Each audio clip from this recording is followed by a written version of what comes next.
greatness in a sea of the dying and shameless. A sea of the aimless. I don't wanna be one of the nameless. I'ma wake up with the mindset that one day I'm gonna make it. And I don't think I'll be fine if I don't break my limitations. Don't try to stop me, I exist to write my own story. I'll make a decision if I want some peace or if I want the glory. Yeah, don't want a life that is complacent or possibly boring. I just want a life that is worth every day exploring. My whole life I just wanted someone who would notice me. My whole life I just wanted to be somebody to be. Yeah, I just wanna be great. Yeah, I just wanna be great. Yeah, I just wanna be great. Yeah, yeah, I just wanna be great. Yeah, I just wanna be great. Yeah, I just wanna be great. Yeah, yeah, yeah, yeah, yeah.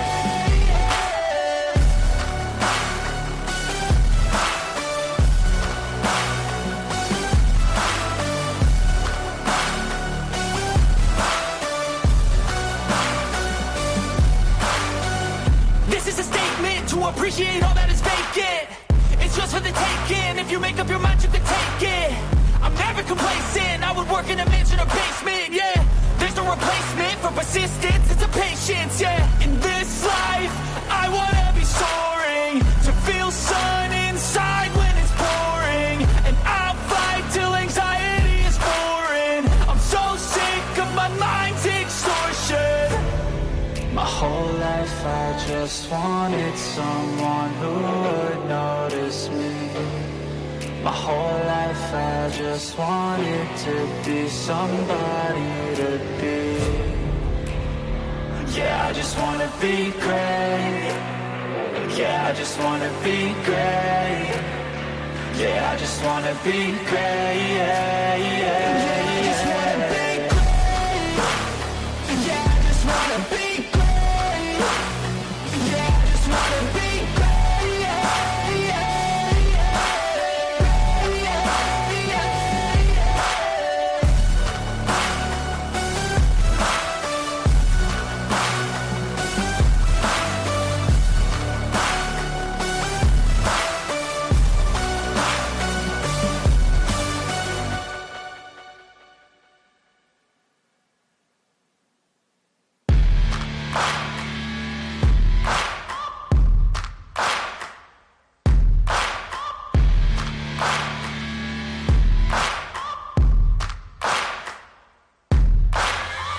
Searching for greatness in a sea of the dying and shameless. A sea of the aimless. I don't wanna be one of the nameless. I'ma wake up with the mindset that one day I'm gonna make it. And I don't think I'll be fine if I don't break my limitations. Don't try to stop me, I exist to write my own story. I'll make a decision if I want some peace or if I want the glory. Yeah, don't want a life that is complacent or possibly boring. I just want a life that is worth every day exploring. My whole life I just wanted someone who would notice me. My whole life I just wanted to be somebody to be. Yeah, I just wanna be great. Yeah, I just wanna be great. Yeah, I just wanna be great. Yeah, yeah, yeah. I just wanna be great. Yeah, I just wanna be great. Yeah, I just wanna be great. Yeah, yeah, yeah, yeah, yeah.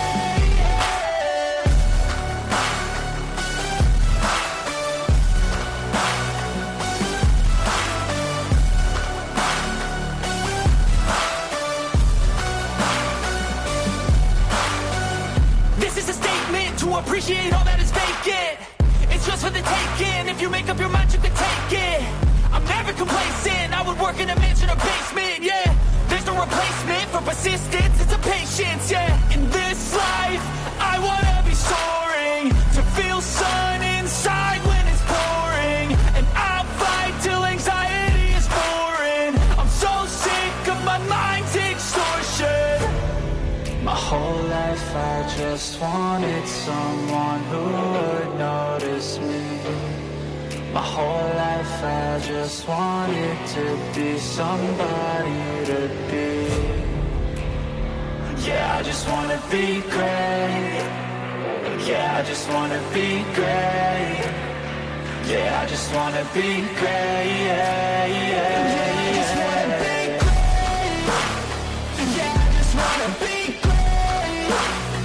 Yeah, I just wanna be great. Yeah, yeah,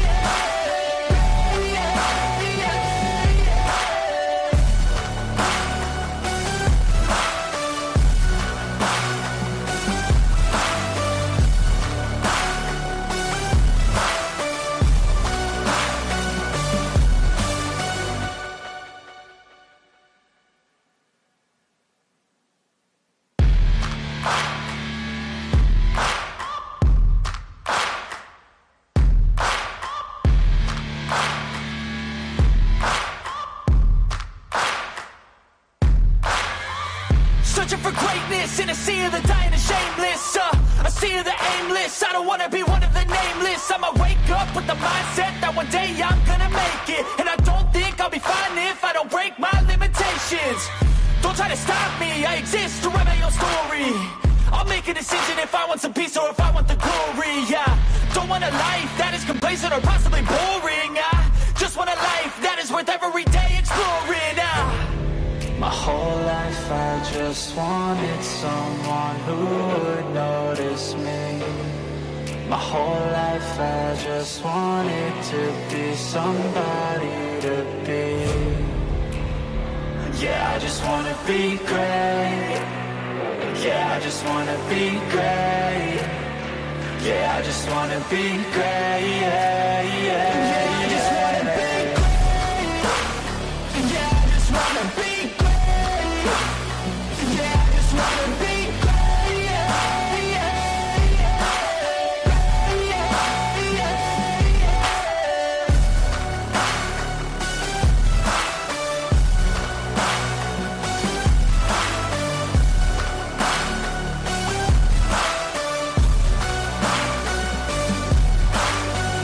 This is a statement to appreciate all that is vacant. It's just for the taking. If you make up your mind, you can take it. I'm never complacent. I would work in a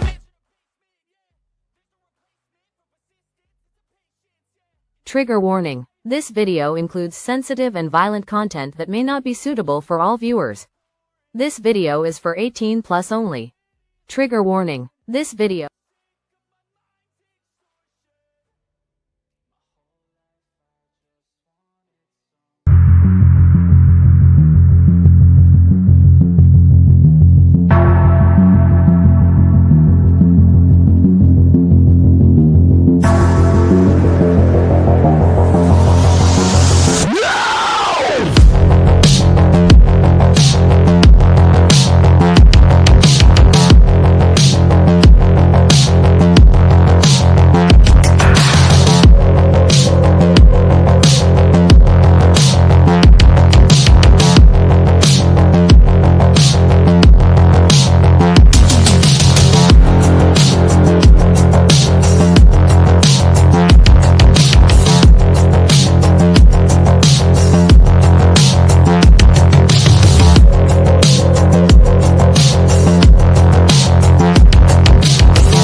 What up? What it do? What it is? Who it is? Who it is? Who it is? Welcome back, everybody. Thank you for joining me today. Great to see you. I hope you're all having an amazing day and an amazing start to your day. At least, I should say. I appreciate you all being here today and joining us. Today's a little different than our normal stuff, guys. Not the typical morning show, afternoon, whatever you want to call it. We have to discuss some stuff today. Sadly, I have to speak to the masses once again and once again explain away stupidity and ignorance. Sadly, I have to be the adult once again, everyone. Now I can see you. Can you see me? Hello. Thank you all so much for being here again. 1 minute, guys. I appreciate you all joining me for this.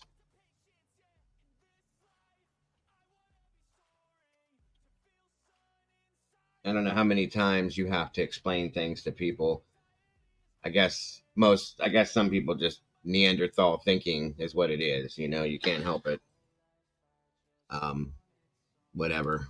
Sadly, I hate to be this person sometimes, but it is what it is. Sometimes you just gotta be.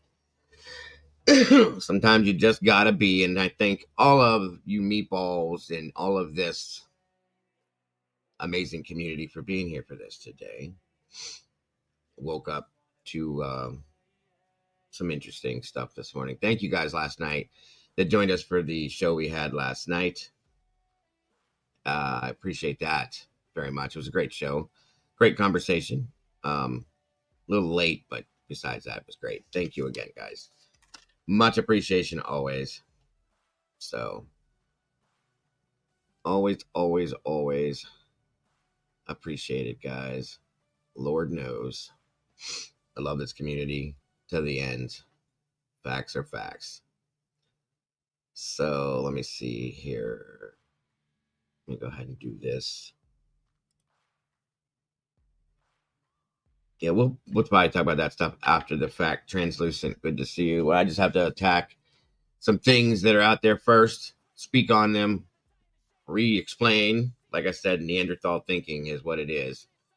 You can't help anything, or you can't help how certain people think and feel about things. And it's sad that when people get upset because they are called out on stuff, then they have to attack you. And here's the thing. This community here, I've always supported people in this community like you wouldn't believe. Other creators specifically, I've rallied for them to help to grow them, to help to get them out there. You know, especially if I think they're in here doing the right type of thing, stuff like that. And I've done that time and time again because it's just, you know, it helps. There's no point in fighting against each other out here, because we're all supposed to be here for the same reasons. You know, in the true crime community specifically, especially with some of the cases we cover, is to bring justice and the truth out about certain things that we talk about. And that's the problem. So, and I've always been good to people. I've always treated everybody with absolute respect, until I can't, or I don't want to at that point. But I always have, and I always will. That's just who I am. You know, I've got a nickname, or not a nickname, but a title out here is the nice guy per se, which has been unfortunately a bad thing in some ways. It really is. But, you know, I'm not going to change who I am just because other people don't like me. Not everybody's going to like me. That's the thing. I don't expect everybody to like me. I don't expect everybody to feel the same way I do, because that's boring. You know, obviously everybody, and I've always, that's my main priority here, is to give people a platform to be able to speak on and express their own views and opinions without being attacked or being insulted or insulting other people, which happens too. You know, it happens here too. I've seen it. And my moderators are the best moderators on the internet. That's just all there is to it. You can fight with me. I'll die on that hill. I told you before. This community is the best community on the internet. And again, I'll die on that hill, period. That's all there is. So, and I'm very close with some amazing people out here, amazing creators and other people that come into these shows. I call it an extended community, because not just my channel, but we have Sarge, we have Jesse, There's other channels that I associate with that I think are amazing creators: Lana, Truth and Transparency, Outcast. I've recently started following a couple other two newer channels that I support at this point, like I always have. I see somebody doing something, I like it, I try to support it. And I have. I've rallied for more than one channel to help grow them. When I'm not even doing so good sometimes, you know what I mean? And that's just who I've always been that way, because I appreciate people for being who they are. And I respect people for being who they are. And I've been attacked and insulted many times. I'm a grifter, guys. I'm a grifter because I'm a monetized channel, because I run my cash links like every other creator on the planet does. And I've gone as far at some point, and some of you may know this, some of you don't. I don't know. But I'll get into that stuff here in a minute. Real quick, though, I want to welcome everybody like I always do. Miss Tandy's in the house. Thank you for joining us today. Miss Christina, hello and welcome. Good to see you again. Sergeant Friday, the man himself. You might be joining me up here, Sarge. Miss Cassie, welcome back to the Sassy One. Great to see you. Thank you to my Blue Crew for always being here, for always doing the most. Always doing the most and the best that they can. SRBBBB, here we are again. Translucent's in the house, welcome back. Good to see you. Miss Michelle Apple, welcome back. Yeah, the Gucci all the way from Poland today. Thank you for joining us. Busy Cake, hello and welcome back to you. Great to see you. Virginia Wolf, my brother, welcome back. Good to see you again. Scott Metalhead from the UK is in the house, bro. Good to see you today. Thank you for joining us. In Stitches, welcome back, neighbor. Great to see you. Suzanne B, always a pleasure, dear. Thank you for being here. Captain Jenks, my man. Good to see you, brother. Woman, Alicia J, hey. Thank you for being here, Miss Alicia. Always appreciate you as well. That goes to all of the Blue Crew in here. These people put it on the line every day. Again, I wouldn't be here nor exist if it wasn't for them. That's a fact. Let's see here. Show. Thank you all for the purple hearts. Again, wisdom speaks forever in our hearts. She will always be here with us. Let's see. Let me make sure I'm not missing anybody that's in here right now. Miss Paula, Miss Positive Paula, always happy to have you here. Miss Jana's in the house. Justice for Krista McCrory Jones. Yes, I'm glad to see you, Jana. Congratulations. We saw some stuff the other day. We talked about you that is getting put forth now, that you're getting the help that you absolutely deserve. And we are grateful to see that, Jana. God bless and amen. Absolutely wonderful to see. And it's great to see you here, Jana. Always a pleasure. Miss Teresa, welcome back to you. Mittens for Kittens in the house. Hey, good to see you today. The Done One, good morning and welcome back to you. Let me see.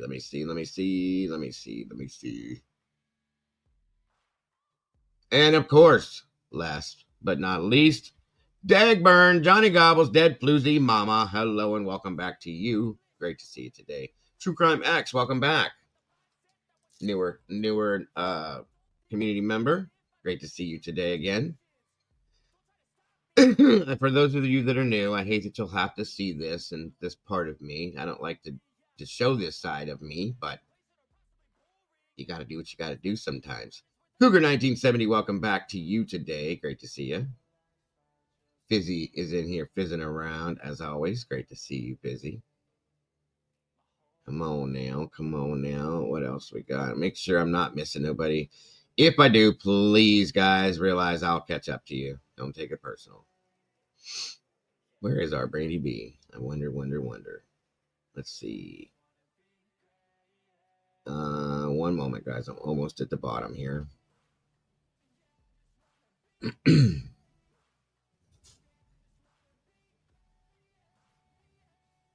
Almost. Another channel, guys, I would love for you, because, again, like I said, I support the good stuff out there. I try to grow it. I try to help it in any way I can. Go check out Sarge's channel. He doesn't need my help by any means. The man does the best that he does, all on his own. But I still love to support him in as many ways as I can. So please go check out Sarge's channel. All Things Silver, welcome back to you. Just Me, welcome back to you. Let's see.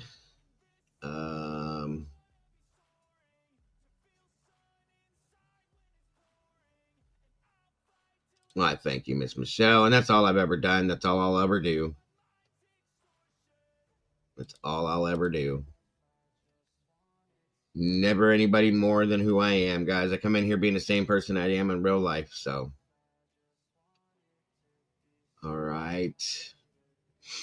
Come on in, grab a seat, guys, if you will, please, and thank you. We will about get this started here in just a minute.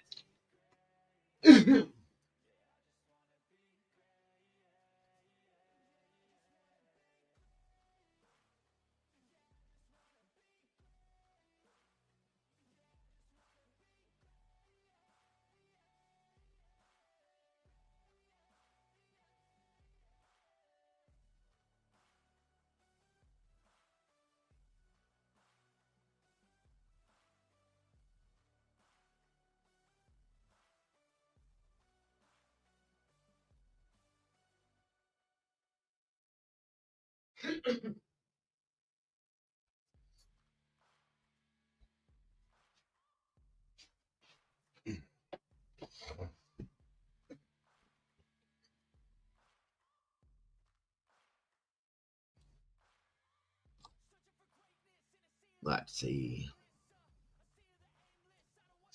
Tomboy Charms in the house. Attention, attention. Cursey words will be mentioned. Maybe, possibly. So I dropped the trigger warnings. Angel with an A.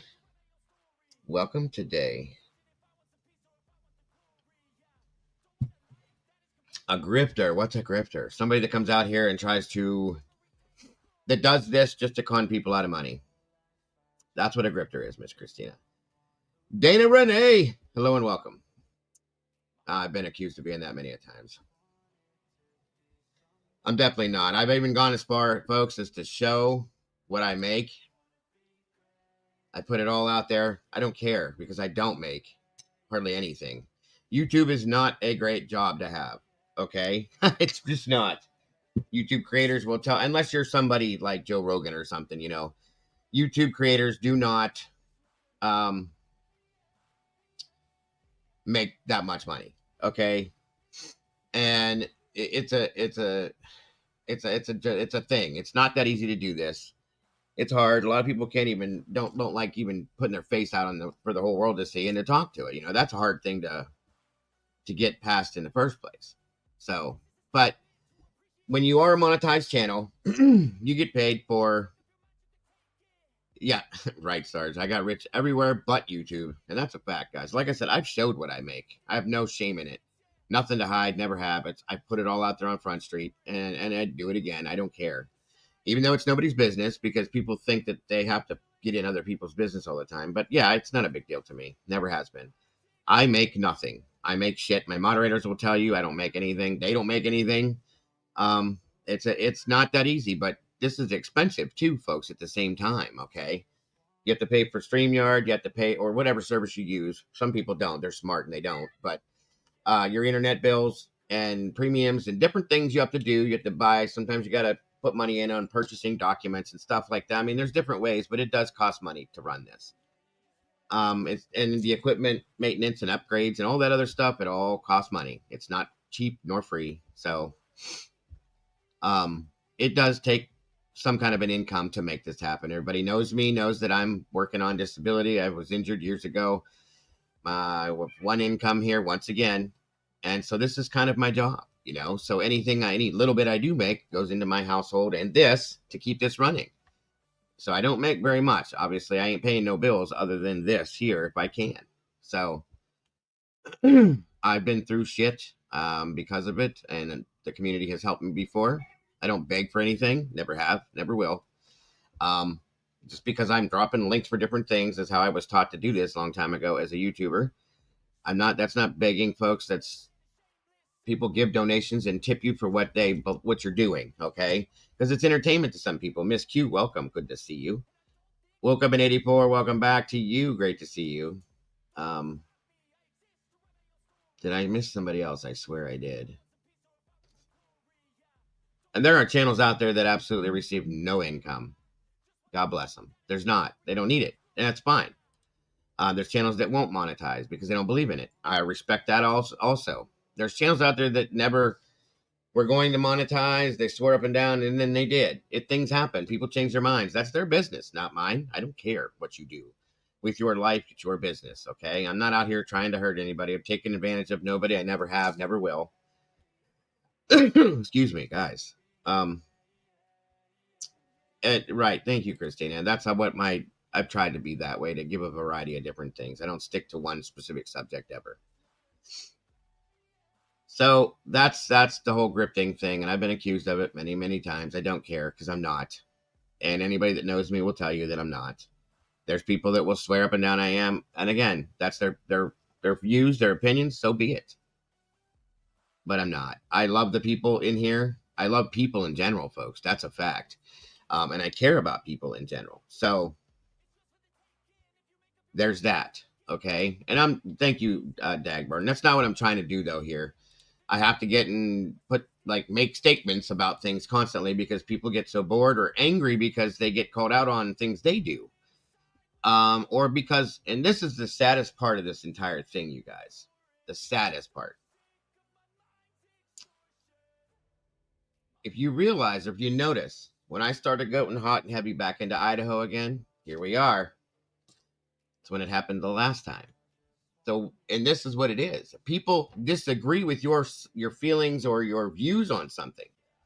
They get mad at you. They get angry. That's not how you should feel, because I feel different. Grow up, okay? We're all supposed to be adults in here. We're not children, and I have to speak to the children again and calm them down. Okay? Kids, relax. Because I have a different view than you do, or a different feeling than you do. There he is. Jesse, I talked to Eddie. He's good. Don't worry about it. In fact, let me do this here real quick. This is, like I said, guys, this is going to be a little different show than what we normally do. We'll get into some stuff here towards after this, but I have to express all this stuff first. All right, my link is pinned to the top of the chat. Jesse, Sarge, if you want to join me, you're welcome to. Anyway, so I knew that was coming. Boom. That was quick, Sarge. Shit. You there? Yeah, I had to turn on YouTube so I didn't double stream in here. Oh, yeah, you're good. Andrew D, what's up? So, back to what I was saying. Just let me finish this part here, Sarge. I've been through this more than once, okay? And there's other channels that have gone through this too. Like I said, because we have different views and thoughts on things, we're bad people. We don't go back and attack these guilters. We don't go, none of us. Now, Sarge may express a view on how he feels about somebody because of some things they've said, but that doesn't mean that he's attacking that person. It's based on the things they've said that are either not true, misinformation, or just pure stupidity. And that's what he's expressing, okay? He does it differently than I do. He just is direct. That's what I love about Sarge. He's direct, to the point. He doesn't beat around the bush, and he doesn't play games with people, period. So I'm a little different. I'm a little softer. I kind of bring it down, and I try to politely approach a situation and speak on it in that sense. It doesn't always work. That's always been my downfall. You know, I'm the nice guy out here, and it is what it is. I don't give a shit what people think of me, guys. Like I said, I'm pre-warning you that this is going to be a little different than normal. Excuse me. So there's been many people that have become unhappy with me for whatever reason. They see this. Guys, I've been accused of owning property in Hawaii and funneling money through a Cash App thing with Mama Bear. I mean, give me a fucking break. You see where I live. I struggle just like everybody else does with my bills. Yes, my internet has been off.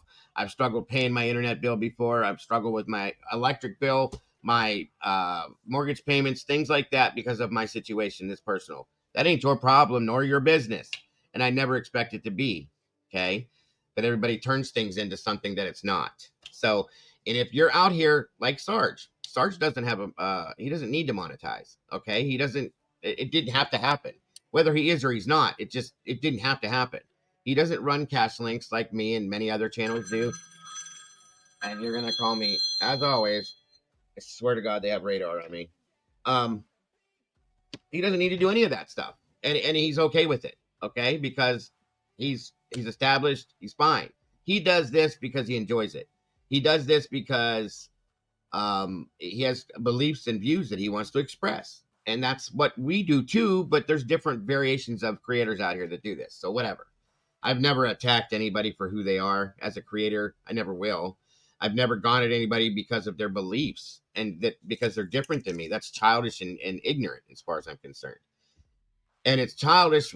There's creators out there that have sent people into our chat to like watch and listen to what we're saying and take screenshots of what's said and things like that. Grow up. Recently, this morning, there was a video put out taken back to a video that the last time I was attacked by another creator in regards to the Idaho situation. And they called me out, grifting this and blah, blah, blah, blah, blah, all this bullshit, which I proved it all to be wrong, but whatever. And I made a statement about Moscow, Idaho in a stream about inbred. Okay. And what I stated was I said Moscow's inbred, so on and so forth. I was speaking quickly. I have ADHD. My brain, as a lot of people that have ADHD, just throws words out sometimes that I'm not, maybe not be the right term, but it still meant the same thing in my mind. And when I said inbred about Moscow, Idaho, I said inbred as in everybody that works within the government is all interrelated. That's what I was stating that for, okay? People want to take it for whatever. I don't care. I don't care. I don't have any beliefs that Moscow people are inbred people. Okay, that's stupidity. I have no reason to say that. So use it for whatever you want, you fucking Neanderthal. Okay? You don't have the balls to say things to people's faces. You'll come in here and attack my community members and call them names, and I have screenshots proving that too. This is the person that did this, and he got called out on it and got bounced out of here, so he got angry and does this to me. Grow up. Seriously, you can't even finish a complete sentence. You're going to try to call somebody else out? Grow up. Sorry, what'd you say, Sarge? Oh no, I've been patient. I'm a rare aspect of my personality is that I can be patient. And for those of you that don't know Sarge very well, he's come a long way. He really has. I think he's. I'm gonna run a show later where I can physically show people what I mean by systemic corruption. Yes, and it's in the educational system of people that are involved in the judicial system or law enforcement, and it's also within the facilities themselves where you learn from those around you. And the sickest part about it is they're so far gone that they can't even imagine that they're wrong and somebody like Dago or myself or Jesse could be right, or any citizen for that matter. Let me be very clear. Criminals see you as stiffs. Law enforcement officers see you as a citizen. Their difference in their view is only in words, but the definition is the same. They both see you as stiffs. And why the police don't use that term as freely as a criminal does is beyond me, because their attitudes and their perspectives are all based on them being above you, smarter than you, more capable than you. And you see a lot of these guys that will come out and they'll insist, for example, that that's Brian Koberger's car, even though the document itself, after the defense got involved, even after it's provably true that the car they call suspect vehicle 1 could not possibly be Brian's. But because the police claim it is, and because these people see the police as in a higher level of capability and intelligence than you, the common man, they mimic it, and they'll continue to repeat it. It's the arrogance of the ignorant is what I call it. And that's why people, like I mentioned, one guy that I won't mention, won't have anything to do with them. Right. Absolutely. Right? Thank you for that, Sarge. Guys, we'll be in here probably after the fact. There's a huge doc drop today, so we'll be back for that later on. But I want to finish. Welcome, Jesse. First off, thank you for joining us today. I was going to hold off, but it felt like you could use some support. And always appreciate it. Might as well break out the big guns, right? Yes, I appreciate that. And guys, if everybody notices when I do this, okay, I bring intelligent people in here, up here, mostly, okay, because I respect them. I respect their feelings. You mean mostly? You two are included in that. Don't worry, Sarge. Don't worry. There's a couple people I've had in here that maybe aren't the most intelligent, and that's okay. And the person that's done this to me is probably one of them at this point. Now that I see that, Mr. Potato Head, where are you? I supported this person. You introduced me to him. I supported him, and and he's saying it's not true, but we're looking for it right now, a screenshot of it. I rallied for him to get him to 1,000 subscribers at one point. I've done it for more than once too, for more than one creator, and that's fine. I don't expect anything in return for that other than just mutual respect. That's it, and that's all I've ever given you. And this person, he's never done anything for me. He's never, talked about me, this and that. That's lies. I've dropped his link I don't know how many times, supported him, was very kind to him, brought him on my panel, even though we had different beliefs, and was respectful.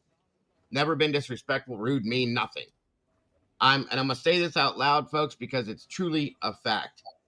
I'm fucking tired of being good to people and being nice to people and supporting people and then having somebody spit in my face. Grow up, okay? We're adults. This is the internet. This ain't real life. If you can't handle things that I talk about or that I like, then don't fucking watch me. Excuse my language to everybody out there, okay? I don't go watch people that I don't agree with. I don't watch, well, actually I do, but I don't go in their chats and harass their people. I don't go in their communities and talk shit about them. That's not the way to do things. We're adults. Grow up. Okay? Or Stop stop being a Neanderthal. The reason that I hang out in here is because I like the way that you treat people, Dago, and that's what attracted me to this channel. I feel like it's, surrounded by good people. I see that you give people an opportunity to come up on your panel, even though there are some people that you give the opportunity to. How do I say this without being rude? They're not doing anything for your channel, let's say. They're not a big draw. Nobody's coming to watch them, but you're allowing them to speak what they want and get it off their chest. And you're doing a service. You're only helping them. You're not helping yourself when you're doing that. And it shows your character and everything else. And I had to take a step away when the streets got too bloody. I've got nothing to gain here. I just come in for the camaraderie and the conversation. And when it gets too nasty, I've walked away in the past because of it. And I just recently, I was in somebody's chat and I think I was misinterpreted. I think people get so edgy that on a few words, they started, somebody came right back at me and says, "You're being rude."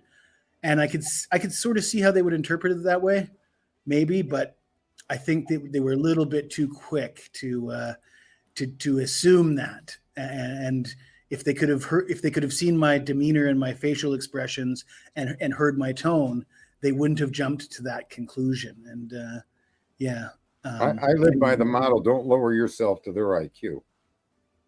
How about lions care not for the opinions of sheep? Okay. I think it's more. I mean, lions eat sheep, right?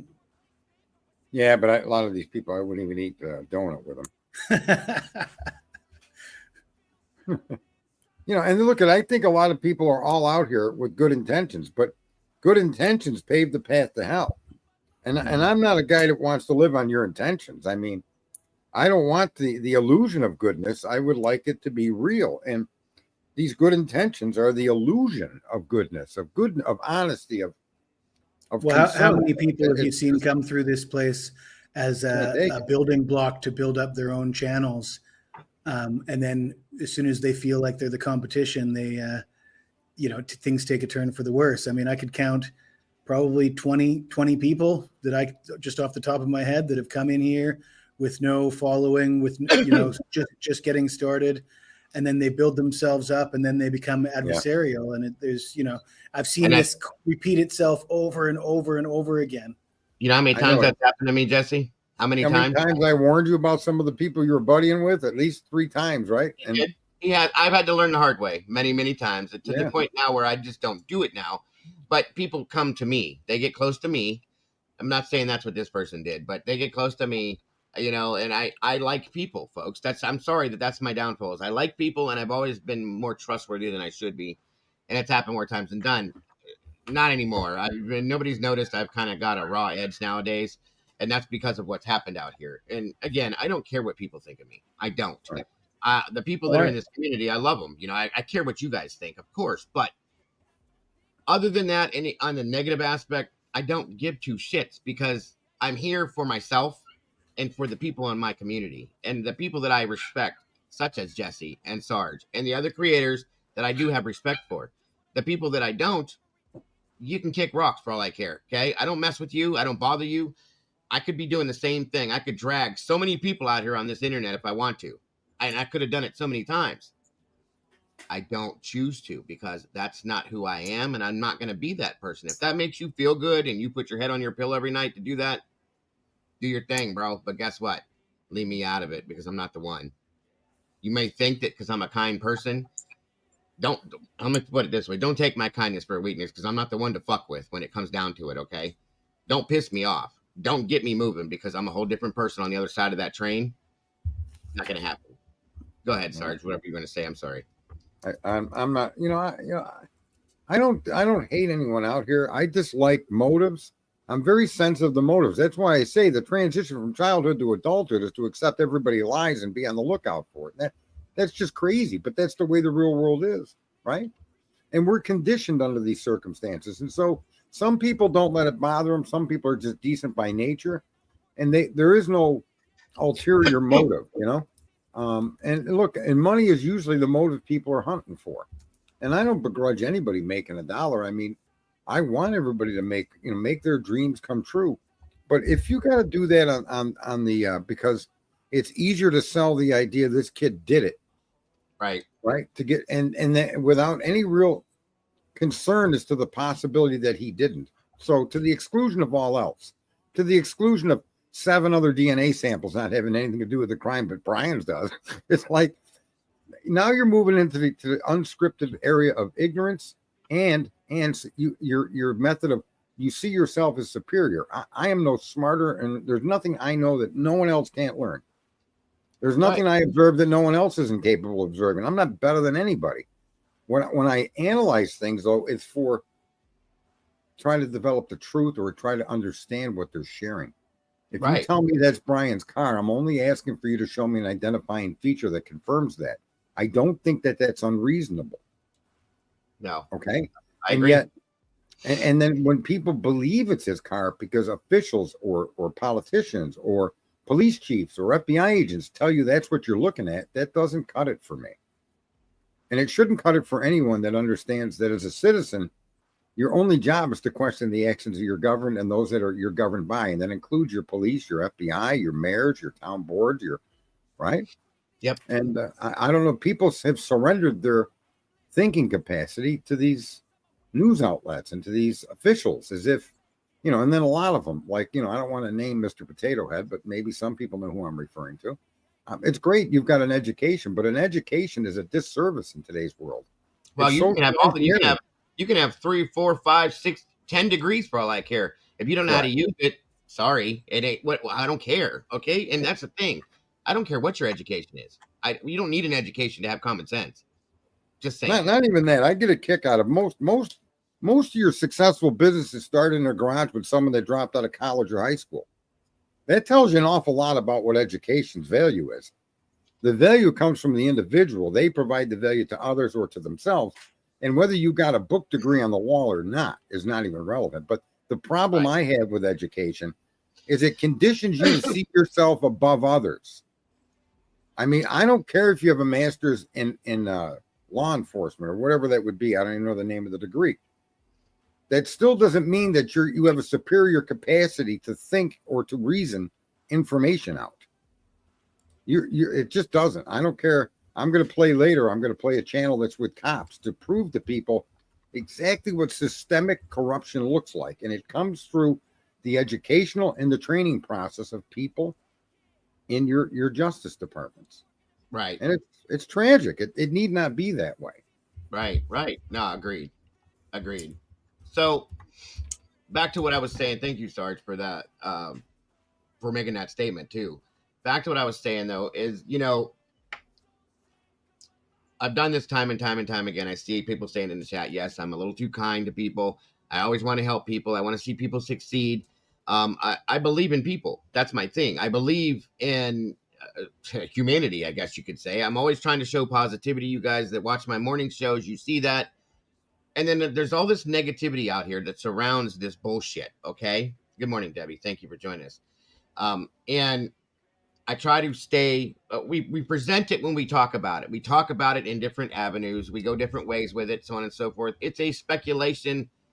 My show, let me rephrase this. I am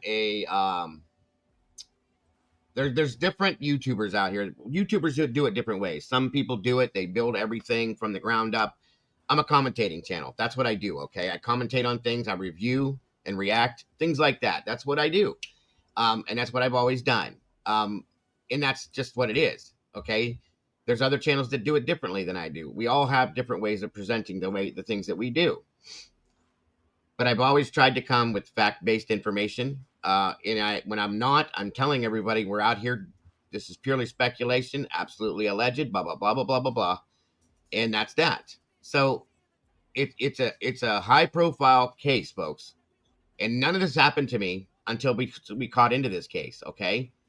I don't care what your views are. I respect everybody's views. That's what this channel is based on. That's why, multiple people I've invited people in here that are guilters. We have one that comes in here all the time. Granted, he gets picked apart time again because of the way he does things and the way he promotes things. Yet he still wants in really bad. Right? Always comes back. And I've always treated him. I don't respect people like that. I'll block them. Right. I'm completely opposite you. And that's 100% true, guys. And that's why people can do that. People can get along and have different views on things and act and be completely different people. But on the same hand, I'm decent to people in other words, if I'm on your team, I'm on your team. We don't have to see eye to eye. We can have opposing opinions, but I'm not going to discuss your theory based on information that's been provably discounted. It's shown to be false. So if you're going to continue to push a narrative that's been provably false and you ignore the proof, I can't have a conversation with you. And I just can't. Right. And I understand. I do. I understand. And that's where I'm different is I respect others' opposing opinions. I'm not going to attack somebody because they think differently than me. But at the same time, I don't promote stupidity. If I see something, and I've gotten upset slightly with that other person that comes in here all the time because I'm saying something time and time and time again, and you're not getting it. It's not sinking in. So I get frustrated, okay? I'm human. I'm normal, just like everybody else. But, I don't want to say normal. I'm human, and I have the same, I react the same way other people do, okay? That's what I was trying to say. So anyway, everybody reacts and treats people differently in some senses, but I've never, the person that did this to me this morning, never said anything negative about them. Whether or not Jesse or Sarge has or anybody else has, that's their business. Already heard that sorry, guys. You're right. That's their business, okay? They're grown men. They're adults, just like this other person is supposed to be and should be able to handle it. You need to get thicker skin, bro. If that bothered you that bad that you got to come at me, maybe you shouldn't be out here doing this. That's all I'm saying, okay? Because I've been through it more than once. I've been throwing stones at 12 Gauge's glass house. And it's just because I don't understand how a guy could accumulate that many followers, be that uninteresting, and only get 18 or 20 viewers that are all the same people all the time that go into everyone else's stream to be trolls, where he gets 9,000 members. And that the results of his actual work is so poorly viewed that one has to wonder, how do you get not that I get a lot of views based on the amount of members I got. You got 10,000 members. A lot of my videos hit the same amount of views as yours with 2,500 members. Right. Do you follow what I'm saying? But if you got 10,000 views or subscribers, you would suspect that you would have a commensurate amount of viewership during every one of your streams. So that's always confusing with me. And the fact that he played along to try to get viewership, most like what Jeff H does. And I didn't, I'll still talk to the guy, but I just find it very, very amazing that when a fact is disputed and proven to be disputed, that they just walk right over him. And I'm telling you, it's the act of people that think they're superior to you. And that's why I ban people like that. I can't engage in any kind of a discussion where your facts are completely irrelevant and you want to argue them against facts that are relevant. How do I have a conversation? I don't care what you believe. Show me the information, the facts. And at that point, I'm sorry.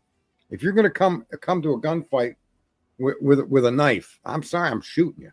I'm not giving you a chance to go back and pick up a gun. You knew what you were coming into when you got around me. So, watch out. Yep. And that's why I ban people like that. And I got a funny story that I think the chat would love. I only had a brief interaction over there, and I came in. I said, "What are the Guilters up to?" And immediately I was attacked and threatened with being banned. And I tried to explain myself that Jeff and I have an understanding. That's what we call each other. No big deal, right? Jeff even stuck up for me, but this particular individual was so angry.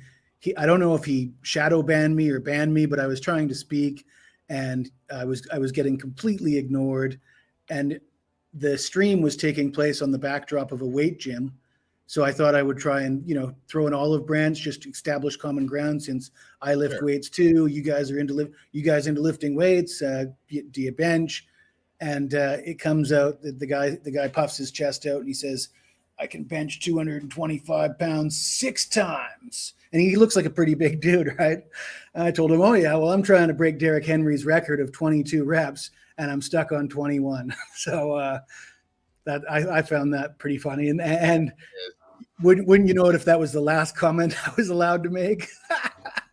See, for me, it's just a matter of accepting the data as it's issued out to us. So, I like rubbing in people's face. 2 years ago, I was trying to talk about Dylan and Bethany and got shot down, ignored, kicked to the curb, called a shamer. And now everybody, that's all you're all talking about. Right. Well, why wasn't it valid 2 years ago? Well, it was, wasn't it? I loved the victory lap when those docs dropped and we could see all those text, all that. Right. Texting. Well, it's not so much the victory massive victory lap for the community, for the quote unquote pro burger community. I'm not even pro. I think that alone, whether or not we're correct about anything else, we don't need to be right about anything else, but just the fact that we were right about that, I think should give us the license. Not that we need a license, but they find us offensive. Like, how dare you guys speculate about this stuff?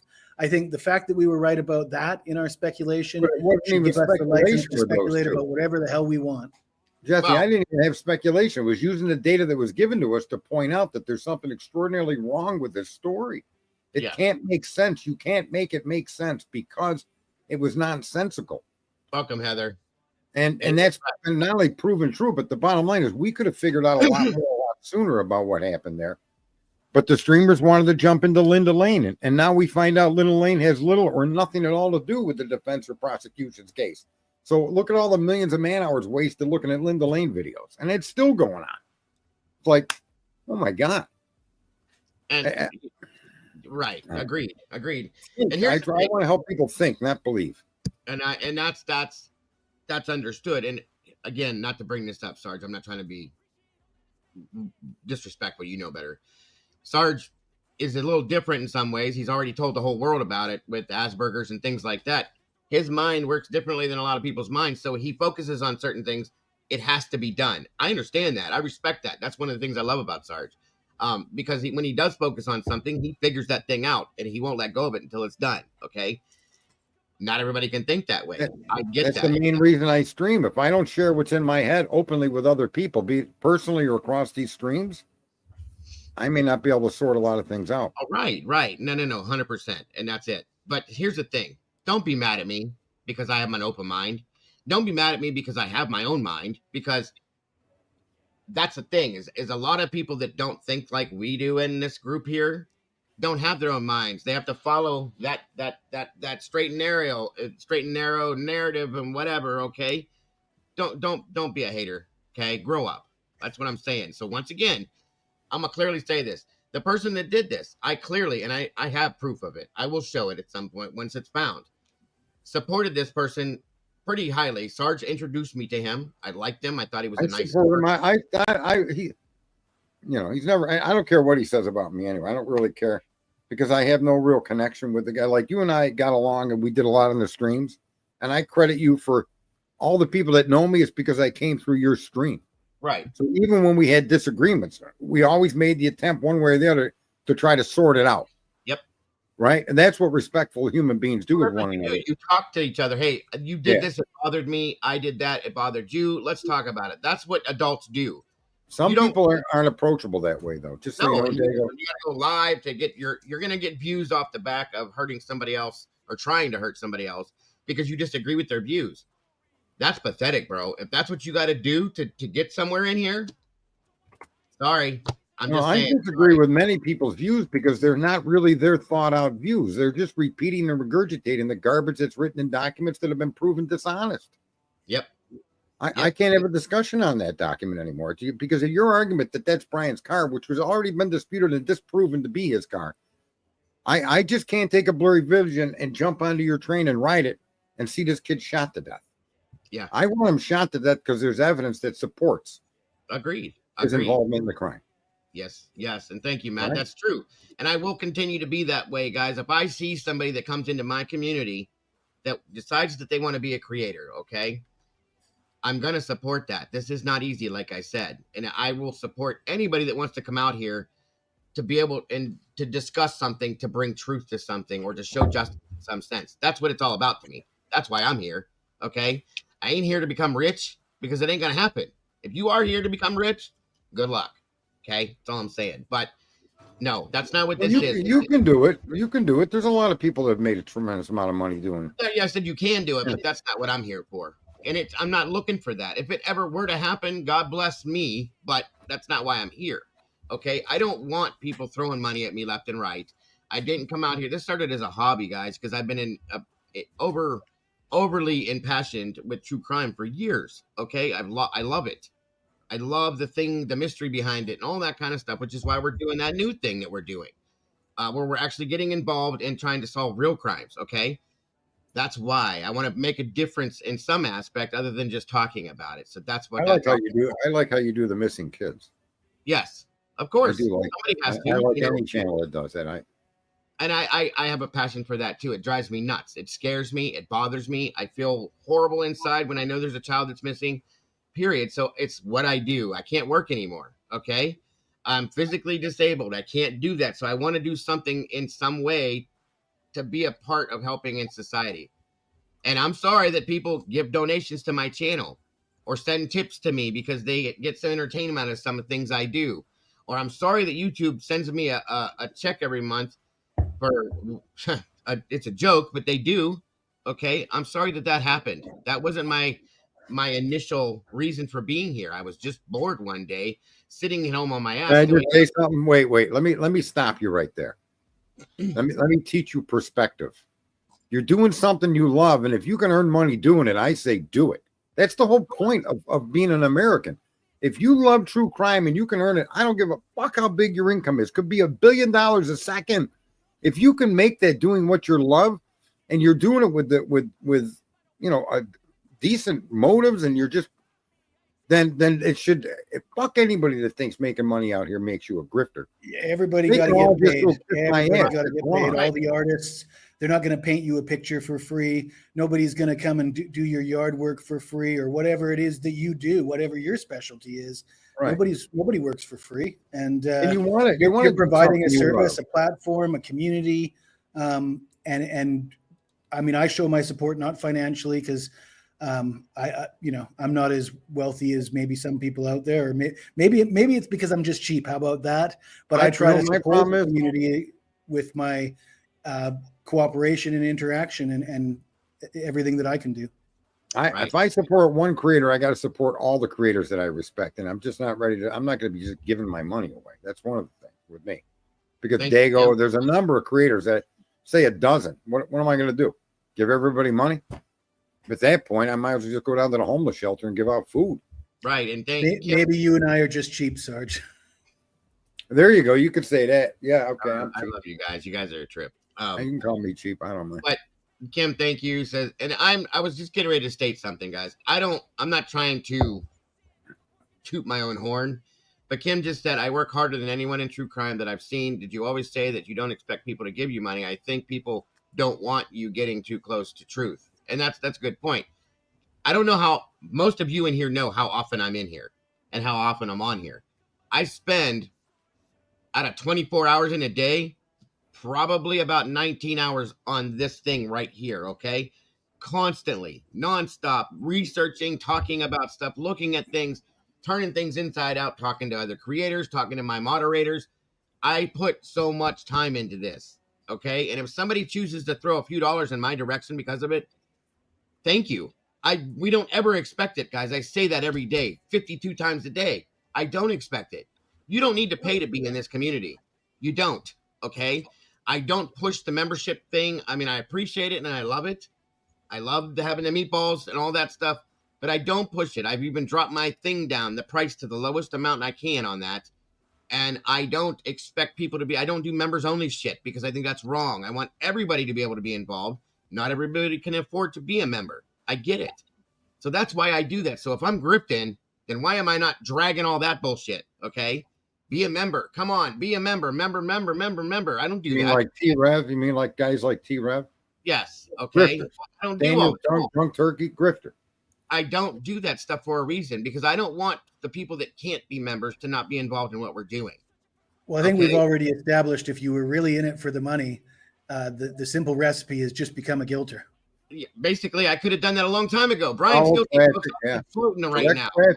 Direct traffic in the direction that it's flowing is the easiest way. Yes, and with the way you got all these big, these big news shows pushing that narrative. So you to be part of that narrative is where you're going to pick up money. There's no question about it.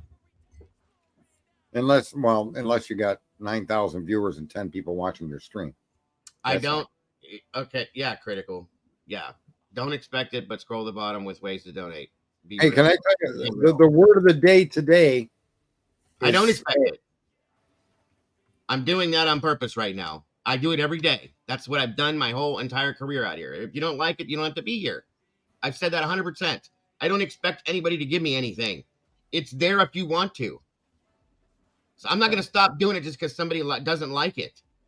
Okay? That's how I learned how to do it. That's how I learned how to do this whole thing. Do this. Nobody has to do it. I'm not bending your arm, twisting your arm.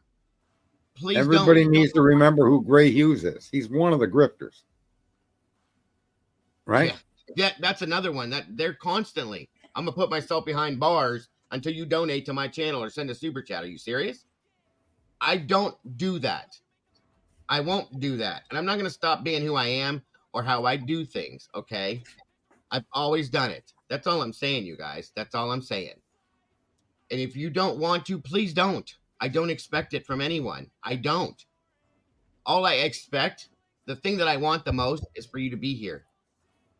Just being here. I say it every day. I just love that you're here. That you want to come and sit and listen to my big mouth run and look at my ugly face every day. That's what means the most to me, folks. It really, truly does.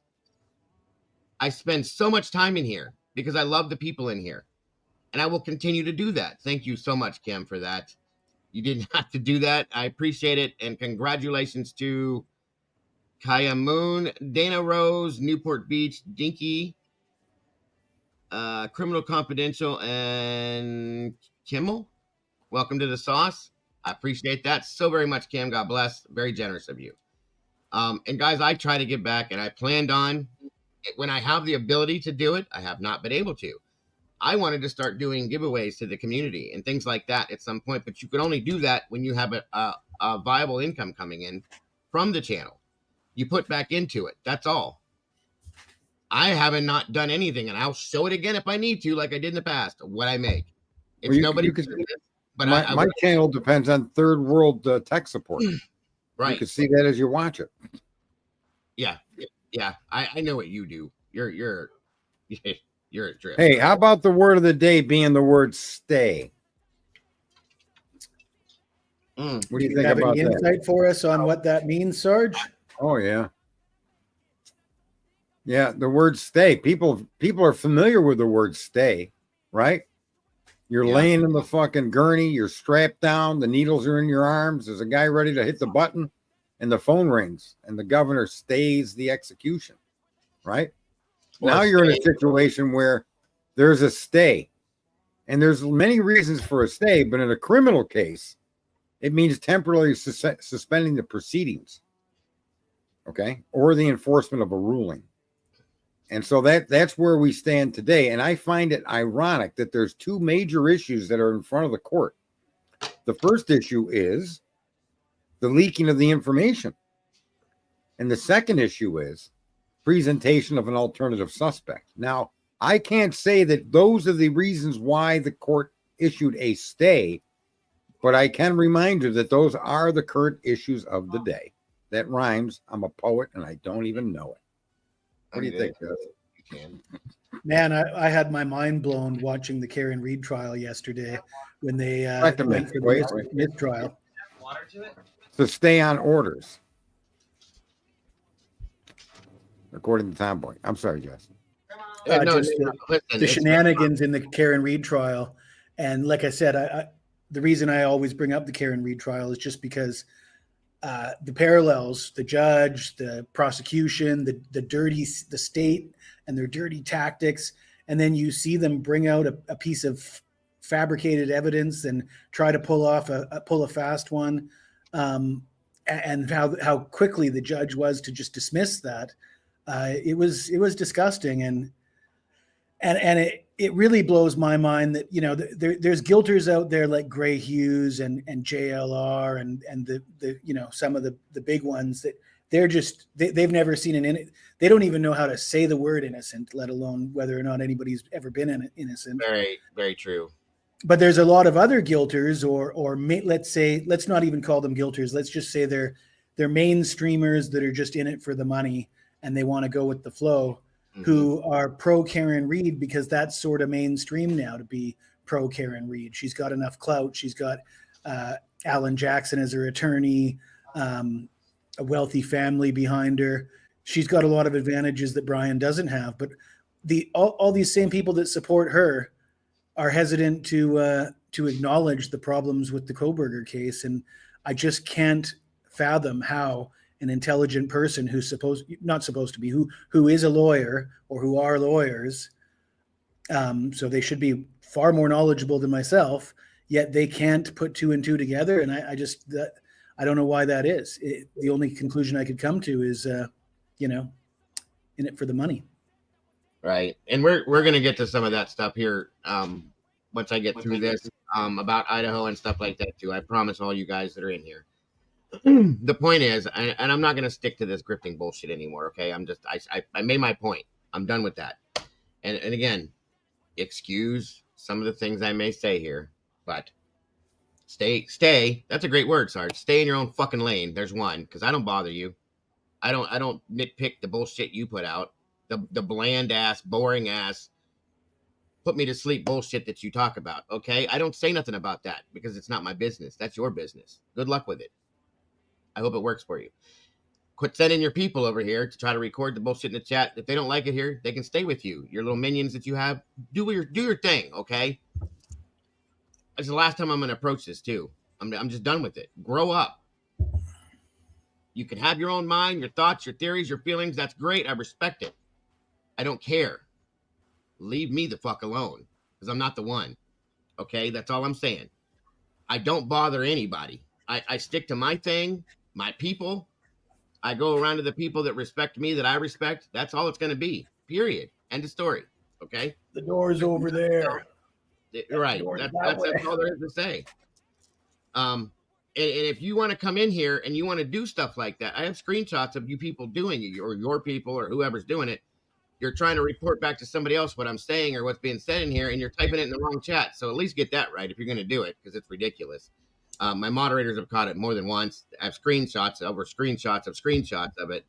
But again, this is a creator that I did try to help, just so everybody knows that I wanted to help to see succeed. As I was saying, Sarge introduced me to him. I thought he was a nice person, and I respected his feelings on different things. And it's funny because at the beginning, when he was trying to become somebody, he wasn't like this. Now all of a sudden that he's grown, whatever he's grown, now you're going to do this. Okay. I mean, it's the same formula we've seen from so many in the past. Yes, get it right, folks. This isn't my first rodeo. I know who you are. I know what your plan is. I know what your game is. Get over it. Okay, go somewhere else and have somebody else do that for you, because I ain't doing it no more. I will treat the people that I care about the way that I treat them, and that's with nothing but respect. I will treat the people that I don't maybe respect as much with respect anyway. There's people that I have repeatedly gone back and forth with that I still show respect to, and have put out messages to them in their times of need and their times of bullshit that they're going through, and I still respect them in that sense. So that's all there is to that. And if, once again, I'm gonna state this bright and clear: if you don't like me, if you don't like what I'm saying, or don't want, sorry guys, if you don't like me, if you don't like what I'm doing, don't be here. There's no reason for it. I don't come in yours because I don't like what you do. I don't like what you're saying, but I don't come in there, or I don't make a big video, the Neanderthal speaks again or nothing like that. I'm not doing it. I don't do that. I just did now because you done pissed me off. Sorry. Well, I mentioned the name for you, so you didn't have to, right? It's been said again and again, and it will be said again. Listen, I got around that guy because even knowing that he was part of that jerk off Detective John's channel, he treated me with respect. We could have mutual conversations, but then he went totally to the other side. So I would bring him on my panel. I'd bring him on my channel. Yeah, I tried to get you guys engaged together. So again, I know people think I'm a prick, but I'm really not that much of a prick until you give me a reason to be a prick to you. Right? I mean, 99% of the people you have in your stream, I have no issue with them, and whether they have an issue with me isn't even relevant. I don't need to hear it. But I'm very open and easygoing, and I brought the guy around. I admit it, and I still think he could be talked to reasonably. But I now am very suspicious as to, isn't that kind of what Jeff tries to do? And so, I can't accept that. I just can't accept people like that. And I get it. I apologize to the person that attacked you. I didn't bring him around for you to be attacked.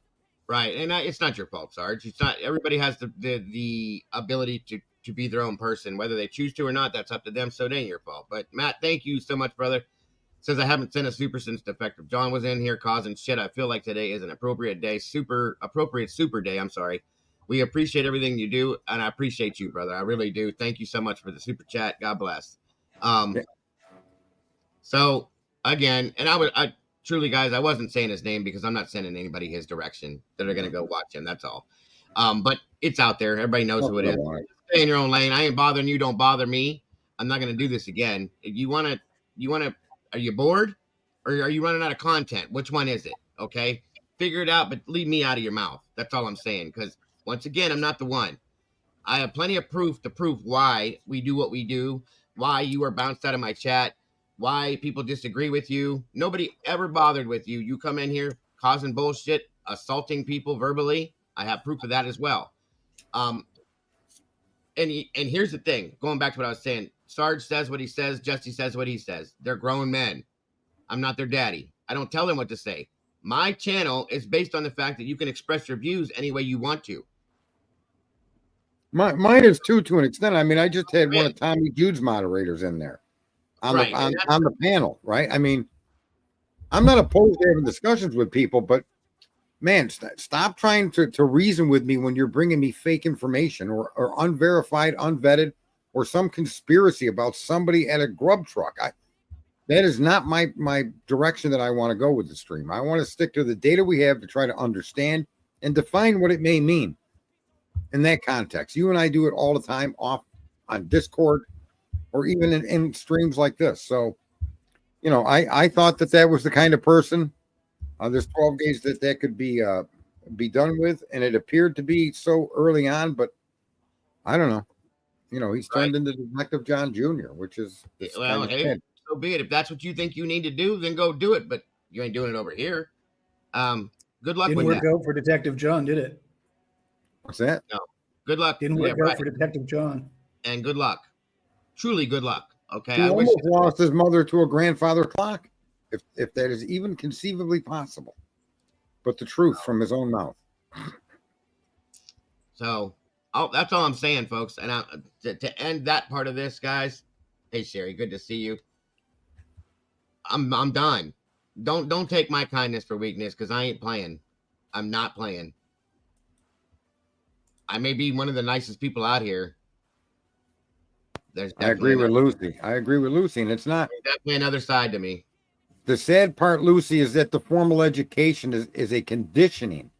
It isn't an education should give you what started World War II. And you should look at both the Allies and Germany with equal scrutiny. Same thing with Japan. Why did they get involved in a war in that area of the world? And you can't just take the winner's perspective. You have to look at the loser. Look at the origins of something and then come to a conclusion. And you'll find that most of what you're being taught in school is a perspective that they want you to have, but may not necessarily be accurate. Or they're teaching you to just what I say matters. That's basically what schools are doing nowadays. They're not teaching you to. It gets worse every day. It does. And it gets more polarizing every day. Yeah. And it gets more tribal every day, where people are bending over backwards to support. I don't even want to get into the political stuff, but some of the things that people bend over backwards to support these days, nobody would have entertained it 25 years ago. That's true. Even, That's very true. Yeah. And very true. So even less than that, 20 years. I want to thank everybody here, truly, first and foremost, too, for being here to support me, even with this ridiculous conversation that we're having to have today. Because once again, I got to speak to the children because they're acting out, and it's ridiculous. Okay, but again, let me say it like this. I'm trying to think of how to phrase this. Keep my name out of your mouth, out of your mind. Okay, because you're definitely not in mine. If I'm living in your head, maybe you should start charging me rent. That's all I'm saying. Okay. But if it's that bad and you need, here, call me. I'll give you my number. You can call me. I'll help you come up with content. You ain't got to put it out there about me, though, because that's pathetic. Grow up, okay? We're going to have different views on things. You don't go into somebody else's community acting like a complete asshole and think that you're just going to be let go. It's okay. And my moderators, they know what you're doing. They see you before you see yourself, just so you know, okay? And again, I'm not trying to be funny or rude or anything. I'm being real, folks, because this is exactly how I feel at this point. Nobody likes it. You don't have to be here. I appreciate everyone that's here. End of story. I'm done with it. And you want to keep going back and forth, believe me, I got plenty of game, bro. I can do this all day, all night, 8 days a week. No problem. Do I want to? No, because that's not who I am. And I have better things to do than deal with this bullshit. But that's all I'm saying about it. I'm getting in front of something. It didn't really bother me. It bothered other people first. They came to me with it. And I thank you for that, for giving me a heads up. I appreciate and love you guys very much. My team does not put up with this kind of bullshit. They get hot. You think I'm hot? They get pissed. They get more pissed than I could even imagine being. And they go right to the front of the line and start doing what they do because they support this channel, this community, and myself. And I appreciate and love every one of them for that, as I do them. And they would do that for any one of you in this community as well, because they're real people and they believe in truth and they believe in you as a whole, folks. Okay. So that's really it. I don't think I missed anything. I'm done with it. Okay. I'm done with it. I told you what that statement I meant.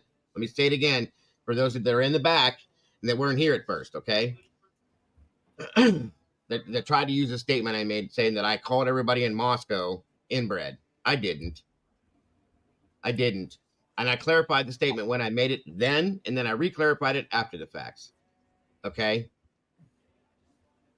I said that Moscow is inbred. And when we were talking about at that point was because we were talking about the government, the police, law enforcement, so on and so forth. It means, and again, I'm ADHD. You guys see me fumble around with my words all the time. Whatever comes to my mind, it just comes out sometimes. And it meant that everybody that works within the government is inbred. They're all interrelated, folks. It's like in that town, you're right. And there's historical precedence that these people have been part of the town through relatives, through husbands, through wives, through cousins, through fathers, through grandfathers. Yes. And that's the inbred, is that it's not that they're banging each other that live in the same household with the same last name. But in the grander scheme of things, the entire town is inbred in that all of your officials all come from the same lineage, right? You got the people that are judges that come from judges' families. It's like there aren't outsiders. There aren't newly educated people that have come from no-name people getting involved. Maybe Ann is one of those exceptions to the rule, right? Yep. But no, I think your point is well taken. I said something similar and got attacked by many people when I said the best thing that might happen here is this kid did it and he gets off. Absolutely. Maybe it takes something like that to get these people that are in charge to understand their actions and their conclusions are fucking crazy. And maybe something drastic like that needs to happen for the community to say, hold the fort, okay? Something ain't right here. And realize I've said that many times that I'd prefer to see him get off whether he's guilty or innocent, just because I don't like the way they're doing things in Moscow. And I think there has to be consequences for when the state takes advantage of, tramples all over any of our human rights, even guilty people's human rights. Well, that's as an American, you're entitled to, theoretically, I mean, there's a piece of paper that says you're entitled to these rights, but it doesn't mean anything unless they're enforced. And right now, it's not being enforced, as evidenced in the Karen Reed trial. Every single day I watch it. It isn't your rights listed in that document. That's not what that document is. That document is a list of what the government shall not do. It's got nothing to. You have the inalienable right to do anything you choose, and the government shall not infringe, including speech, including religion, including firearms, including privacy, including these are areas they shall not transgress. And what we're seeing happen in these legal proceedings, be it Karen Reed, Delphi, Gilgo, or here, is that the government completely encroached beyond the guardrail of what the document tells them they shall not do. That's the issue here. We don't have rights in America. The rights are unlimited and unspoken. Only the government is given limits, not you. You say whatever the hell you want, so long as it's not endangering another person, and it isn't done with malice to like defame somebody for the sole purpose of hurting them. So there's conscious limits, reasonable things that you can't do, but the government is the one that has the limits, not you or I. And that's where, a lot of people think they have the right to free speech, and it's nonsense. It's the government has no latitude to infringe upon that. That's what that document tells us. And sorry to step on you like that. I kind of get serious about that. It bothers me that people interpret that as their list of rights when that's not what it is. I'm not American, right? So they don't teach us this in school in Canada. So good. I didn't step on you. I give you. I learned. Canadian. Yes, he's Canadian. But anyway, just a statement I was making. What's the difference between the Constitution and the Bill of Rights, or is it one and the same? Bill of Rights gets into more specifics. It's more specific, yeah. And the Constitution is an overall guardrail the government shall not cross. Yeah. So when you said they're not rights, you were talking about the Constitution. And the Bill of Rights, though, Jesse. No, the Bill of Rights also instructs the government what they can't do. Okay. So, in other words, a Bill of Rights doesn't say that you can walk around freely. Mm-hmm. It doesn't need to make that statement, but it does also give the government more guidelines in what it shall not infringe upon. Mm-hmm. Semantics or no? No, I don't think it is. I think the distinction is just lost on Americans. It's more important to understand that you as an American are the government, right? Mm-hmm. They're representatives of we the people. Even in court, we the people are trying the accused. Right. And a lot of people don't realize that a judge's major job is to ensure the government doesn't cross any of that. See, that's what the main purpose of the judge is, not to determine whether you're guilty or innocent. It's to make sure that the charges brought against this American citizen are brought within the limits that the government can't cross. And you don't see judges doing that much anymore. Man, Judge Cannoni is a real piece of work. Who's that? In the Karen Reed trial, the judge. Oh, that woman. Yeah. She looks mad at herself. She was really bad yesterday. Really, really terrible. I don't know if you saw it, Sarge, but the prosecution planted an exhibit behind the witness chair secretly without telling anybody. And then as he was cross-examining the defense witness, presented this exhibit that he had placed there prior to the day. Meanwhile, it was tampered with. There'd been some holes cut in it by the state's examiners, and then he demanded that the defense witness explain the holes. How did the holes get there? And if you can't explain it to me, you're not a very good crash expert. But meanwhile, the holes did not exist until it was in the custody of the state, and they cut it with scissors, right? And it was what appeared to be a very deliberate trick, which, you know, should be grounds for a mistrial, at least close. Certainly, he should have been reprimanded more than he was, I think. It was clearly I mean, that guy, Brennan, has just been playing dirty the entire time, talking out of turn, saying things that are completely inappropriate just to make an impression on the jury. And, you know, I know that lawyers do that. I know that there's a certain threshold, but he's gone way over what wouldn't ever be normally allowed in a courtroom. We've seen it in that case. We've seen it in the Koberger case. The most prominent reason you see it in the Koberger case is when he attacked Cy Ray. You see the judge going beyond what the judge ever should have the capacity to do and put on the record in a court hearing. You see that with all of these cases, where not just the prosecutors and the police and the investigators and lab analysis and the FBI, but also the judge are going way beyond their designated duties. And your opinion matters not to me unless it's an opinion over law itself. The written definition of a law that judge has, that's what he's there to interpret. I object. And the judge at that point has to then understand the written law to whether the objection is sustained or ignored. Right? And if you question the judge's objections, the judge should be able to support with law why he overruled your objection or why he sustained it. And they just go way too far. Our whole justice system, all of these people think they're smarter and better than anybody that comes before them, anybody that they pull over. It's tragic what's happened to our justice system. Okay. So thank you. You're very true. And we're going to get to some of this stuff, guys, here in a minute. I just want to end this part of what I was saying already this morning about the other side to this thing. Okay. So that's, at that point, I'm done with that. I'm done. If you don't like what I'm doing, don't be here. And don't come in here. Here's one big thing I'm going to tell you right now. Don't come in here being fake. I hate fake people. And I despise, and I mean despise, fake people and fake motives, guys. What the hell? There's a fly in my... All right. Anyway. Well, there was a comment said that's kind of funny. You don't need to be here.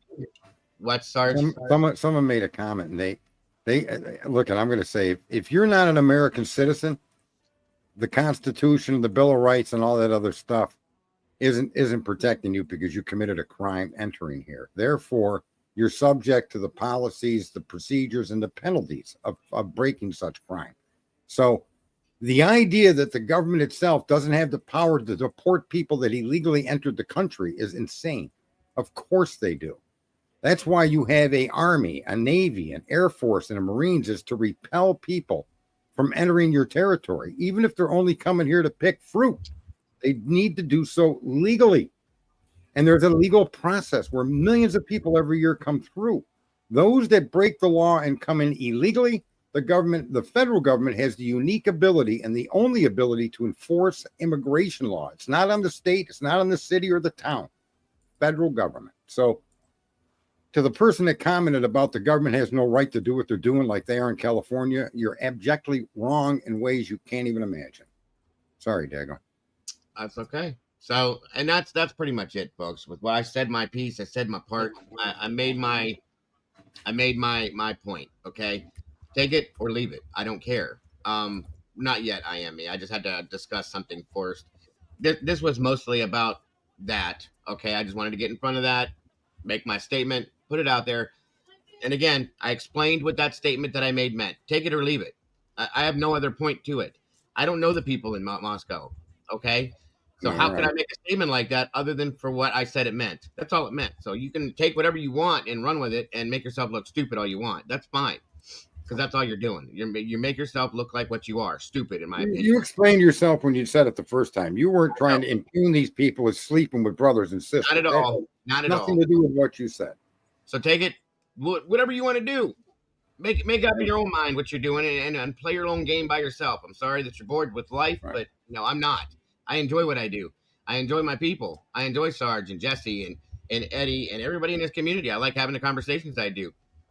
That's all there is to it. So you and your little crew of minions can do whatever you're doing and mind your own business, stay in your own lane like I do. Take a lesson from it. And like I said, if you need help with content and anything, you got my number. Give me a call. Other than that, leave me the fuck alone. Okay, that's all I'm saying. So that being said, guys, forget about it. Yeah, It's let's done. put it behind us. Yeah. It's done. I'm moving on. And I appreciate all of your support in every aspect. And again, one last thing I'm gonna say. I don't expect donations here. If you choose to do it, God bless and thank you. We appreciate it, but we don't expect it. End of story. So moving on. Thank you to my Blue Crew, as always, for everything they do. They will support this. And that's one more thing, too. Don't come in here trying to play like you're somebody else or you're something else. They will find you. They always do.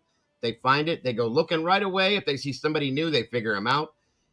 Anybody comes in here acting like an asshole, they're dealt with because they are good at what they do, not because they're having a power play or they're doing this or doing. I'm tired of seeing people try to disrespect the moderators in here. They're amazing.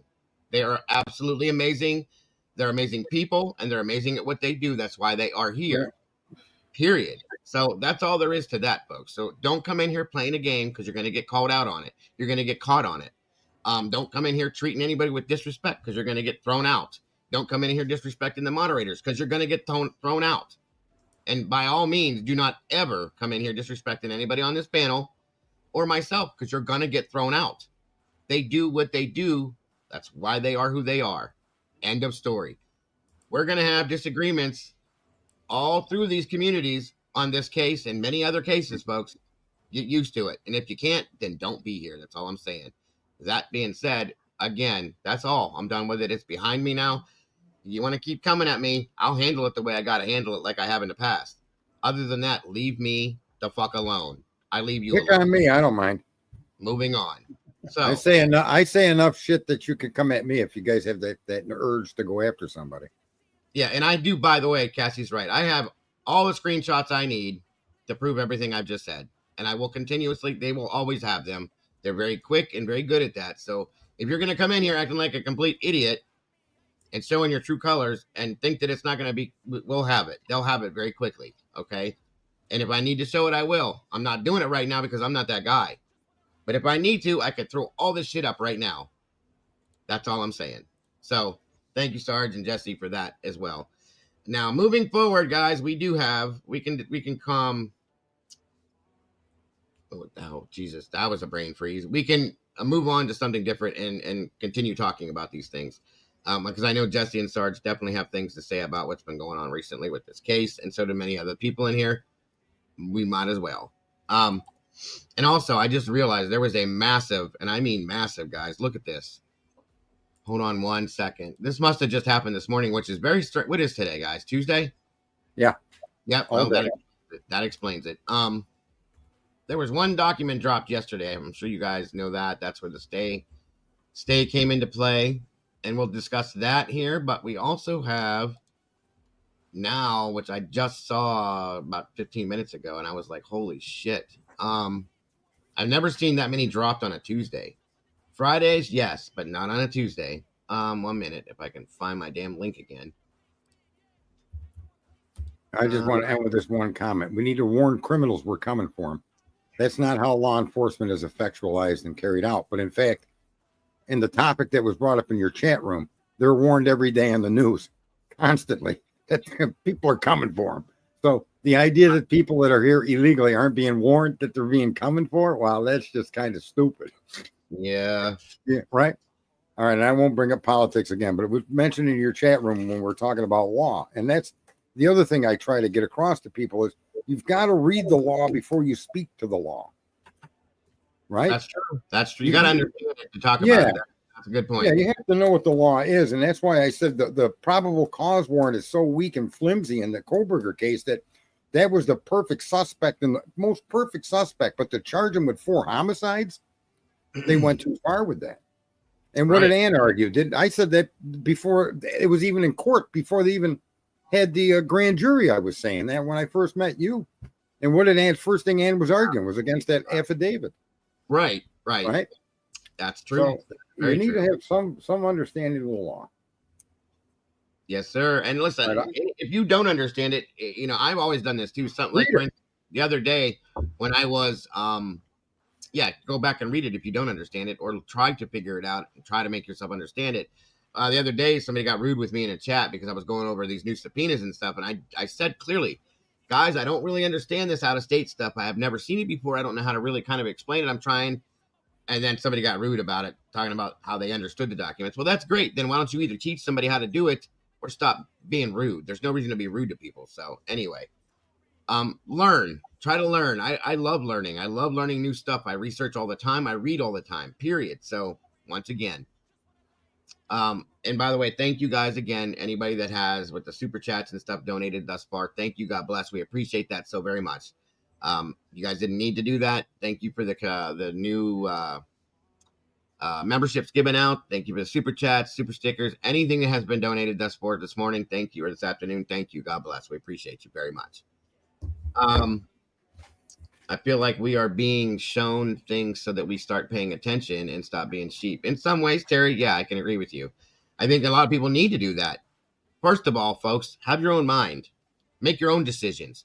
Make your own justification as to what you believe these things are. Stop following people and what they believe in just because you want to follow them or because you can't make your own. It's okay to have an open mind, folks, and be able to look at things and critically think about it. You don't have to say he's guilty just because the police arrested him. You don't have to say he's guilty just because 350 other people did. You can have your own mind. It's okay.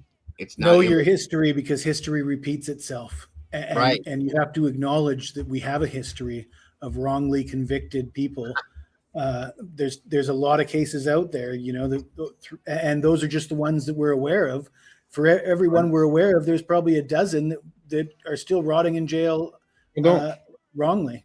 We have 30,000 convictions in one state from DNA that was mishandled by, you know, the superstar of DNA testing. So there's 30,000 convictions that probably have to be trashed. And we don't know. Is that the Henry Wong or that Asian doctor that was the pioneer of DNA? No, this goes into a state nearby, Colorado. I don't know what state, but near Idaho, in that part of the country, there was Oregon. Wasn't it Oregon? Well, literally the DNA expert in the OJ case, who I think is like the godfather of DNA. When you said the godfather of DNA, I didn't say godfather. I was pointing out that there was 30,000 cases. There's 30,000 cases that convictions where this person's DNA analysis was used to convict. Did you say pioneer of DNA? No, I didn't mention that at all, because I don't remember. I know it's recent though. It's within the last 6 months. You said something like that, Sarge. Something about you did say something to suggest that there was a higher up individual. I think you put words in my mouth, son. Come on now. Well, Diego heard it too. Come on, chat. Chat will back me up. Chat is on my side. I'm going to go on YouTube and play it back. Hold on. Kiki's in the house. Swamp Rose just joined us. Hello, Miss Kiki, and welcome. Thank you for joining us today. Thank you for having me on panel. I just thought I'd come up here and hear a few updates from you guys. And absolutely. Always appreciate you, dear. And Beth, thank you so much. And you are absolutely welcome about the tickets to Hawaii. I love it. That's funny as hell. And I just want to say, I only mentioned the DNA because you were talking about wrongly convicted people. That's a massive example of wrongly convicted people in that huge DNA scandal.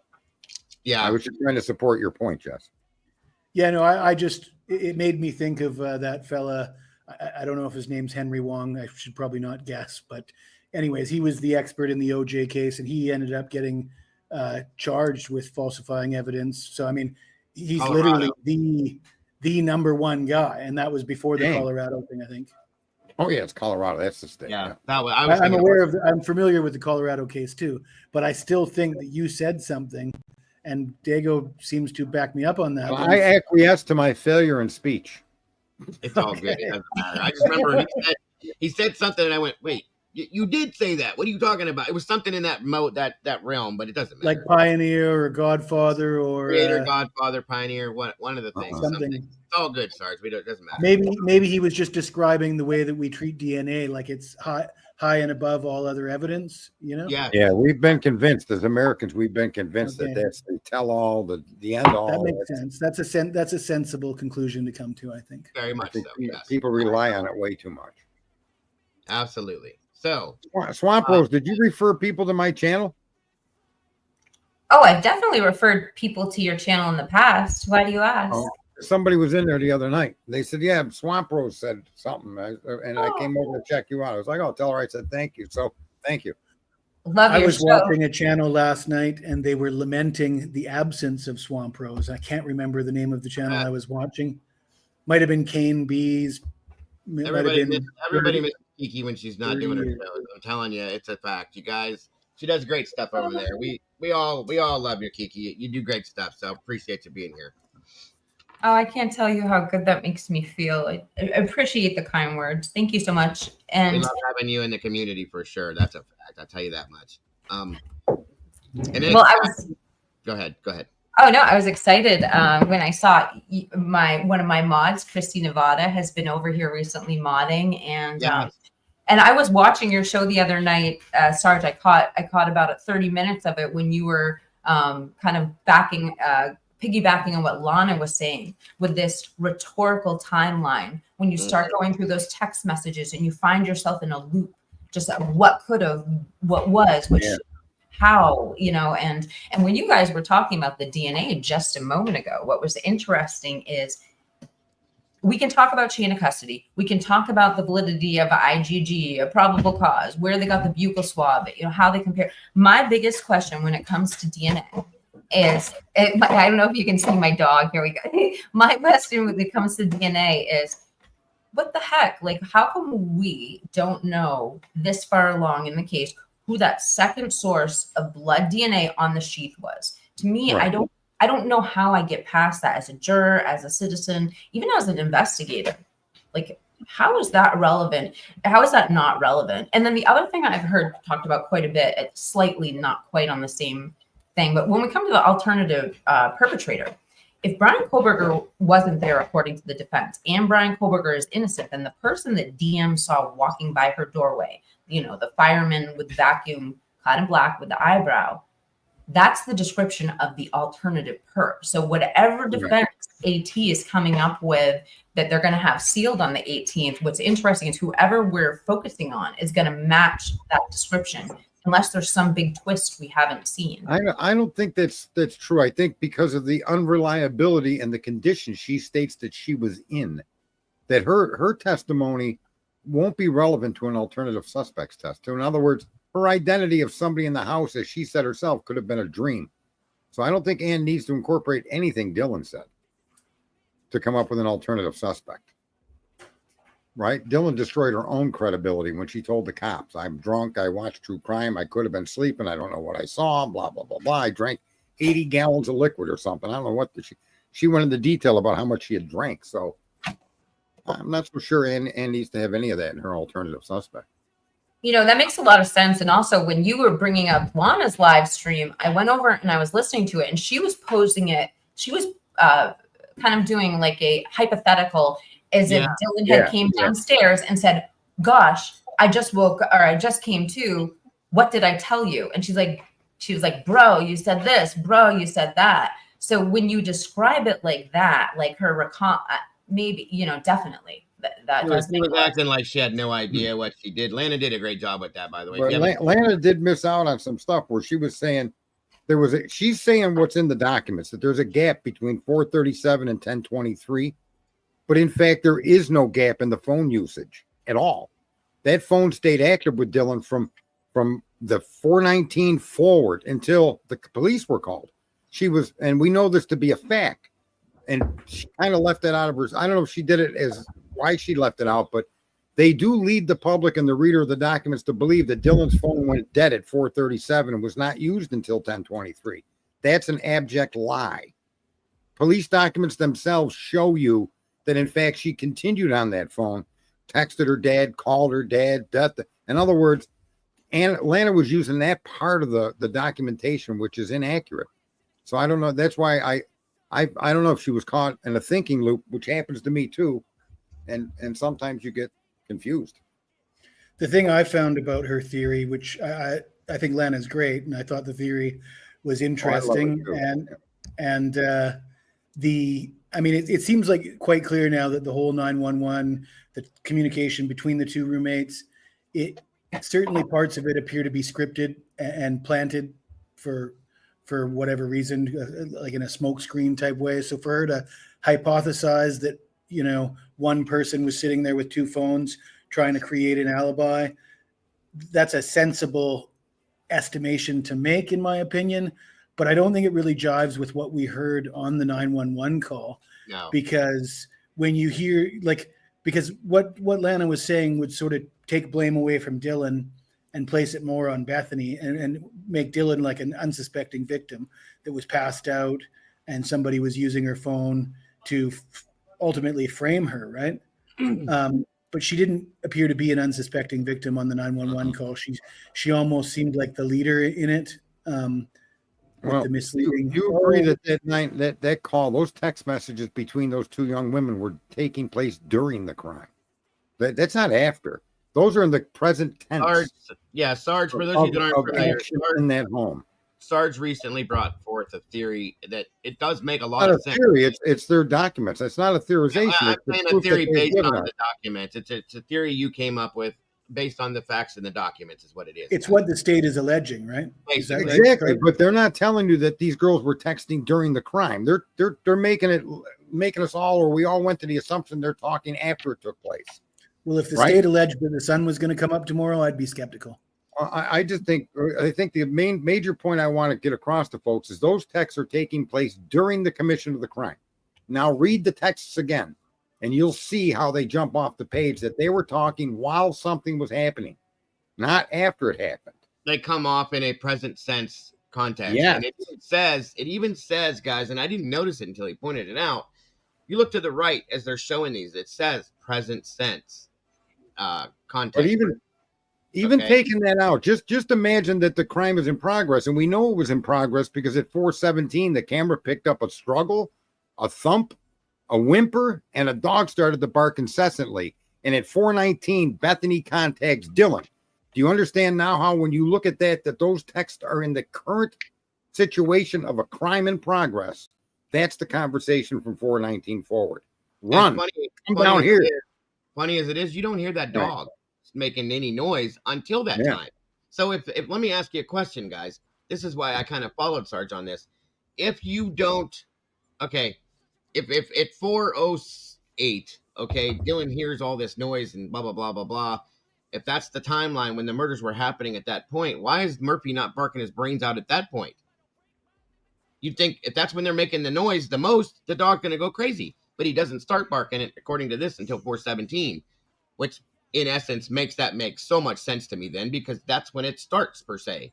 Maybe they were there before that, because I have always thought that it's the strongest conclusion you could make of the evidence they've given us. You can't make a difference. Yeah. Now, if the crime started at 4 a.m., there's no mention of anything happening from 3:51 on Dylan's phone until 4:19 when Bethany calls her, like, what the F, right? Bethany is asking her, what's going on? She's not asking about what happened at 2 o'clock or 3:15. That text at 4:19 is in the present tense, and every statement that they make is in the present tense of something happening, confirmed by the 4:17 evidence that tells us something was happening at 4:17. You can't deny that. So, and she doesn't say what just happened. What was all that noise in a past? Yeah, it's all saying it as if it's right now. Does that make sense, Swamp Rose? Does that make the text messages maybe seem a little different? Oh, absolutely. And I'll just build off what you're saying. When she says, bro, Xana was wearing black, I came under the full opinion that there's redacted text messages, because that's so out of place. And I agree with you. And I do think, Sarge, there is one other indication, possibly, in my opinion, of dog barking on an official record, which was, if you remember, the initial time where DM heard something upstairs, it was, she thought she heard what sounded like Gonzalez playing with her dog. Now, this is a house that has a history of making TikTok videos, partying, doing skits, like making, doing dances. They have tons of history of activity upstairs, multiple bedrooms upstairs, but she specifically said sounded like dog playing. To me, that means dog noises. So I assume the dog was already barking at like 4:07, 4:05. And so sorry. Yeah, that's a good point, Kiki. Either that or like she heard like a romping noise, like wrestling around or something. That could be too, because they didn't clarify. There is no time in accordance with that. In other words, without placing any assumptions on what she said around 4 o'clock. So that's anywhere between 4 and 4:30. Okay. Around 4 o'clock is not a specific time.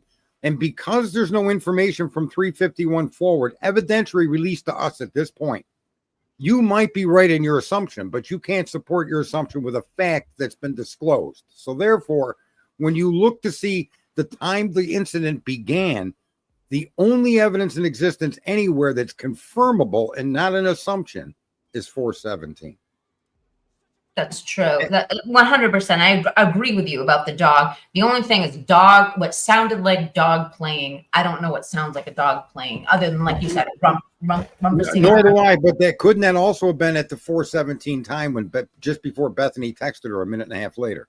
Well, yes. It was the order they were listing it. And when I bring that up, I cannot bring up that anomaly without bringing up one other anomaly that I just cannot let go of. And I'd love to hear the chat. I'd love to hear how you guys feel about this, but I just can't let go of this. The fact that in the PCA, one of the reasons why we believed it was Xana saying there's somebody here and not Kernodal or not Gonzalez upstairs was because of the TikTok activity of Xana at that time. And then we find out with these newly released what time are you attributing that to? Approximately 4:12 a.m. That's been corrected. Wait. Swamp Rose, that has been officially documented at 3:16 a.m. now. That's what she's getting released. I'm sorry. It's all right. Go ahead. Yeah. So that and Sarge, exactly, and that's building off of my point, is that I can't get over the fact that that was such a huge basis of the PCA saying that the forensic download of Xana's TikTok activity was the reason why she was the one who said there's someone here. And then we find out recently in the last few months, years later, actually her TikTok activity was an hour earlier. And that anomaly is just something I just keep going back to. It's like, that was in the PCA. That's why they said it was her. And then it goes back to, okay, so who was running up and down the stairs? And you know, just talking about these things so matter of fact, you know, I haven't been on panel in a while. You know, I feel like I should give a trigger warning or anything, but it is. No, that's a great understanding, or at least a sorting of what was told us and what is truth. Very, very good point. Yes. And you're fine, Sarge. Don't worry about that. And don't worry about the trigger stuff. I got that covered. You're good. Say what you got to say. Yeah, it's changed. That's the biggest problem with this, folks. And Jesse, Sarge, Kiki, anybody else in here, you guys will all agree, I know. The only things that have changed is all on the side of the prosecution. Brian Koberger's story has never been any different, and nothing has changed on his side of things.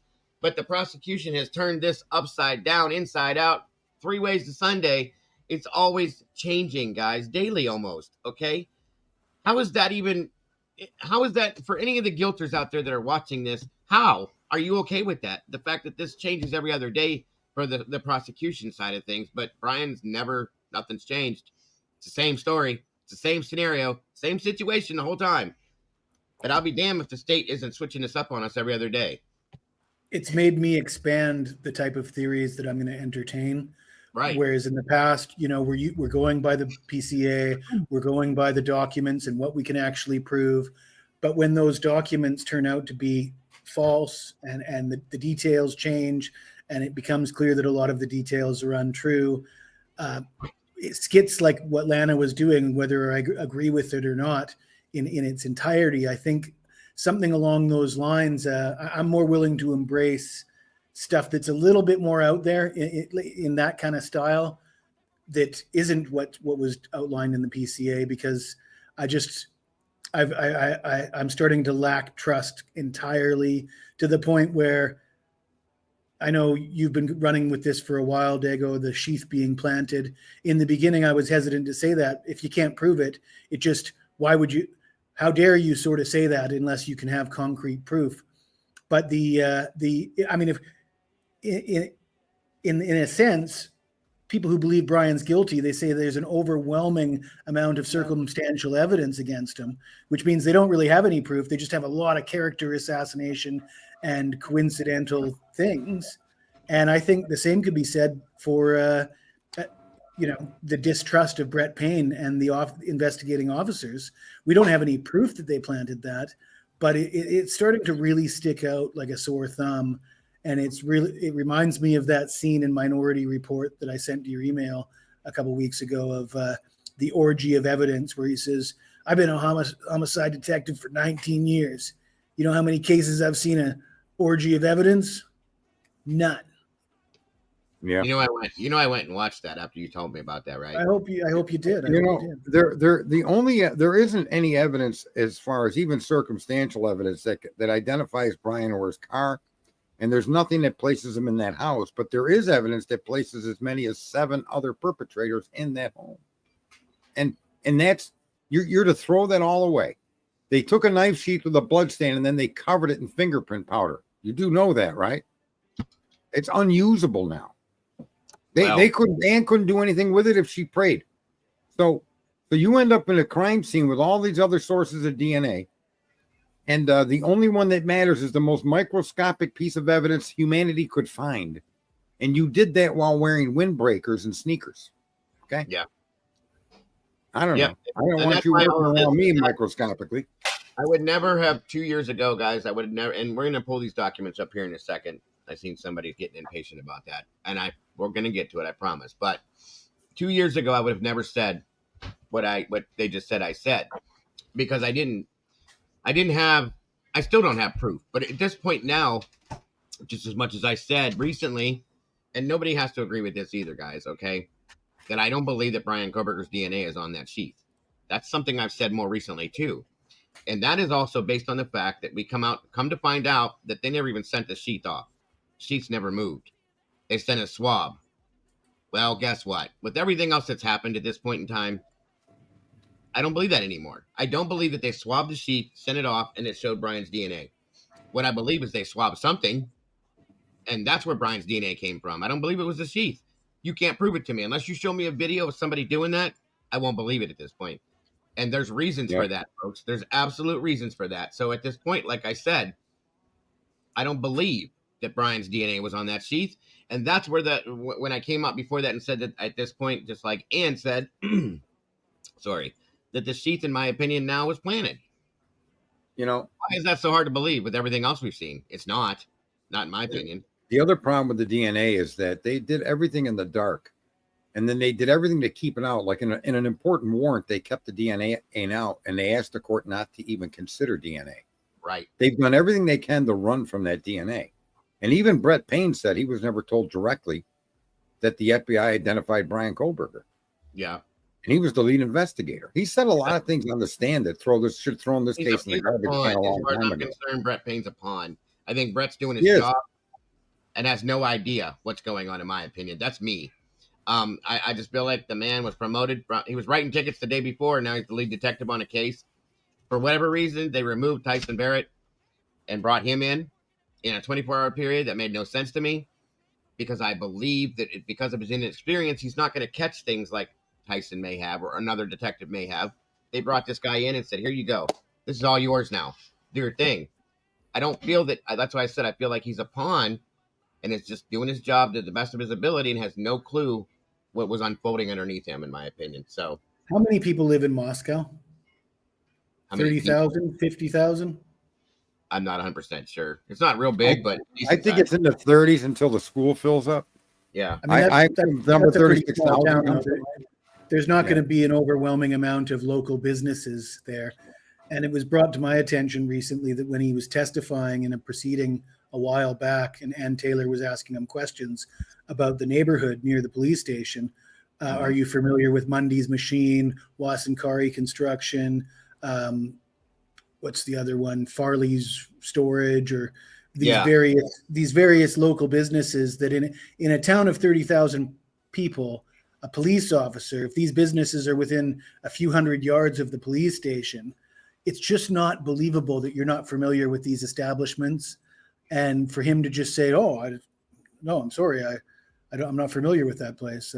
It seems very suspicious. It is odd. I agree with that. With those types of things were definitely odd. And Jacob, to answer your question, that was Saeed showing his ID to the officer because he didn't have the physical ID on him. But I'm no, curious. you're right. That is suspicious. Agreed. Rose, what observations do you have that may not have been mentioned here?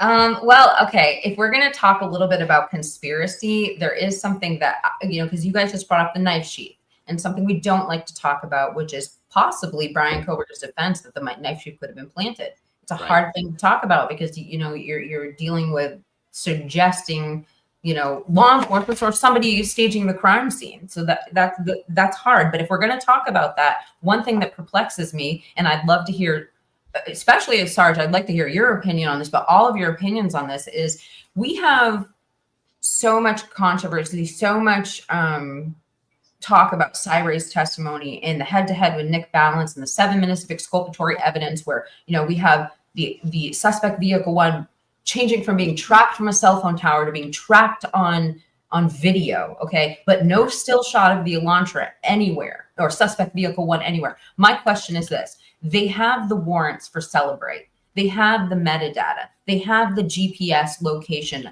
of that freaking phone. Why do we care what the cell phone towers say? They shouldn't matter. But before I just let me finish the point, and then I'll toss it all to you guys.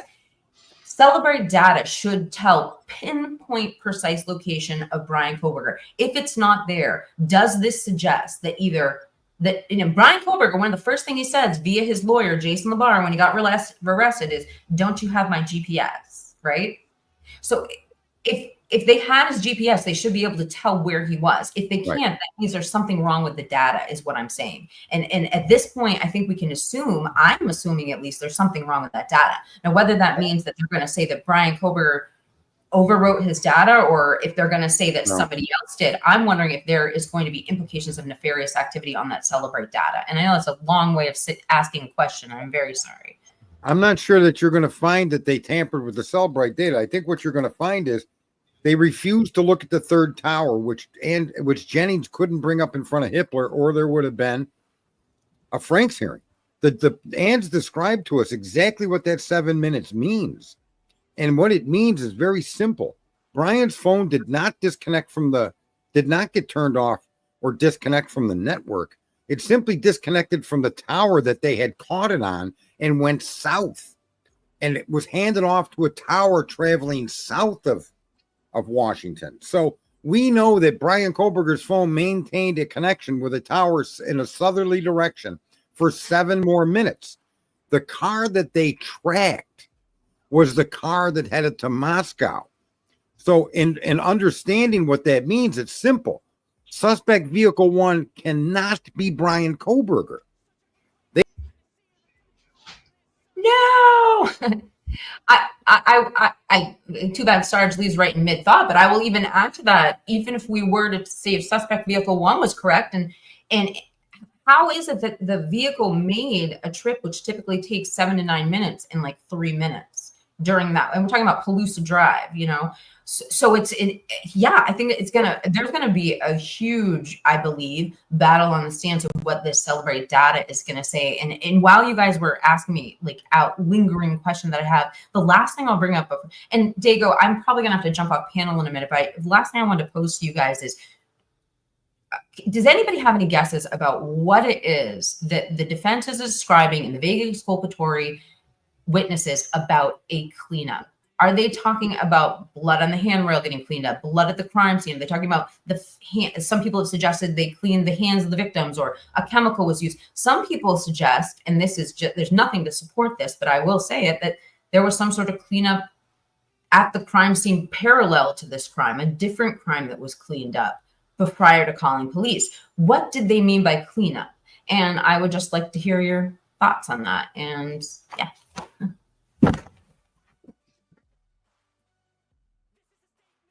Oh, you stumped him. Is he still here? Oh, he fell. You pushed him out the window, Kiki. Yeah, she pushed me down, and I don't mind. What was I going to say? So did you catch what I was saying, that the 7 minutes proves it can't be Brian? That there was a car that left WSU at that appointed time that did drive towards Moscow. That's suspect vehicle 1. The 7 missing minutes, though, are Brian's car going south. Therefore, Ann's argument, which is accurate, is whatever video that you collected and whatever cars you're trying to tell us is Brian's simply cannot be Brian because you're tracking the wrong car. Brian provably went south for 7 more minutes and was transferred to another tower. That evidence exists. Right. Did you hear what she asked you, though, Sarge? I don't think you did. As far as, no, I got dropped. What did you say there, Swamp Rose? That's what I thought happened. That's why you're over there. She brought up I'm sorry, Kiki. Can you re-explain it? I hate to ask you to do that. He didn't hear you because he was backstage. Well, just Sarge, the last question I had for you guys, and I'm going to probably jump off panel in just a minute after I ask this, but where do you think, where and what was the cleanup? Because what I've heard multiple things suggested. You know, we hear about blood on the handrail. Did they clean the handrail? What somebody in the comments said, is that the reason for the latent shoe print, or was that just meaning that the shoe trailed to Dylan's door and was latent there? Is the cleanup, I've heard maybe someone used chemicals on the hands. Was it the fingernails? Was the cleanup a parallel? I mean, we have no evidence to support this, but could the cleanup have been some parallel crime having nothing to do with this that happened before LE was called? What did they mean by cleanup, and how did they say, why did they say the cleanup through the timeline office? Because I'm assuming it's at the crime. I don't know. What do you guys think? Theories? My thinking that there's a cleanup that took place was witnessed by Dylan when she said she saw a man with something on his back. So I think that these two young women that were in that home know a lot more than what's being told, and what's being told isn't their version of events. The version of events that were being told by the prosecution of the state are not the accurate version of events that those two girls witnessed. And so was there a cleanup? I don't know, but they did say there was blood print on a chair. And if you're going to suggest that the killer sat down in that chair, then you have to accept that the killer had blood all over them. And therefore, you would then have tracking. You would then have noticeable movement of a person that just committed 4 homicides with a blade. There's got to be blood everywhere as they move through the house, right? And yet, we're to believe that the only blood was in those bedrooms, that the only, and everything else that they collected around the house was from party goers. They would ignore it. A glove with blood on it, a railing with blood on it. Just ignore that. So, yeah, I think that there was an attempt to clean the scene up. That would explain the 8 hours. But there's no real evidence of it unless I'm making guesses. But I think that Dylan, when she says she saw somebody there with like a vacuum on his back, she might have said.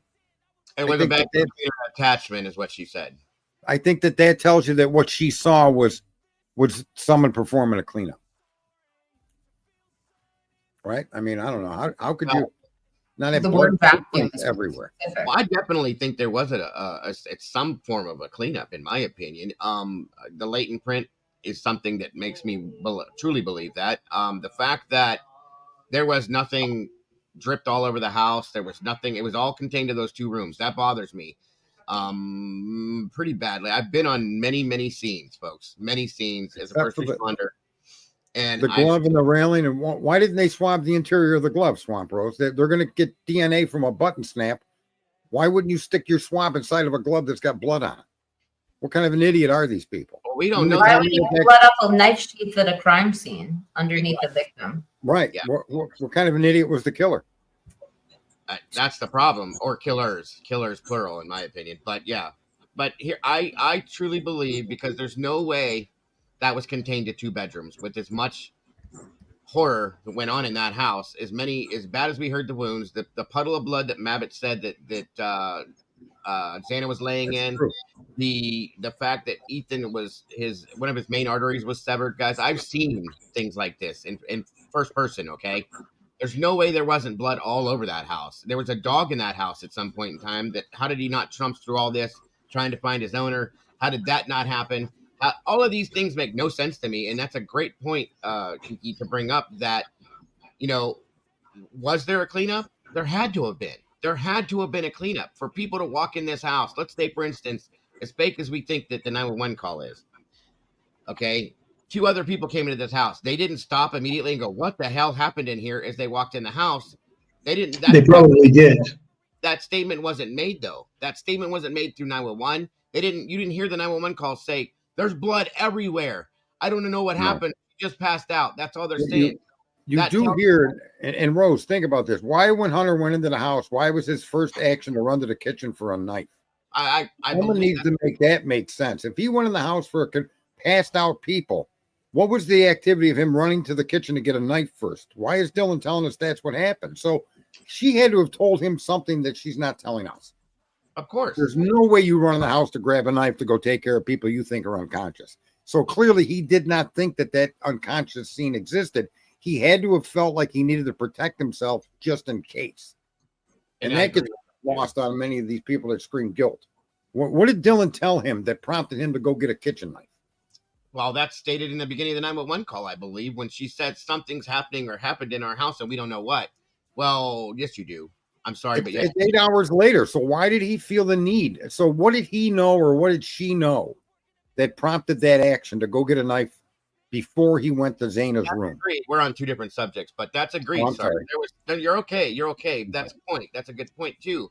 But to finish the thought on the cleanup thing, because I hate jumping all over. I know I do it a lot, but I just want to make sure everybody's not confused. But there was, in my opinion at least, Jesse, I'm going to ask you next, of course, too, a definite cleanup done, because I don't understand the 911 call. Like I said, I have to go back to that every time. As fake as it sounds, as fake as I believe it is, there's not one word spoken about there's blood everywhere. This is a mess. It's what's going on? How did this happen? They don't talk about that. They don't seem to be reacting to that either in that call or even in the document that was put out there. So how are you not, other than the fact that it's not there? That's my opinion. Sorry, go ahead. Yeah, I'm not sure if my mic is working. Can you guys hear me okay? Very clearly. Very clearly. Okay, yeah. And I was having some internet problems, I think. But yeah, I think the cleanup would be a simple task of trying to make the roommate's story plausible. So so I believe that the 911 call was completely staged. I mean, if Hunter's going to get a knife, if they're saying, come on, Bethany, but we have to, and we've been over it. We've all talked about it in great detail. Right. We agree that it doesn't sound the way it should sound if it was the real thing. At least I think that we all agree that. I shouldn't be making people adopt my opinions or attributing my opinions to other people. But anyways, I think the 911 call was fake. And I think in order to make their story plausible, there would have had to been a certain amount of cleanup in the common areas in order to try and make that story plausible. And when it comes to the Celebrite data that Kiki was talking about, I've been watching a lot of old and new Andrew Garrett videos, and the way he describes it, and my limited knowledge of Celebrite, is that simply at the time that they claim that his phone was turned off, if he didn't have any apps running, which apparently he didn't, they wouldn't get any data from his phone on Celebrite until it was turned back on. So the period of time that they're trying to pin him at the scene, there's just no data there, except for advanced timing records, which they're claiming they don't have. But Celebrite, I think, would give you his texts, his calls, health apps, and GPS. But if the phone's turned off, according to Andrew Garrett, he said it in several interviews, they get nothing. No, unless a GPS app is turned on.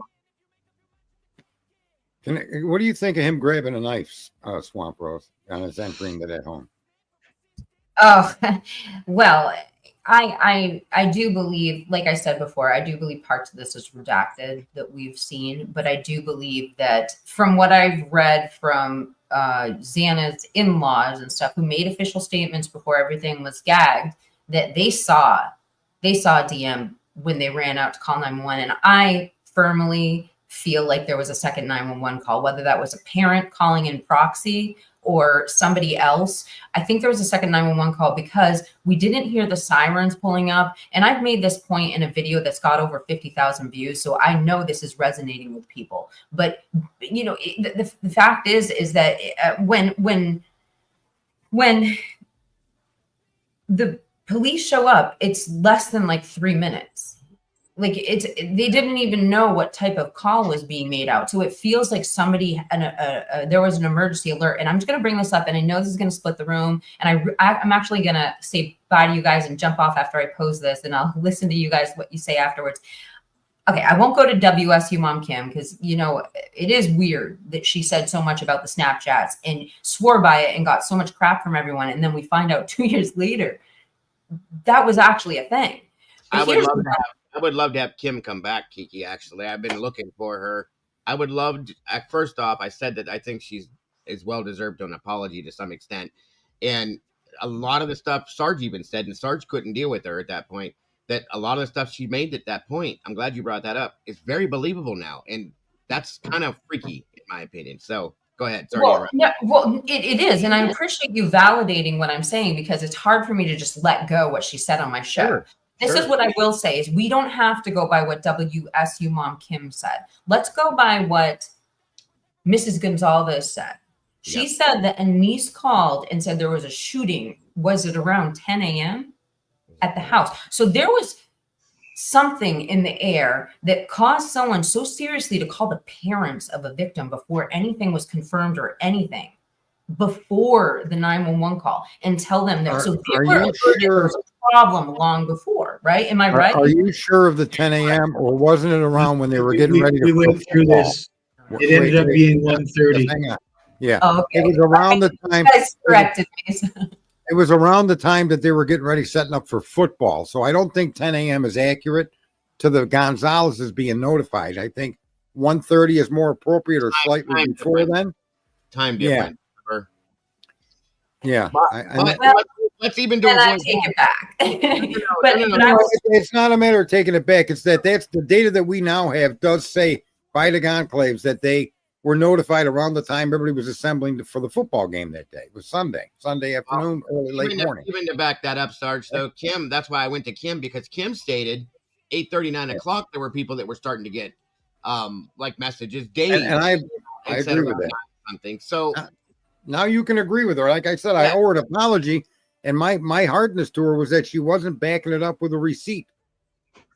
And that's where the issue was with me and Kim. It wasn't that I thought she was just making up a story, but she couldn't verify her arguments. Now they're to a large extent verified, in as much as there was massive phone activity with Dylan and Bethany long before the police were ever called. Yes. Kudos to Kim. She was right on that. Well, she also told us something else that's very relevant right now when we talk about the Dateline week. And this will be the last point, and then I'm going to leave this stream, which is I've gone back to my interview, and then I had DTS on my show afterwards to talk about how he vetted Kim and explain it. And they both said something very similar. They said something the same, and they were saying it about different points, which is this information that went beyond like what Kim, essentially what Kim was implying is that a lot of the parents or people like that had these, like, I don't know how to explain them, like handlers or whatever, but someone they reported to and reported back to them.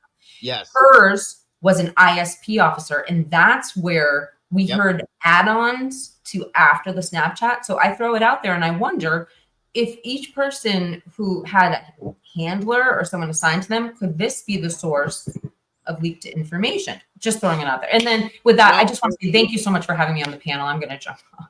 Well, you don't have to by any means. I love having you here, but you're always welcome. I hope you know that. Unless you have something to do, I understand completely, but we always love having you here. So, and that's a good point too, Key, that you just brought up. And that's very true. She told me word for word in private conversations, not just on a live, that more than once that she did have that person. And that's a very huge point. Is that possible? Is that where some of this information came from? I have to say, yeah, I believe that. I truly do. In the way that she phrased things and didn't, I guess you could say, verify certain things, was out of fear in some senses based on what she told me. And I could hear it in her voice a lot of times when we would talk. She was worried for kids. She was worried for friends of her children and other children. She didn't want to see more bad things happen to people. And that was real, folks. That was real in the tone of her voice. That's why she wasn't able to verify certain things at that point. And she did make a statement once. More than once, actually, and said this will all come out down the road. Well, here we are. And guess what? She was 100% right. So, absolutely. I absolutely. And if you hear me, it makes that 8-hour delay so much more chilling. Yes. Yeah. Right? Very much so. Asking back real quick, Kiki, before you do have to leave, if you do, because I promise you, if it's up to me, you don't have to go anywhere. I love having you here. You asked about the cleanup. What are your thoughts on the cleanup? What do you think about that? Well, I from minus it being something parallel, like the rumors that came out about something being flushed down the toilet, minus that, which is plausible to me for a house of kids. I'm not suggesting anything bad, like trafficking wise, just a normal, Other than that, I always assumed from the way that it was presented to me, the cleanup stated something in the crime scene. So I always assumed the killer was the cleanup. So that's the one thing I will say is that when I think of how the crime scene could have been cleaned up, there's no good reason why a surviving roommate would clean up blood or a crime scene before calling 911. Yes, there is. If they weren't, well, I'm saying innocent bystander, a victim. Yeah, I agree There's with no you. reason for them to go clean a handrail or bloody. No. Innocent bystanders wouldn't be involved in a 911 call like that, in my opinion. Good point. Yeah. And that even goes for the people in the background that were interjecting, going, "Oh, by the way, there's a guy in the house last night." I mean, that's now you're participating. Now you're blowing smoke up everybody's ass for whatever reason. Yeah. And Lucy just said, "But the UI plumber." Yeah, I know what you mean. I know what you're saying. I get it.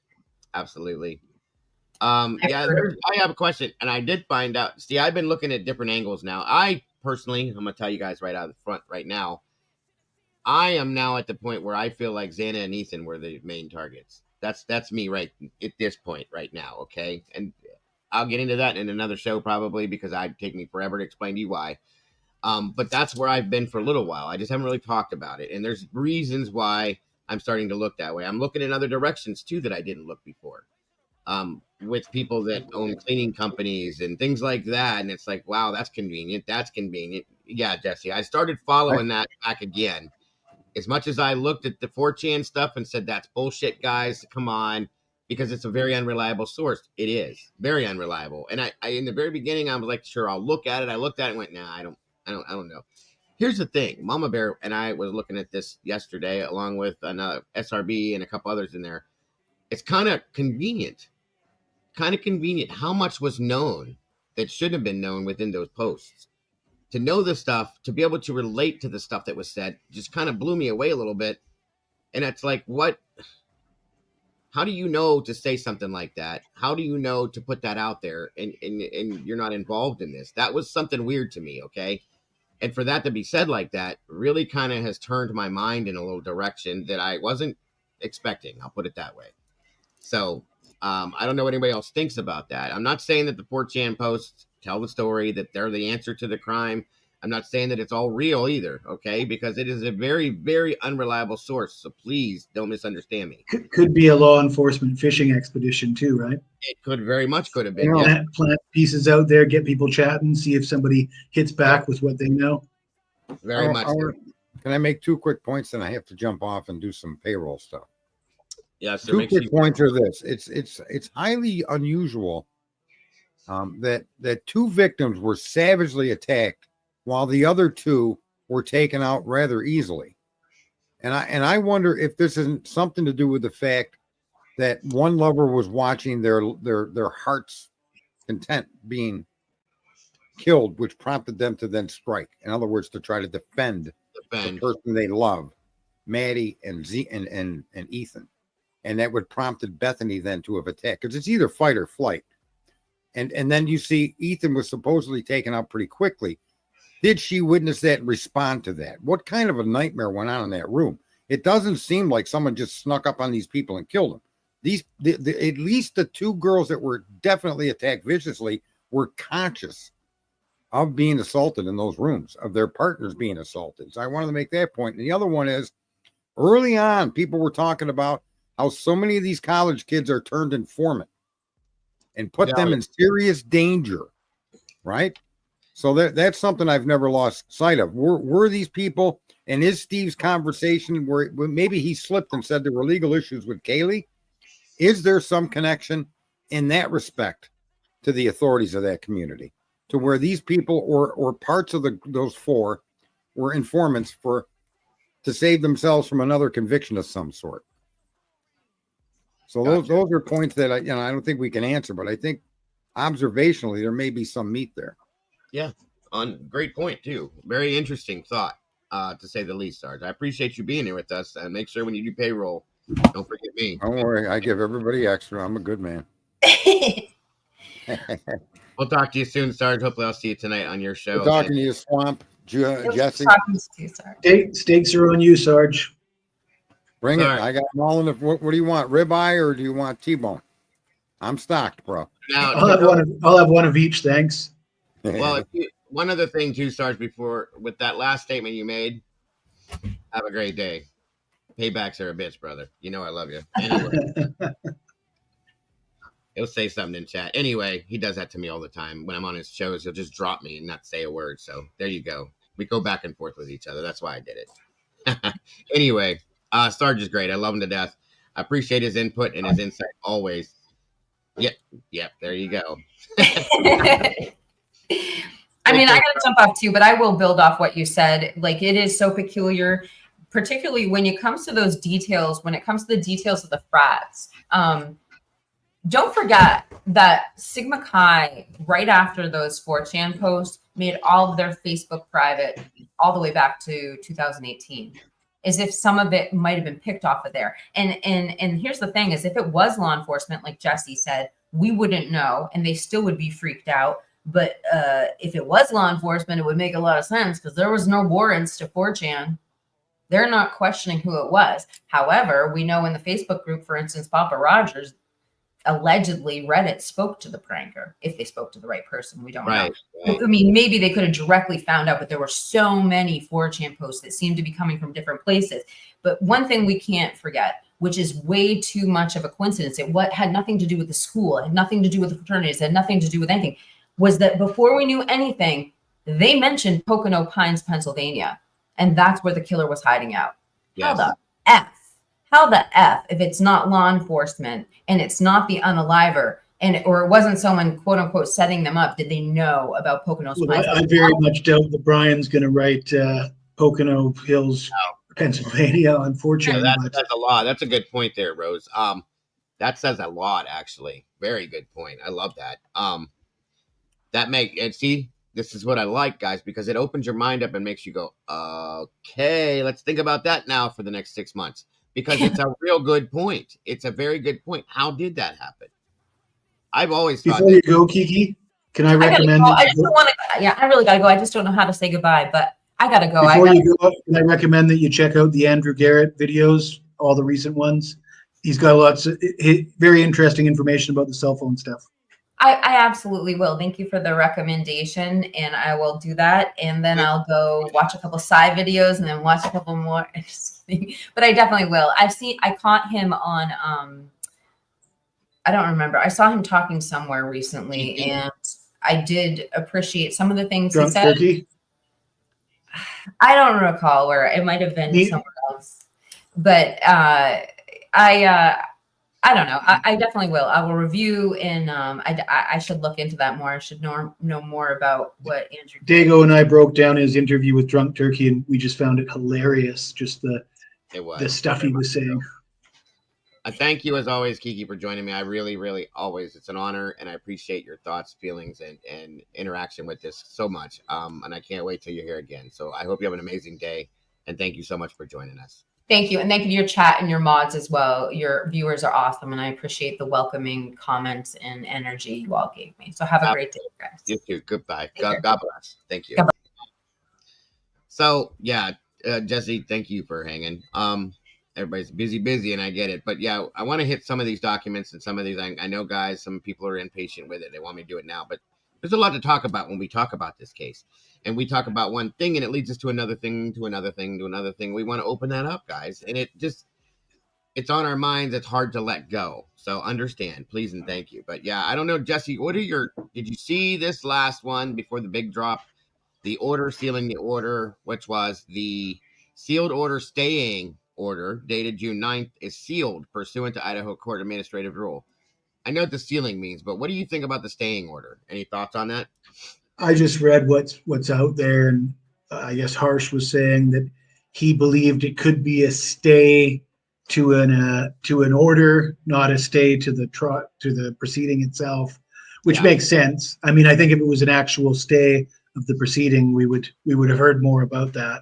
It is just a stay to the order, in my opinion, too. The whole proceeding, that would have been a bombshell. So yeah. So I mean, what order it is, I don't know. I mean, the gag order, I'm just not sure. I don't know. And if it's relating to Administrative Rule 32, which everything seems to, 32.1, 32I, 3A, 4, and 6, Title 19, Chapter 11, that refers to excuse me, warrants from when we looked up arrest warrants and things like that. So I don't know if it has anything to do with something of that nature, or I don't know. I don't know either. And that's why I was asking, others' opinions on this. I wish Annie was here. God, I miss her. I was kind of surprised to see the mitigation, a lot of stuff about mitigation experts and stuff. Yeah, because I kind of thought that they would just move. I felt pretty confident that Anne was going to be able to get the death penalty removed. Otherwise, yeah. Well, I mean, what is Hitler? Does Hitler really think he's just going to full speed ahead and that's going to be fine? Maybe he feels that way. I mean, that's the way that Bev is running her court. Is just whatever. I'm going to do whatever I want. I don't care what anybody thinks about it. I'd like to think that there's consequences if Karen Reid was found guilty and then appeals, and then then we really have to then higher ups have to go and break it down, all these decisions and whether or not the right decision was made. And I don't think any judge wants to be critiqued and found to have made the wrong decision. Right. And to me, Hitler going full speed ahead without conceding anything, without taking the death penalty off, and forcing them to deal with the mitigation on top of the guilt phase, when clearly that's just too much for them to deal with and unfair. I think that would not look great on him in review later on at the stage of appeal. He's definitely, in my opinion, first off, he's going to get called out on the fact that he didn't address it. And yes, like you just stated, when it comes time for appeal, oh boy, that's going to look. And I'm surprised because I haven't taken Hitler as somebody to allow bullshit, because it's going to come back on him, and I don't see him dealing with that. Okay, so we don't know 100%. I don't think any of us do at this point. It's a stay on a motion or on an order or something. It's not a stay on the whole proceeding, folks, because that would just blow up. Okay, we don't know. It doesn't give a detail into what it could be. I don't know if it's a stay on the what was going on with the leak stuff. I don't know. I've been looking at this and I can't quite come to a conclusion. That's why I wish others were around that have different opinions that maybe could lean into it a little bit more and give us a little more insight, possibly. So I'm not afraid to admit when I don't understand something or when I don't know something by any means. I would really love to know this, because I have a feeling it's something interesting, very interesting. So a lot of the recent docs appeared to be regarding the dollhouse to me, or that's the first thing that popped in my head anyways. Yeah, some of them could be very much. Yeah, the exhibits I thought the exhibits were perhaps referring to the dollhouse. It could be. They've sealed all the exhibit stuff that we've seen, so it's hard to tell for sure. Tonka just said that it's been combined with the mitigation filing. Okay, so the stay order being combined with the mitigation filing, that's kind of interesting to me. Thank you for that, Tonka. So, and that I didn't know. Well, is that an indication of what we were just talking about? That I think they put a stay on the mitigation stuff because they, in anticipation of getting rid of the death penalty? Maybe that would be interesting, Jesse, and for sure, very possibly. It would make sense because it seems like it's such a win-win for Hitler, right? Because it seems very important for him to get this on track, right? Definitely. And it's going to be very difficult for him to keep his schedule and get it on the rails if he's not going to give an. I mean, I don't know what happens if Anne just says, "Look, I'm not ready. I can't do my job." I mean, can't she literally just say, I'm not prepared to defend my client, and then you're not allowed to try a guy when he doesn't have adequate counsel, right? Right. Definitely. So there is a channel that I follow lightly. I do follow what she talks about. She just did. Where'd it go? She does all the document stuff very, very decently too. It's called, and I'm going to give you guys the link here. Mods, I'll have it in her. Kathy's Indie Zone. We've watched some of her stuff in here and used it for a review to understand certain things. I'm going to pull something up on this. I can't remember which one this, or can't figure out. Hold on a minute. There's a couple that she's done like over the past like 8 hours, guys. Many of them. Let me jump to this one first so that this is explained.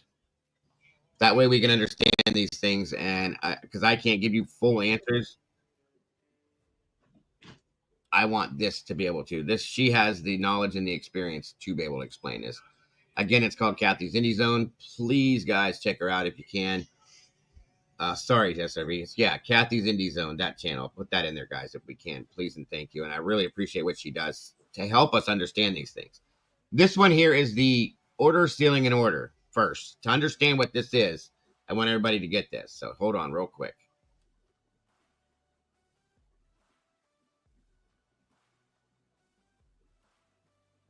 These aren't long, guys, so just give me a minute. It'll explain these things we're having questions about, and we can keep moving through these documents, and she'll give explanations on mostly all of them. So thank you guys all again for being here. We appreciate you so very much. The Indie Zone podcast. My name is Kathy. There has been a new document drop effective June 9th, 2025 in state of Idaho versus Brian C. Koberger. This is very uniquely, in my opinion, titled order. It says, quote, order, sealing, order, end of quote. It states here, the sealed order staying order dated June 9th, 2025 is sealed pursuant to Idaho Court Administrative Rule 32 G1 32 I3A 46 and Idaho Code Title 19 Chapter 11. It is so ordered. Now, this is dated this 5th day of June, 2025, regarding an order dated June 9th, 2025, which there has to be some sort of a Scrivener's error here. Either Judge Hippler meant to say dated this 9th day of June, 2025, to seal an order dated June 9th, or he meant to write the sealed order staying order dated June 5th, 2025, dated this 9th day of June, 2025. There's some sort of a Scrivener's error here, and it is possible that the court may file another order to correct these differences in the dates. This is signed Stephen J. Hippler, Administrative District Judge. So once again here, as the court has done in an order that was rendered recently, he's signing it not as the district judge overseeing Idaho versus Koberger, i.e., the trier of the law, but in his capacity as administrative judge of the 4th Judicial District for the County of Ada. We had previously provided you with some content regarding the court order of June 5th, 2025, and noted that Title 19, Chapter 11 had something to do with grand jury proceedings. If you have not had an opportunity to listen to that content, please do, because it will hopefully provide some further insight on what this new order filed June 9th has to say. And to review any of the court documents, which we very strongly encourage you to do in Idaho versus Koberger, please go to any search engine of your choice and plug in the term Idaho Cases of Judicial Interest.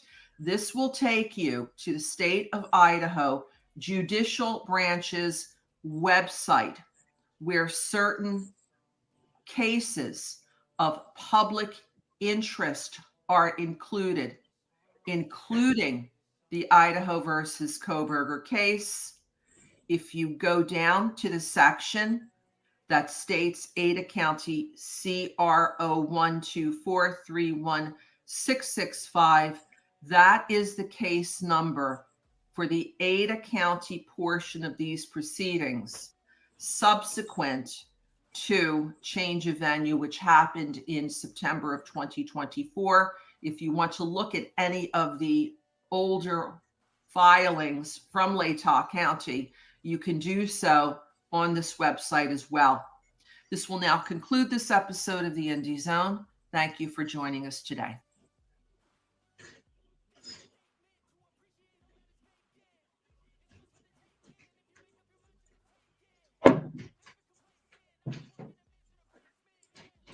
Well, I gotta say, I'm a fan of the Indie Zone.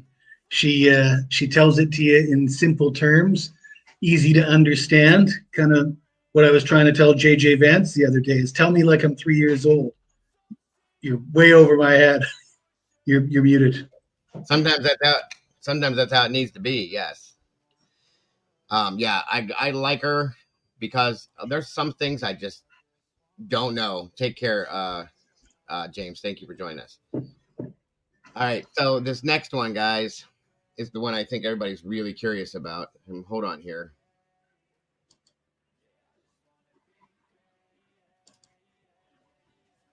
Oh, wait a minute.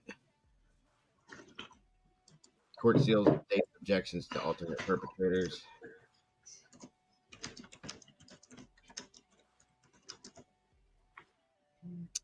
Here it is. This is the one right here. Confusing order. Yeah. This is the one I've been waiting for. Take care, James. Get some rest, brother. Thank you for joining us today. I hope you have a great rest of your day, sir. Always appreciate having you here.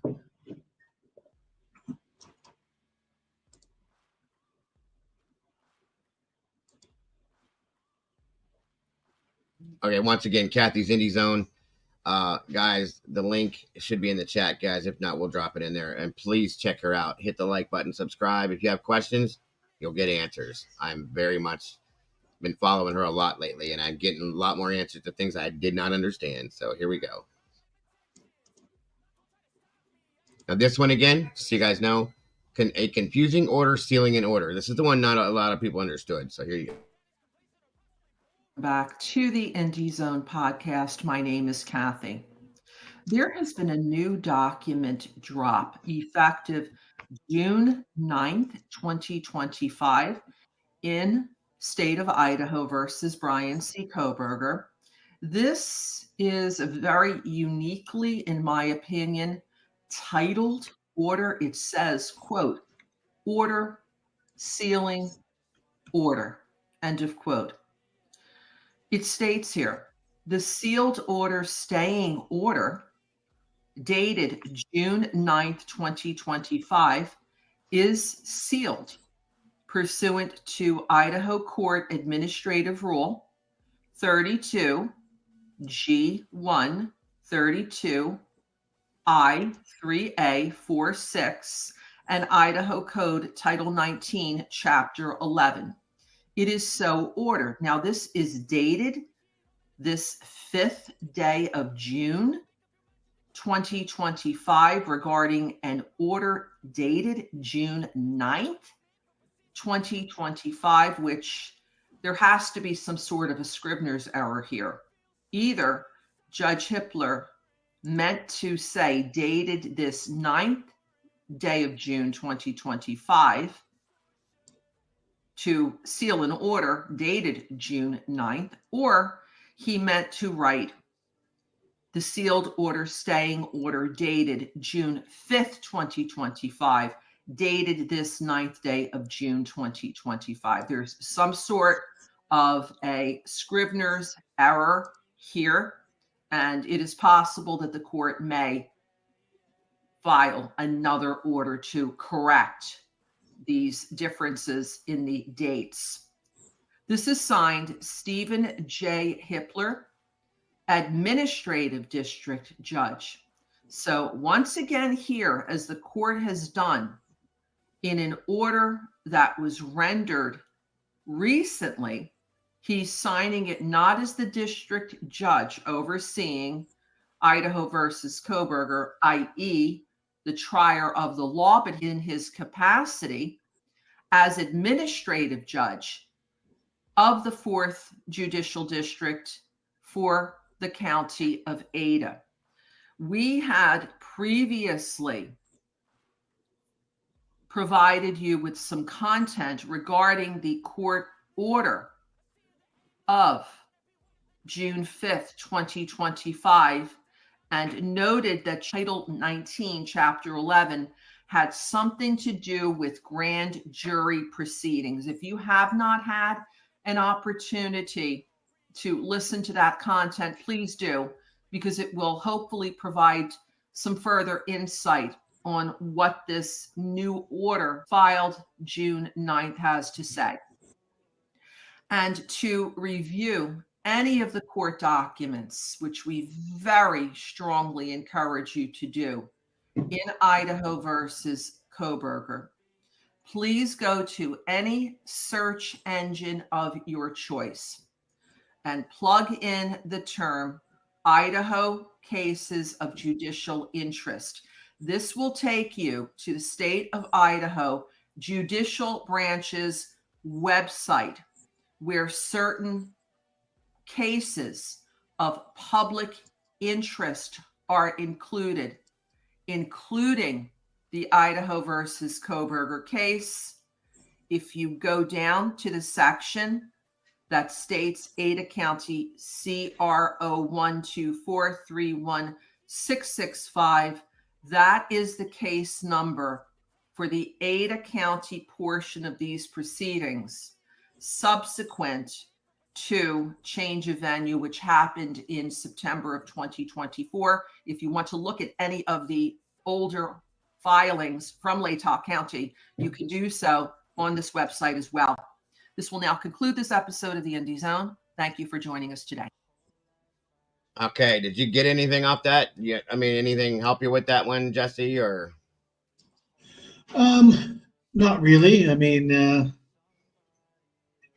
not enough to know what it all means. Sure. It is, like I said, she does break it down to the basics. Sometimes it's still hard to understand these things. Now, the newest one she dropped just a few minutes.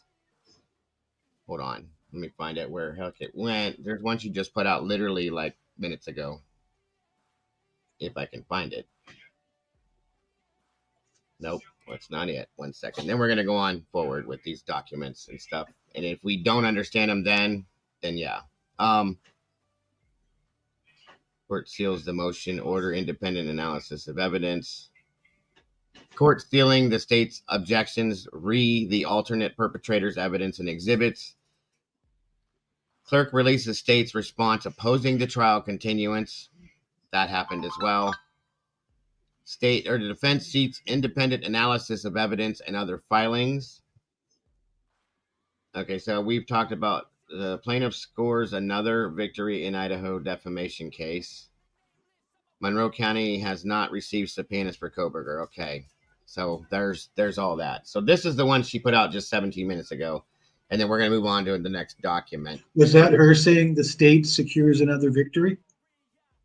No, that one. Why do you want to hear that one? I'm just curious to what the victory is. Yeah, sure. And that says that was done 9 hours ago. Yeah, let's see. And it's like I said, that's why I like this, because she explains these things where we may not see it for what it is, and she's explaining what it is. So there we go.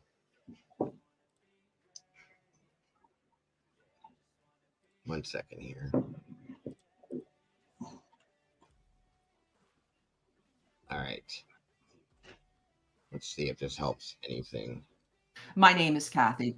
We had previously reported to you that the defense, Ashley Guillard, in the so-called Idaho 4 defamation case that has been pending in the United States District Court in Idaho, had sought to have reconsidered a prior the victorious entry of what's called partial summary judgment on liability regarding 2 defamation claims brought against Ms. Guillard based on what the plaintiff, Rebecca Schofield, had brought forward in her lawsuit for defamation.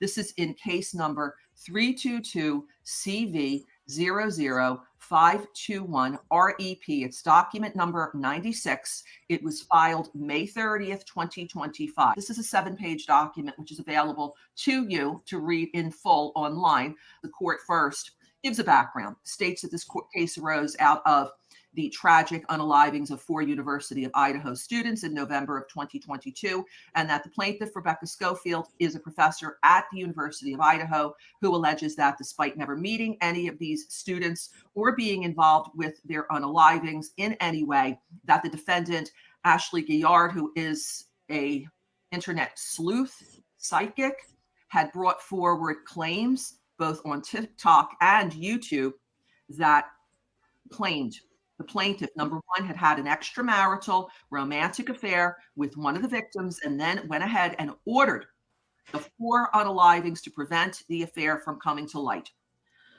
The court then goes on to explain on page 2 that on June 6th, the court went ahead and granted plaintiff's amended motion for partial summary judgment as to the issue of liability, not damages, for plaintiff's 2 defamation claims.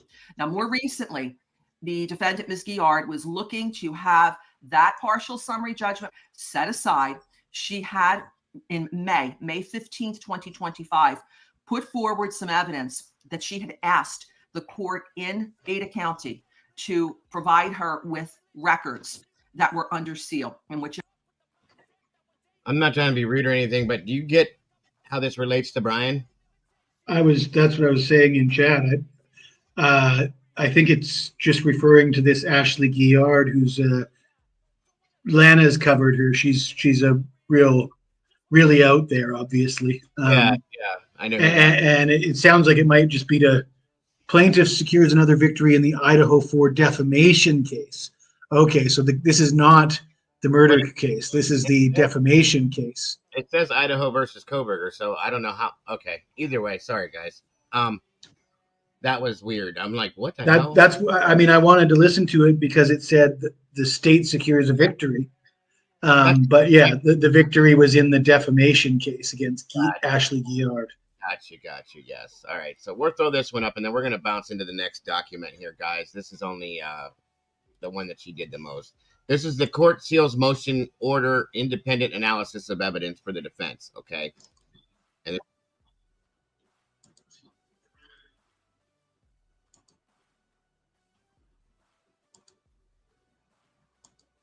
And like I said, guys, I want to understand these documents as much as we can so we don't make mistakes as into what is actually going on within the case, because sometimes they can be misinterpreted, misunderstood, misread, and it causes more turmoil, in my opinion. I just put it out there for that in that way. Hold on.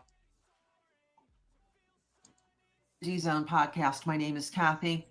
In a prior episode of this continuing series on Idaho versus Koberger, we notified you that there were notations on the case summary page, unfortunately under seal, where the defense had submitted a motion and a proposed order concerning an independent analysis of evidence. What evidence? We do not know, because the crux of Mr. Koberger's argument is under seal. I provided a link to this prior episode of our podcast where you can learn a little bit more of what the case summary page stated. We now see that on the 9th of June, 2025, the court entered an order sealing the defendant's motion and order for independent analysis of evidence. It says here, the court having before it the motion to seal defendant's motion and order for independent analysis of evidence and good cause appearing, now therefore it is hereby ordered the defendant's motion and order for independent analysis of evidence shall be filed under seal pursuant to ICAR 32I and IC section 741241B and C.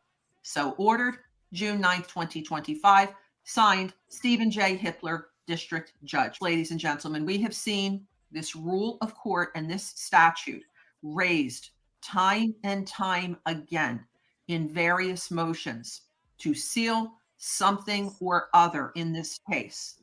They allow a court. All right, so just to clarify something, you guys, Jen made a very good point. Analyzation of the independent analysis of evidence is sealed, but she is missing the reason why, and she doesn't touch on it. And like Jen said, it's sealed partly because, excuse me, and thank you, Jen, for this, the name, sex, age, and address of a person arrested, except as otherwise provided by law, the time, date, and location of the incident and of the arrest. Thank you, Jen. That's why I love having you guys in this community. In my opinion, alternative perpetrators. Very good point. Yeah, Miss Potts would cover them too. If the court finds there's good cause to grant the relief sought to keep documents out of the public domain. To seal means to seal from public disclosure. Documents that would otherwise appear on the public docket in Idaho versus Koberger, like this court order of June 9th, 2025 is. Now, the good cause that was cited by the defense, the reason why everything should be under seal is a mystery, because the motion where apparently the argument is given for why there needs to be an independent analysis of evidence, legal authority, under seal. So the public is completely in the dark regarding this matter. It is not yet determined as to whether Judge Hitler will order independent analysis of evidence of whatever was raised in this motion. We are going to continue to monitor the docket for when any such order either appears on the case summary page or hopefully on the public docket, providing the public with some detail, whether the court will grant or deny that relief. When that information appears on the docket or the case summary page, we will notify you. So please continue to stay tuned to this channel. If you haven't subscribed, please do, because the motions and the responses and the replies and the court orders and the items on this docket are coming fast and furious as matters proceed toward voir dire, which is current. All right, thank you, and Kathy, appreciate that very much. Okay, so onward, guys. That can give some kind of an understanding to some of the other documents that we've questioned. Now on to that. And sorry, guys, we're all over today. I'm just trying to make sure everything's covered. So, and like I said, there was a pretty big drop. Some of these are going to be relentless to even look at, guys. Motion for permission to exceed page limit order. They're just real quick motions and sealings that we have, as always. Like I said, this one here, the motion for permission to exceed the page limit comes now. I'm not reading all that. Court pursuant to Rule 8 of the 4th Judicial District. Sorry, I can't talk today. Local rules for leave to exceed the page limit for the states of opposition to motion to continue due to the fact that the defendant's motion is 40 pages in length. The state's response will be approximately 17 pages. That's all this is. And they're talking about the documents they filed in the opposition to trying to get this continued. That's all it is. So there's that. Okay. I'm just trying to see here if anything is even worth talking about, because, of course, the state's opposition to the defendant's motion to continue is that one there. Sorry. That's all this is. It is time to try this case. Defendant was arrested December of 22 and was indicated in May of 23 that he successfully moved to transfer venue to Ada County in October 24. This court entered in its scheduling order setting deadlines for pretrial motions and expert disclosures. Footnote number 1, redacted order governing further criminal proceedings and notice of trial setting is October 9th to 24. Okay.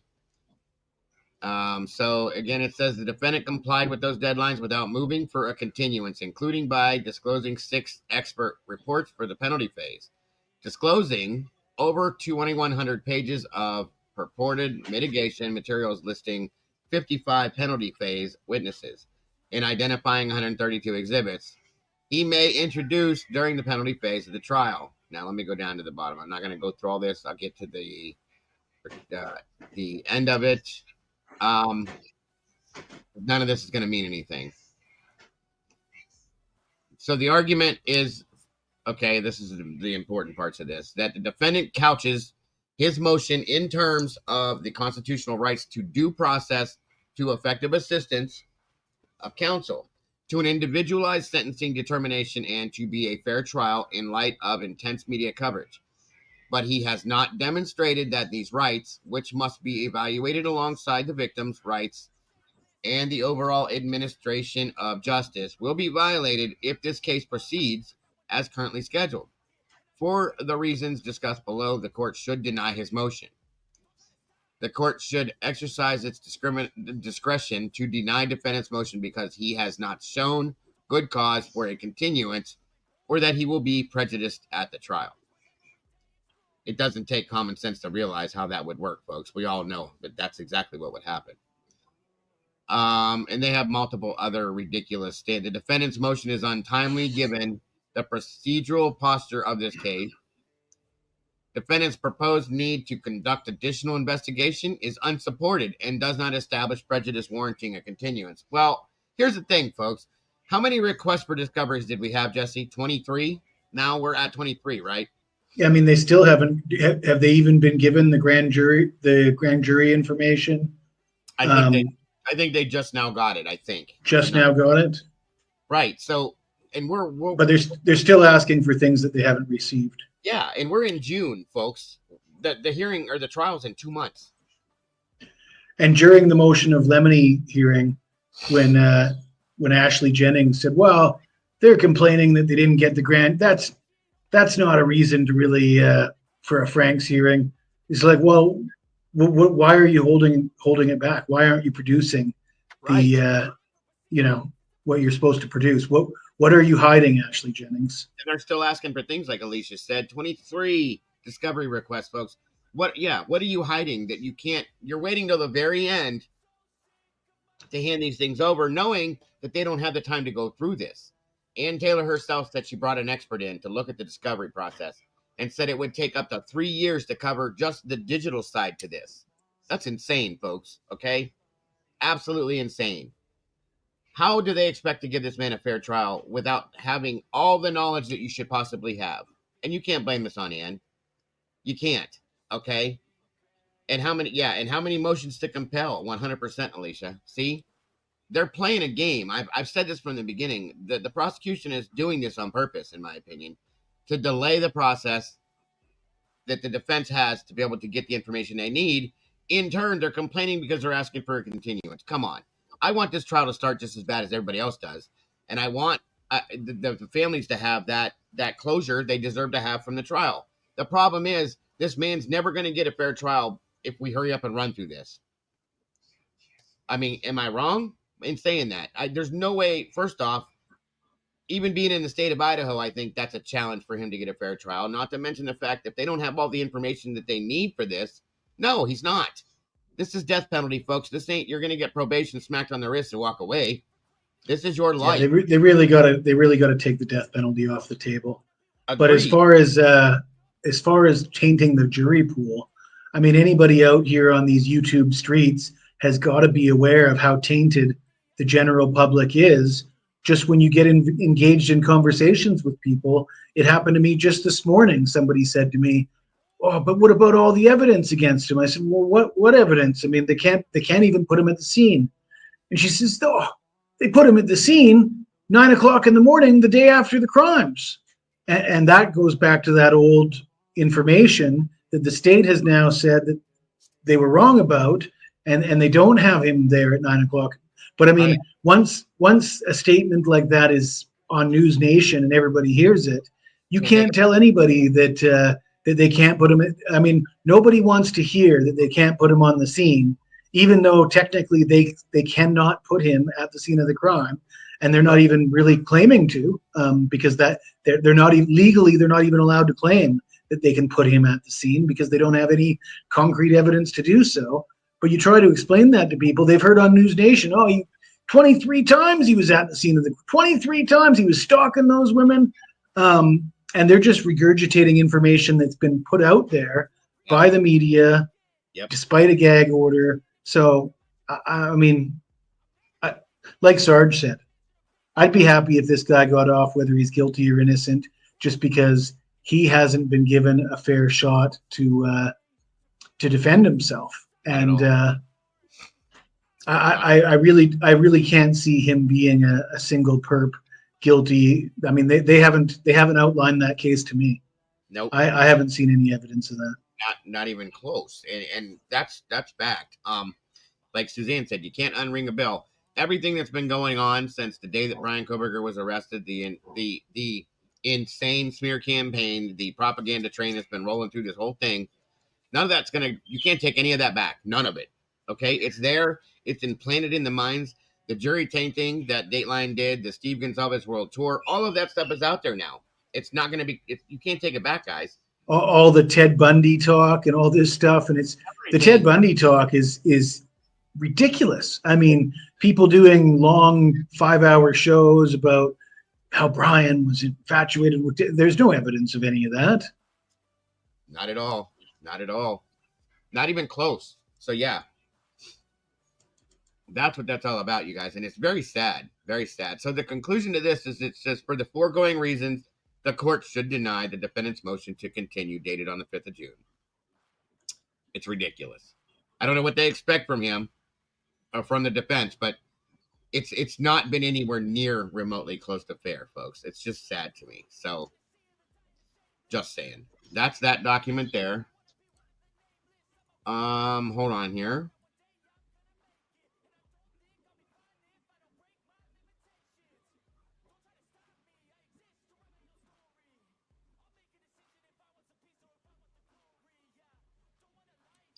Yeah, most of these are motions to seal or orders to seal. This one here is a motion to seal the defendant's second amended Phase 2 mitigation witness list. That's all it is. There's nothing of any kind of meat potatoes to this whatsoever. And of course, we have that one there we just looked at. Sorry. Where'd it go? Okay, so this one here is, again, another supplemental notice of compliance. Read the exhibit objections. That one says that by and through Latah County Prosecuting Attorney, and supplements its notice of compliance filed on May 13th regarding the state's log spreadsheet identifying objections to defense exhibits. Subsequent to lodging this spreadsheet at the pretrial conference on May 15th of 25, the court requested that the parties supplement this log to include any objections to authenticity. The state hereby provides notice that the state does not have any objections to defense exhibits regarding authenticity, but reserves its non-authenticity objections as outlined on May 13th spreadsheet. And again, that's signed by Smashley there. So that's another one. Trying to see if there's anything. That's a motion that is just to exceed the page limit. We've already looked at that. The motion to seal stipulation and order for admission of additional exhibits.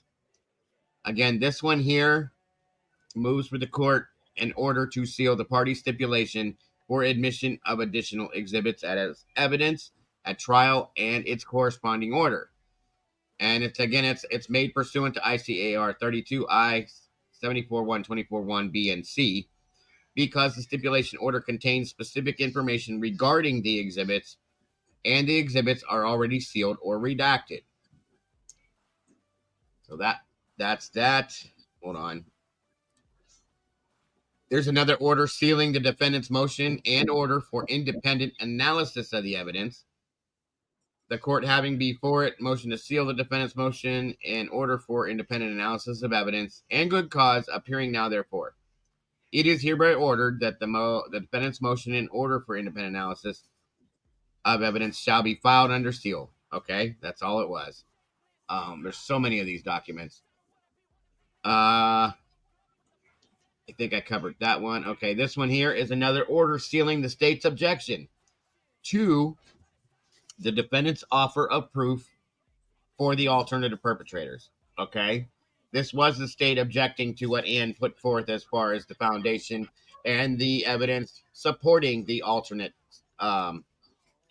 perpetrators situation. Okay, and it just says based upon the motion to seal state's objection to the defendant's offer of proof, alternate perpetrators, and defendant's evidence in support of offer of proof, the alternate perpetrator, and attached exhibits filed, the court does hereby confirm and order that it is exempt from disclosure and sealed pursuant to Idaho Court Administrative Rule for those reasons mentioned there. And that's it. All right, hold on here.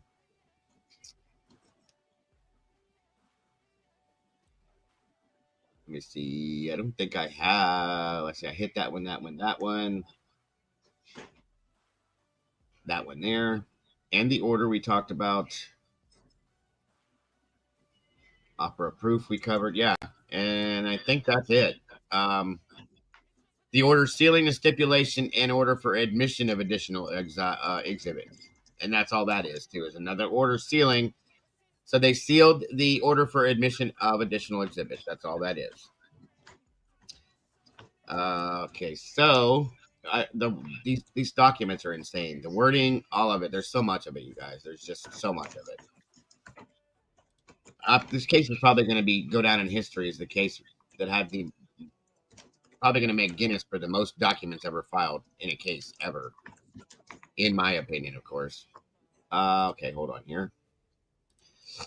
Let me see what we got next to possibly review going along with this. So did you think that was the dollhouse, that independent verification of the exhibit?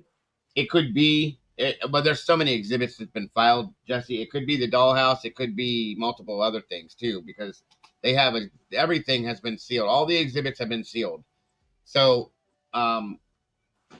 I don't know, but yeah, I agree. It very well could be. And we still haven't got any details on this Amazon purchase, have we? We've been told that he purchased a K-bar on Amazon, but we haven't seen it really. Well, that's like at this point, isn't that just a rumor? Yep. There's no proof, in my opinion. Nothing. No proof. I mean, Gilter, in my arguments with Gilters, they keep on throwing that in my face. They say, "You dummy! He purchased a K-bar on Amazon." I'm like, well. Did he though? Because I mean, I have not seen a document that shows that he actually did. Right. None of us have. Let me see something here. 1 minute.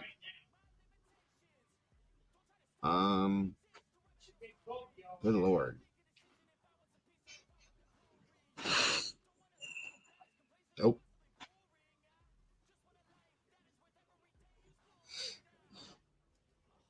Let me see here.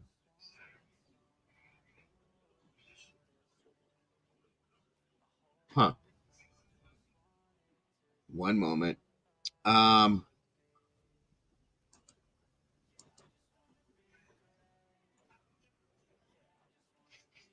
There was something else I had pulled up this morning before all that other bullshit went down, and it kind of made me lose track, so my apologies. Guys, I'm getting back to it, though. 1 minute. And I did a show last night relating to my thoughts on the possibility of the fraternity being involved, Jesse. I know you weren't around. It was probably way... No, I did watch the replay this morning. What are your thoughts on that, if any at all? You're not going to hurt my feelings. Geez, you know, I'm like I said, I'm willing to entertain a lot. There's so many unanswered questions that how can you not entertain? There's no reason not to entertain the frats and the Saeed and the fact that they could be running a distraction. I can definitely get on board with that. It would explain the roommates' sort of behavior and the basically everybody in town willing to cover it up. But the thing that it's missing to me is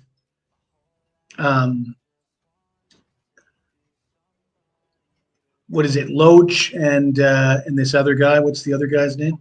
Loach and Barracoa or Barraco or whatever. Yeah. Basically Barry and Loach, right?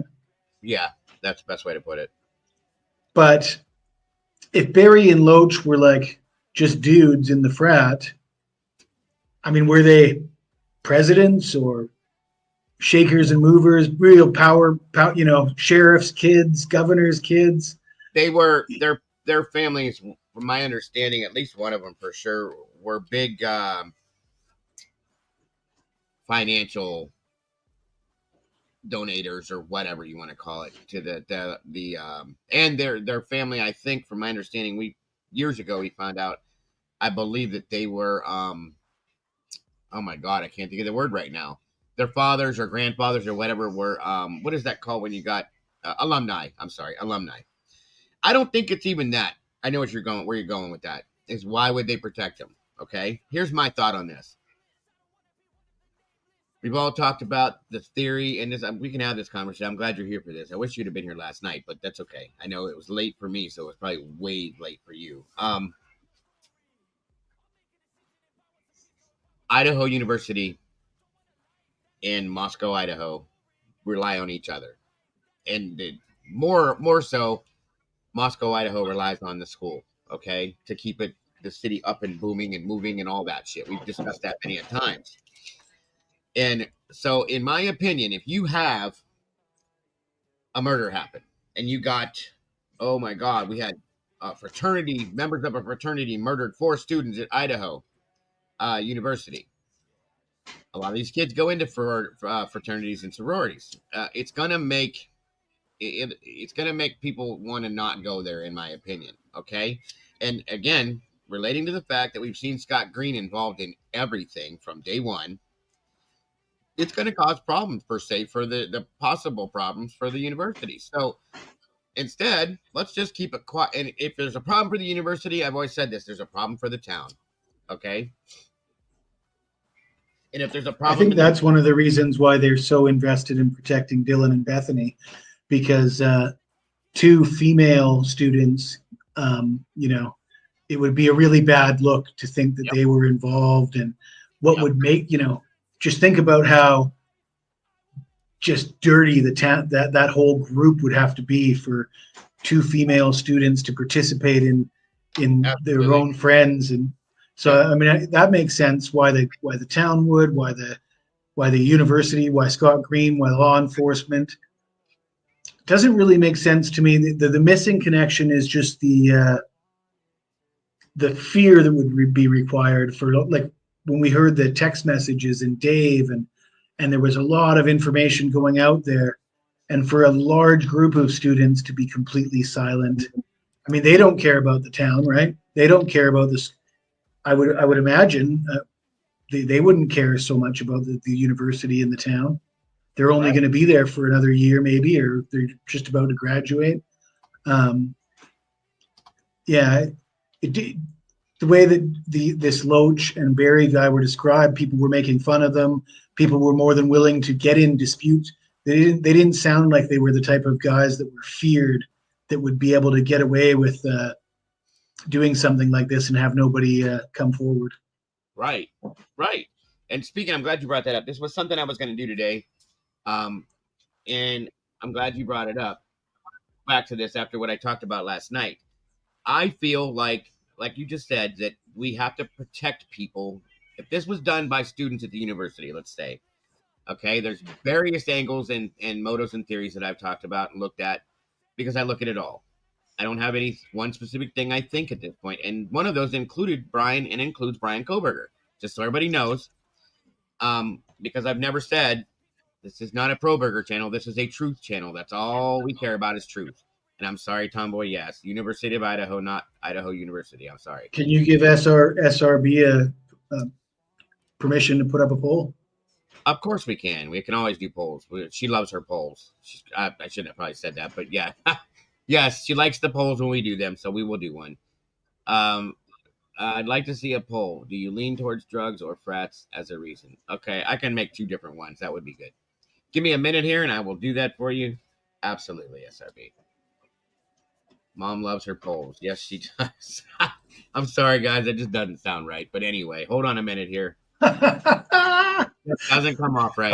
It just dawned on me what you were talking about. Yes. I love you, SRB. You know I do. Could the motive? Yeah, let's try this. Is Anna with an exclamation mark in the chat? Who?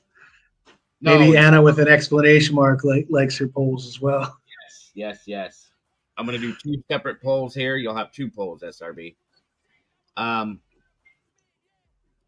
Canadian cat lady, it must get really expensive importing all those cats from Canada. And I was just wondering if cats from Canada, if they eat the same things as cats from America, or do they speak Canadian? Do they meow Canadian? Do they meow in Canadian? Yes, that's fun. Yeah, you're from Canada, aren't you, Jesse? I know, I'm bugging her because she's obviously a Canadian lady with cats, but I'm pretending that she's a lady who's importing cats, specialty cats from Canada. Yeah, we love. She's awesome. She's been here a long time too. She's always been very much involved in this case too. So the first poll, guys, I'm just gonna make them simple. Could the motive be drugs? Yes, no, or unknown. So there's your first one. Up and moving. They go meow ah. Meow ah. There you go. Or meow a. Interesting. That was funny. Like it. All right. Yes, we love you, cat lady. You know it. Anyway, so there's your first poll. But like I said, I was going to pull up this interview, guys, and review this that Lana did years back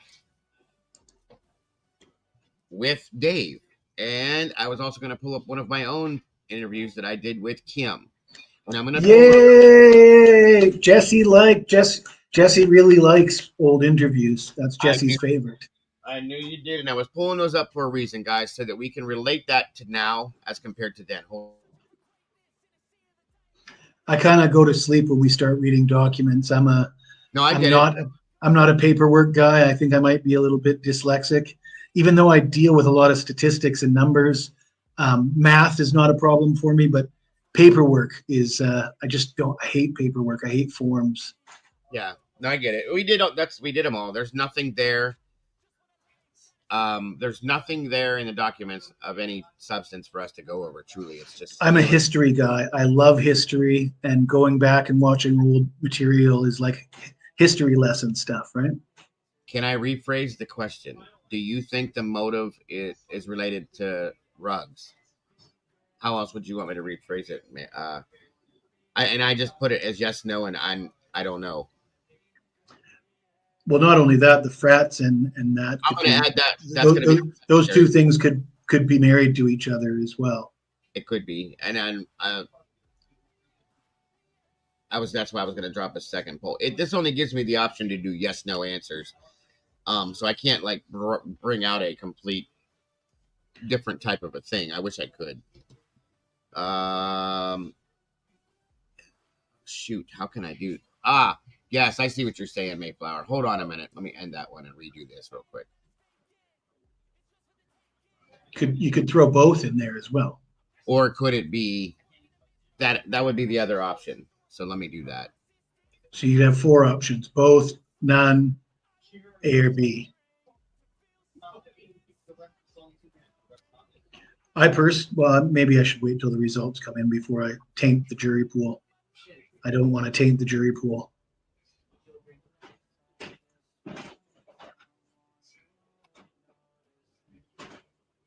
I'm excited about the Dave interview. Yeah, me too, because I think it's going to point out to some things that I've only had 10 cups of coffee so far, and I'm pretty confident that an 11th is in the works.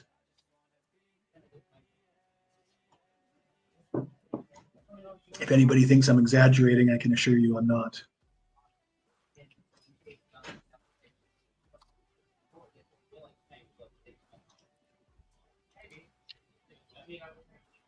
All right, so I'm going to do it this way. Is the motive related to drugs or the fraternity or both?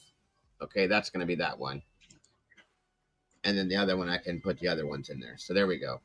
Yeah, go easy on that coffee, buddy. I get yelled at for it by them all the time, too, because I don't want to drink too much of it. But, yeah. All right, where's that at now?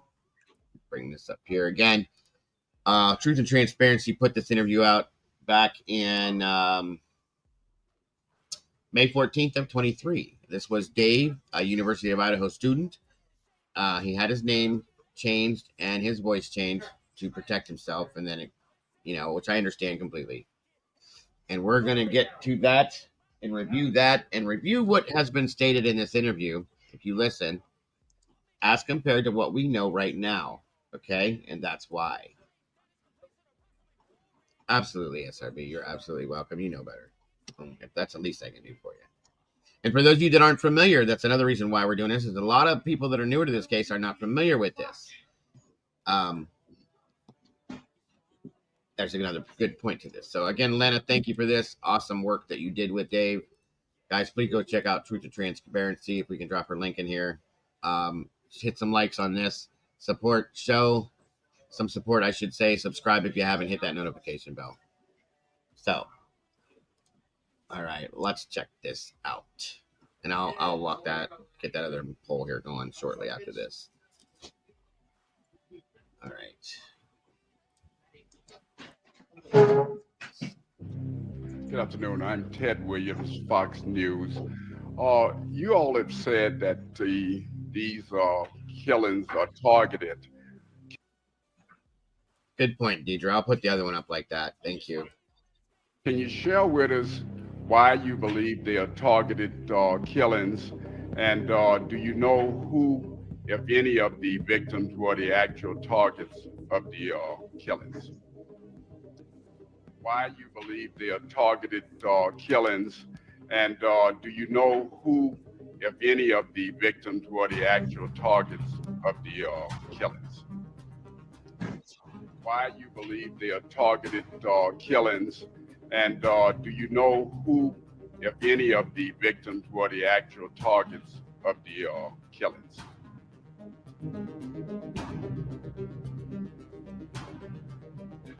Stated earlier in the previous press release or press conference, we believe they're targeted because we take a totality of all the circumstances that we're looking at. Do we know any one person that it was targeted?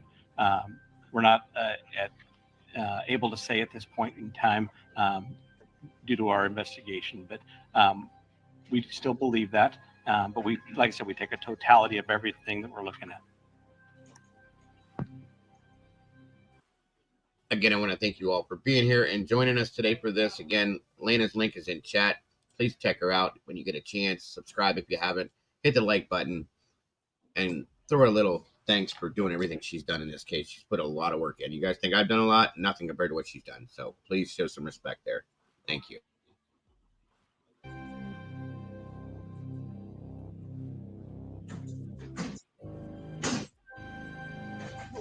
Let me just take you back to Sunday morning about 1:45. At that time, all 4 victims are back in this house. Now, there are 2 entrances to this home. One through that front door that has a coded lock. We've learned that at times that coded lock would be left off because a lot of people would come to this location for parties. And then there's a sliding back door. And Lawrence, there were 2 individuals in this home that was left untouched. Somebody, the next day, around 9 hours after this incident was supposed to have taken place, called law enforcement. When law enforcement got here, they found that the door was unlocked. There was no forced entry. But, Lawrence, I can further tell you, at some stage there was an autopsy performed. The medical examiner said that there was blood all over this place, all on the walls, on the floors. It was a very vicious attack, and the weapon that the medical examiner said was a knife. Names of the 4 University of Idaho students killed at an off-campus home over the weekend. Moscow police say 20-year-old Ethan Chapin of Conway, Washington, 21-year-old Madison Mogan of Coeur d'Alene, 20-year-old Xana Kernodle of Avondale, Arizona, and 21-year-old Kaylee Goncalves of Rathdrum, Idaho, were found dead yesterday around noon local time in Moscow. Moscow police said the 4 found are homicide victims. The University of Idaho has canceled classes today out of respect for the students. We understand the public's frustration about not being provided a lot of information. We are working to the best of our ability to actually provide as much as possible. We intend to come out and solicit information from the public if they are within certain areas that we believe are of interest for this investigation. Why you believe they are targeted killings, and do you know who, if any, of the victims were the actual targets of the killings? We understand the public's frustration about not being provided a lot of information. We are working to the best of our ability to actually provide as much as possible. We intend to come out and solicit information.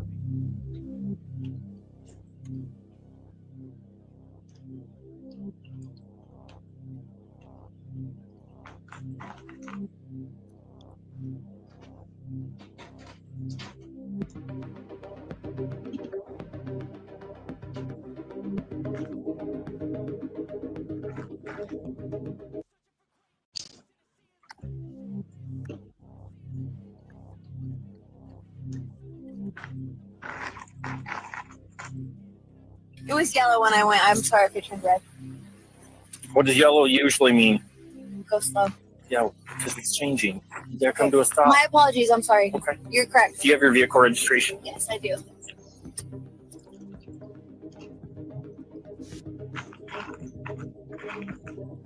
I'm just going to knock those lights down for just a minute. They're super bright. Okay. I'm going to have you put both feet together, hands at your side, and I want you to remain in this position while we do this first one, okay?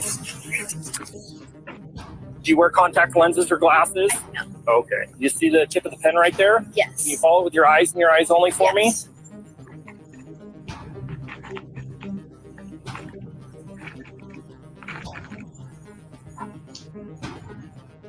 If you'd like me to. No, I think I understand. Okay. Okay, I just want to make sure. Yep, and that's fine. I have no problems with asking questions. Okay. You may begin.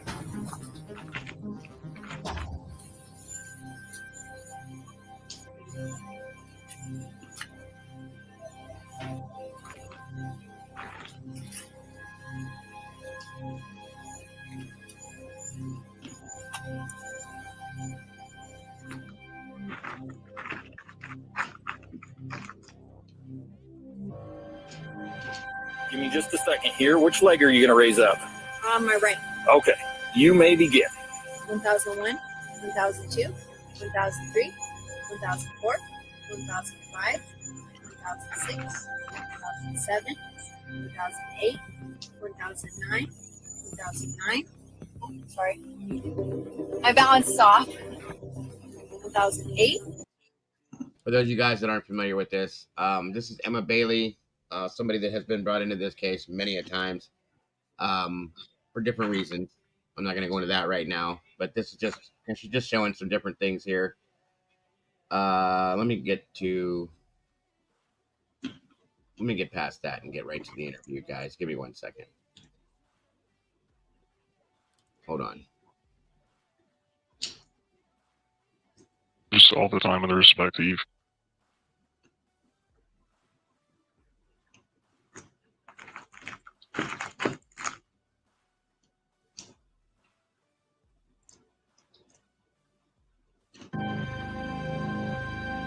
Right after this hit start.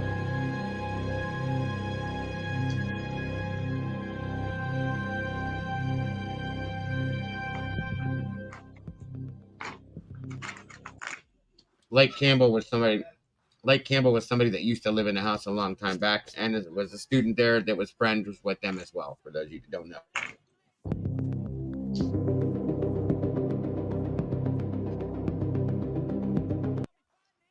This was on a Facebook post. Cindy Nelson Barnhart was Lake Campbell's mother. It says that exact rental house is where my stepson lived. He moved out not even 5 months ago to move to Boise. He knows all the girls pretty well, especially the 2 Pi-Pis. His buddy Jake was dating Maddie, and his AKL brother Steve is Kaylee's brother. Both girls worked at Mad Greek, which is a popular restaurant here, and my daughter, hold on.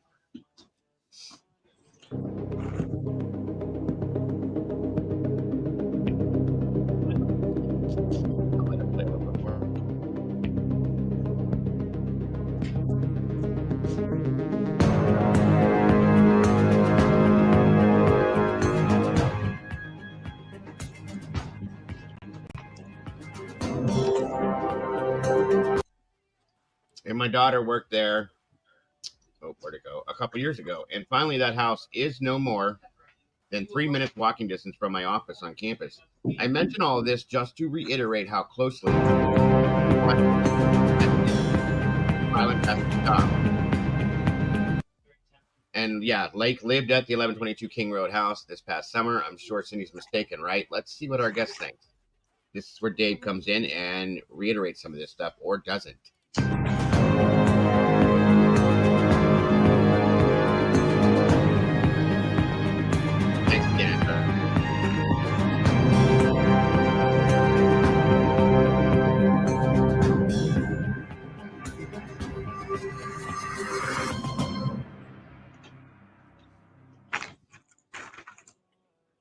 Alright, again, guys, welcome to Truth and Transparency, a special show here today. Real quick, first, I want to wish all of the mothers a happy Mother's Day today. This is a special show on Mother's Day in hopes to bring information to the mothers of the slain Idaho 4 students that are interested in a perspective from a young male who knew your daughters and son. At the candlelit visual, students and friends spoke about the humans that were the students of the Idaho 4 stabbings, and they reflected on their lifelong friendships. Those that spoke at the visual were blessed with strength and courage to speak words to honor their friends' legacies and memories while at the University of Idaho. There was not a dry eye in the room, nor on the couches where everyone watched as that streamed viral. This case has touched the lives of so many, to include an audience that focuses on true crime cases current and cold. Well, today, someone has offered to come forward, someone who we will be referring to as Dave. And they're going to try to be that alpha that Mr. Gonsalves has spoken about numerous times. He's chosen to come forward. Today, it'll just be the beginning for other University of Idaho students that want to come forward and tell his or her story, to include experiences with the 4 murder students, as well as to provide some additional information on what it was like living on campus as well as off campus, any trouble that may have occurred prior to the Idaho 4 murders. This interview will touch on a little bit of a lot. The days before, the days after, and everything in between.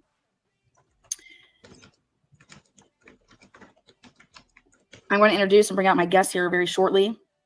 And the one thing that I ask from those that are using the live chat feature is to remember that today is Mother's Day, and to remember that the loved ones of the murdered students may be among the chat.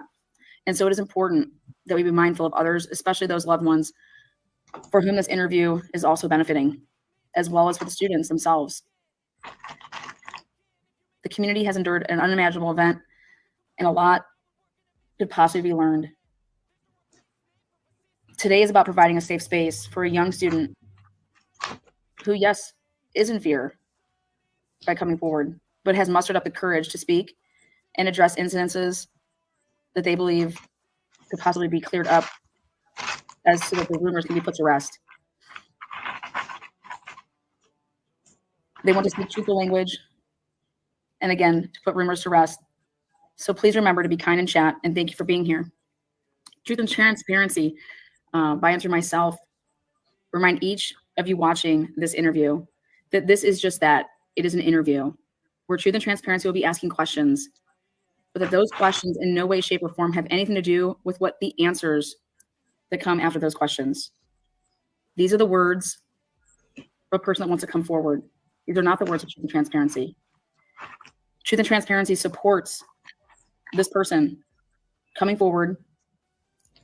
And so it is important to remember that the words spoken today are that of a student at the University of Idaho who has earned my respect and who has provided me with material that I have determined to be credible.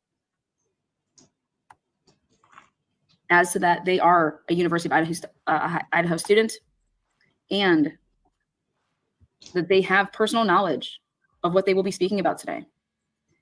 If questions are asked that dabble into opinion, then it will be so very clearly stated and repeated as to not be confused that this is an opinionated answer at that time.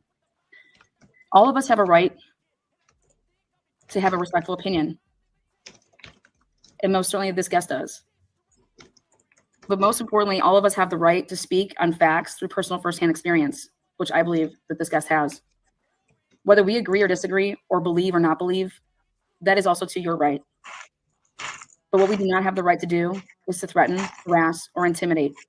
And so therefore, no adult bullying will be tolerated or permitted today, just like any other day on Truth and Transparency's platform. So please refrain from mentioning any other creators at this time. Those comments will all be deleted. Can you please stop? And lastly, I will be conducting a very engaged live interview, and I want to give my guest the attention and focus that he deserves and that is needed. During the last 15 minutes to 30 minutes, I will then address the live audience for questions to be taken at that time. I will not be looking at the live chat feature. So again, please be respectful when asking those questions when I do go to the live chat feature.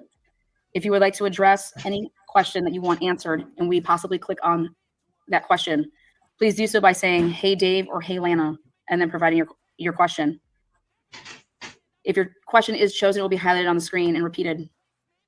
Again, thank you, TNT family, for being amazing, as you are most certainly a big part of why this person chose to bring their story and information here. It is the consistent souls of the members, the mods, the subs, who day in and day out show up with respect, professionalism, and compassion. And it is, trust me, noticed. And I can't say thank you enough. So again, we're going to go ahead and get started. So please welcome University of Idaho student, Anonymous Dave, to the channel.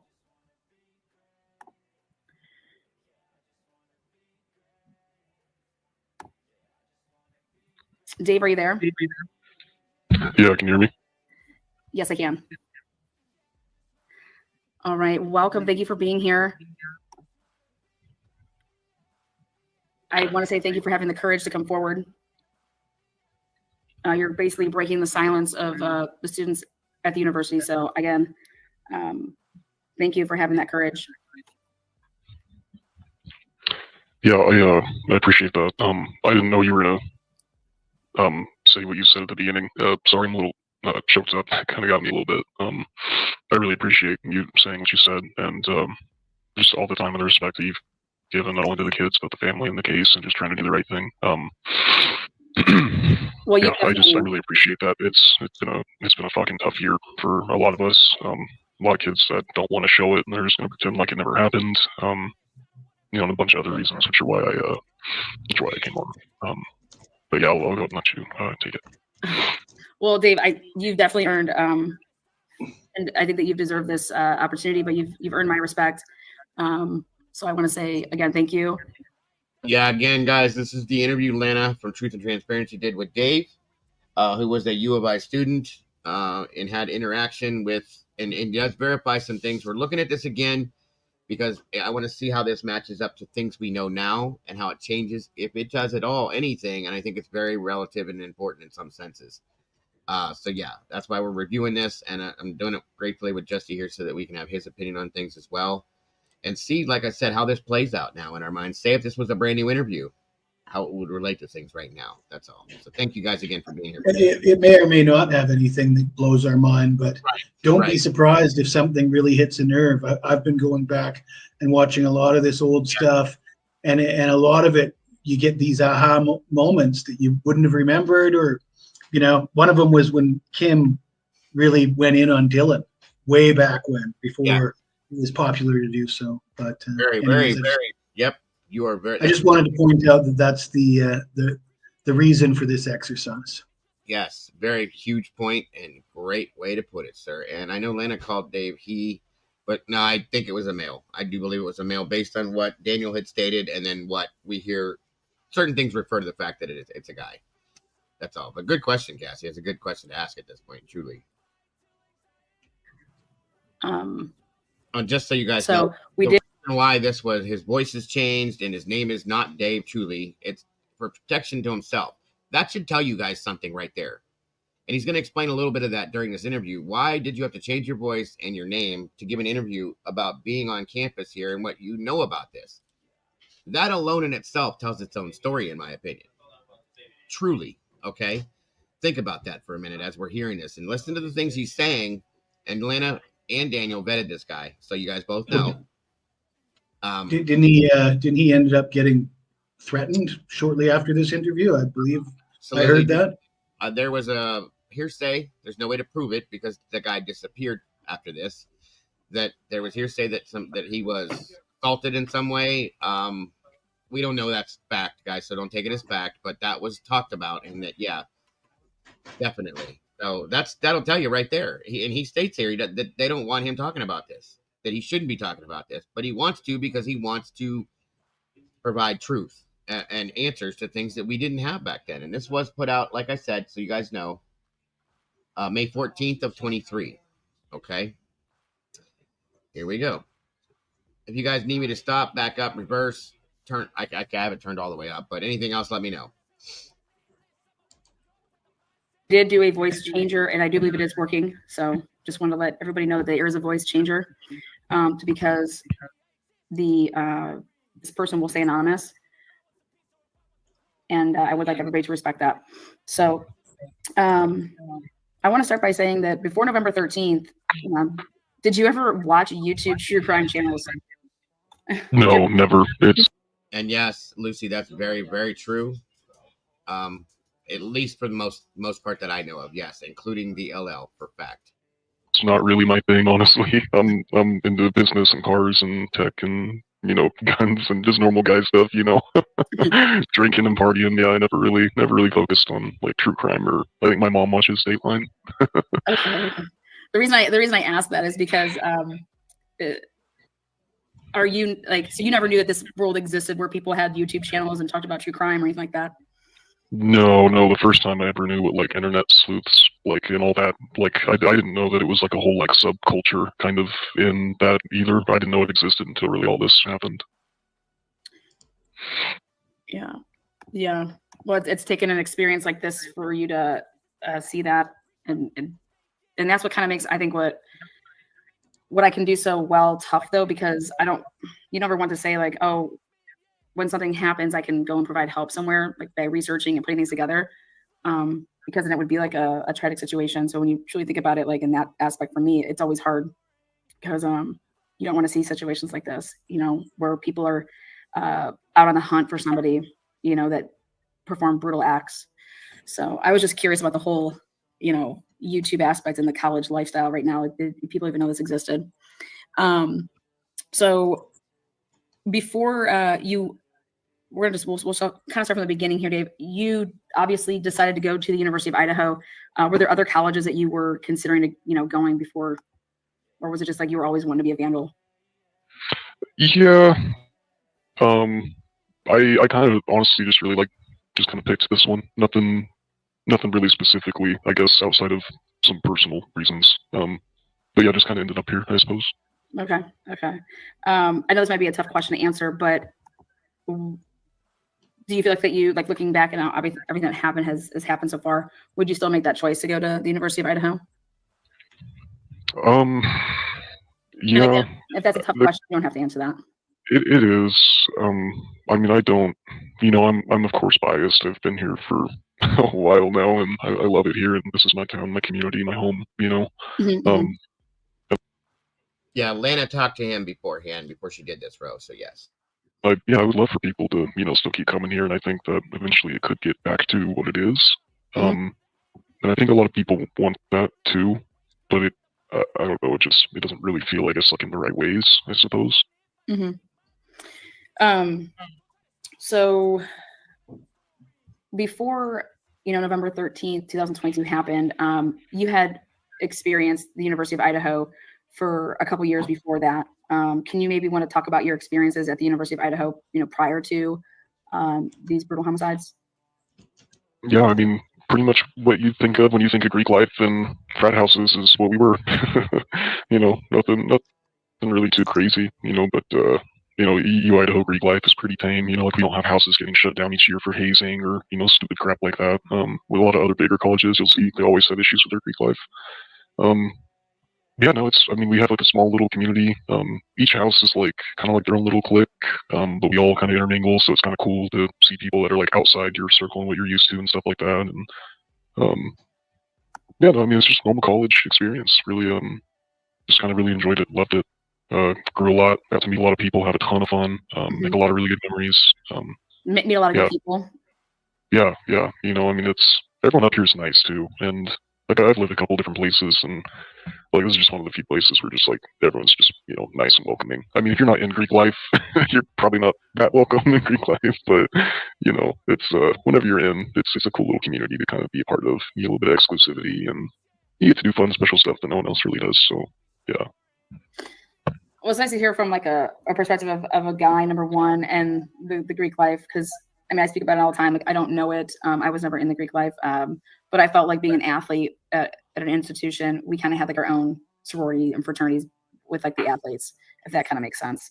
Yeah, we have the same way here. Like the football players are basically their own frat in a sense, but like they don't. Us in Greek life, we don't like them.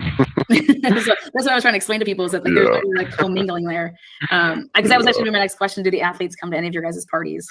Oh no, screw those guys! They're assholes.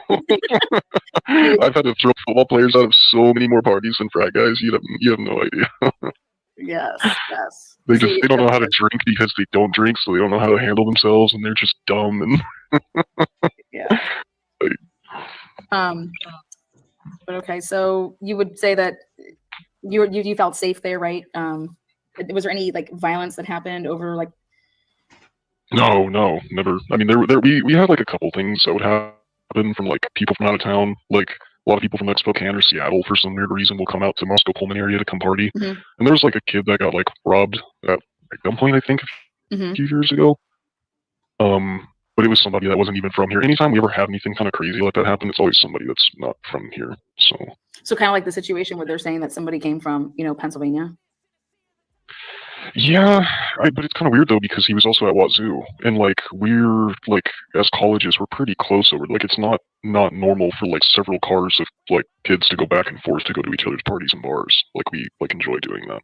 Yeah, it's like yeah, and I think that's an aspect that people maybe don't get how close those two campuses are until this case. I'm not gonna lie, like as much of an athlete as I am and I follow sports, I never realized how close WSU and Moscow, Idaho was in terms of like, wow, those campuses are like, when I went to Cincinnati, like Xavier and Cincinnati are literally one exit apart from each other.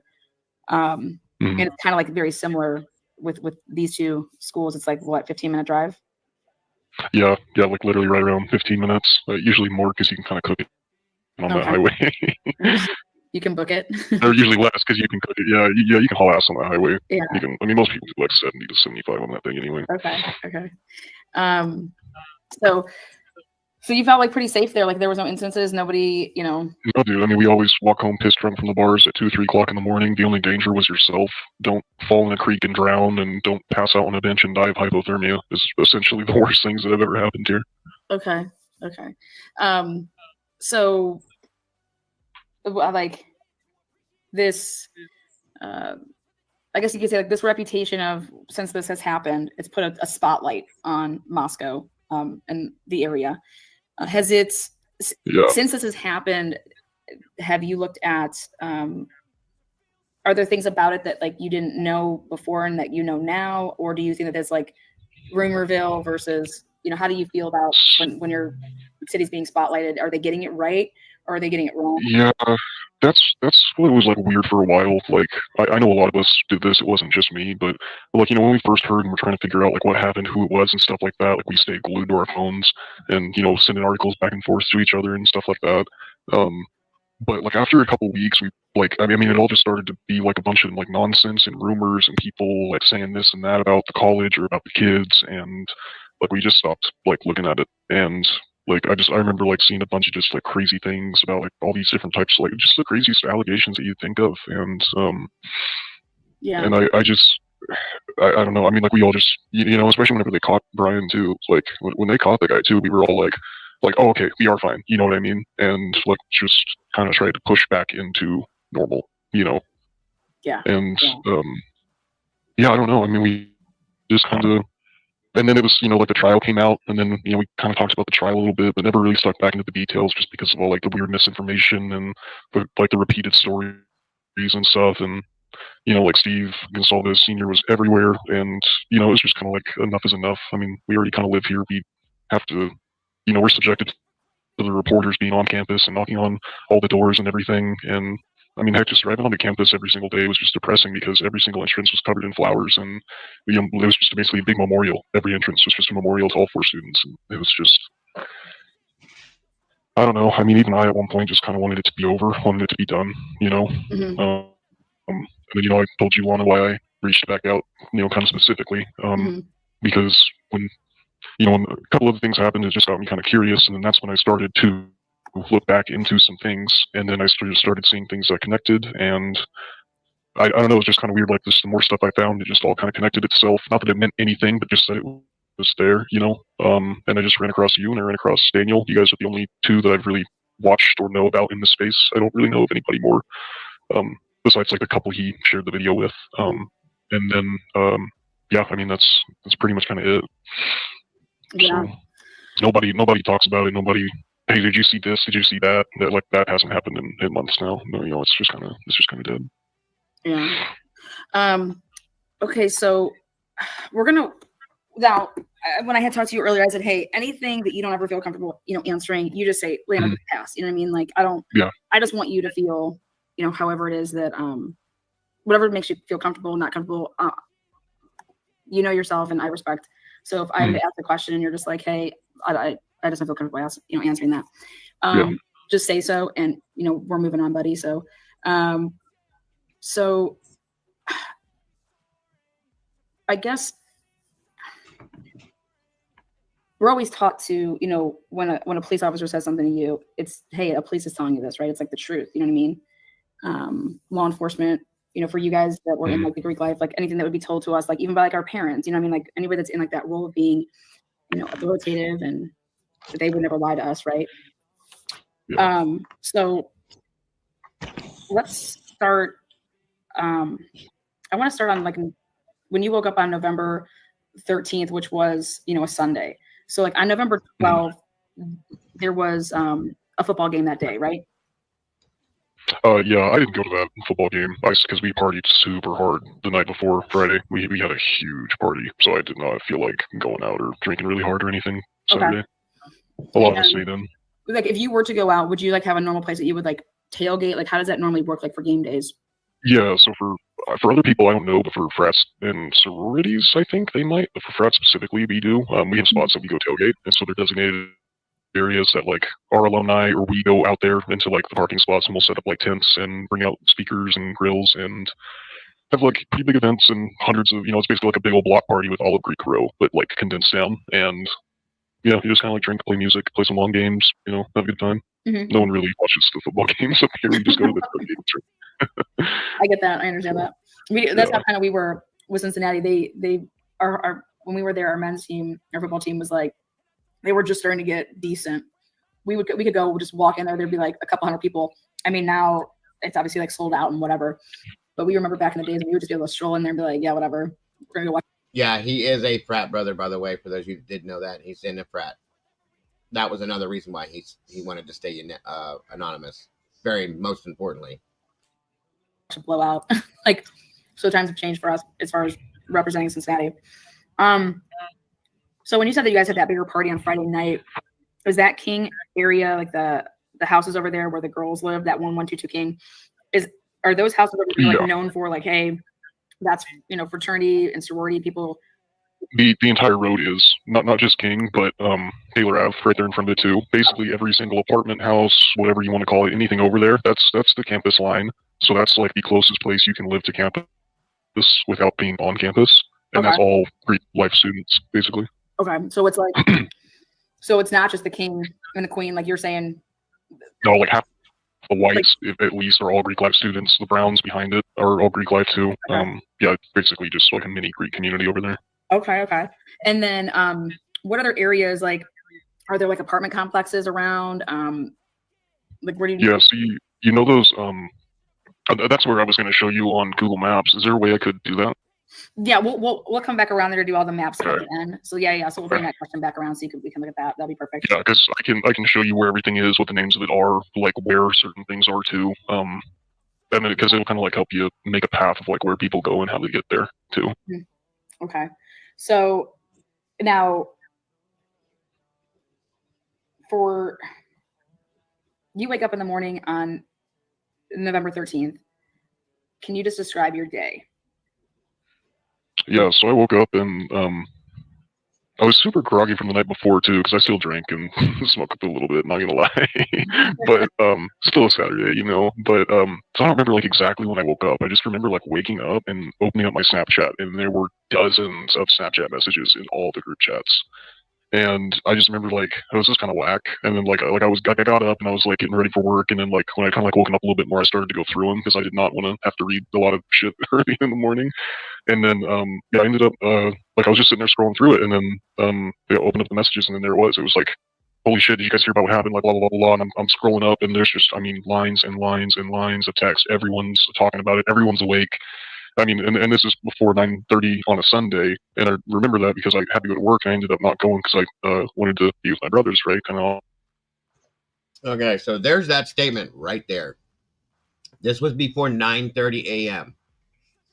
that he woke up and got this. Okay, around 9, we'll just say, which means those messages were dropped before that. So that relates back to something Kim said too about the first time that this got put out there. I'm just giving you guys a heads up to pay attention to things like that because it's kind of crazy based on what we were told. They knew early in the morning, folks, very early. There you go. Obvious. But yeah, and like I don't remember what exact time I woke up, but I remember like, yeah, we were all talking about it. We all knew about it.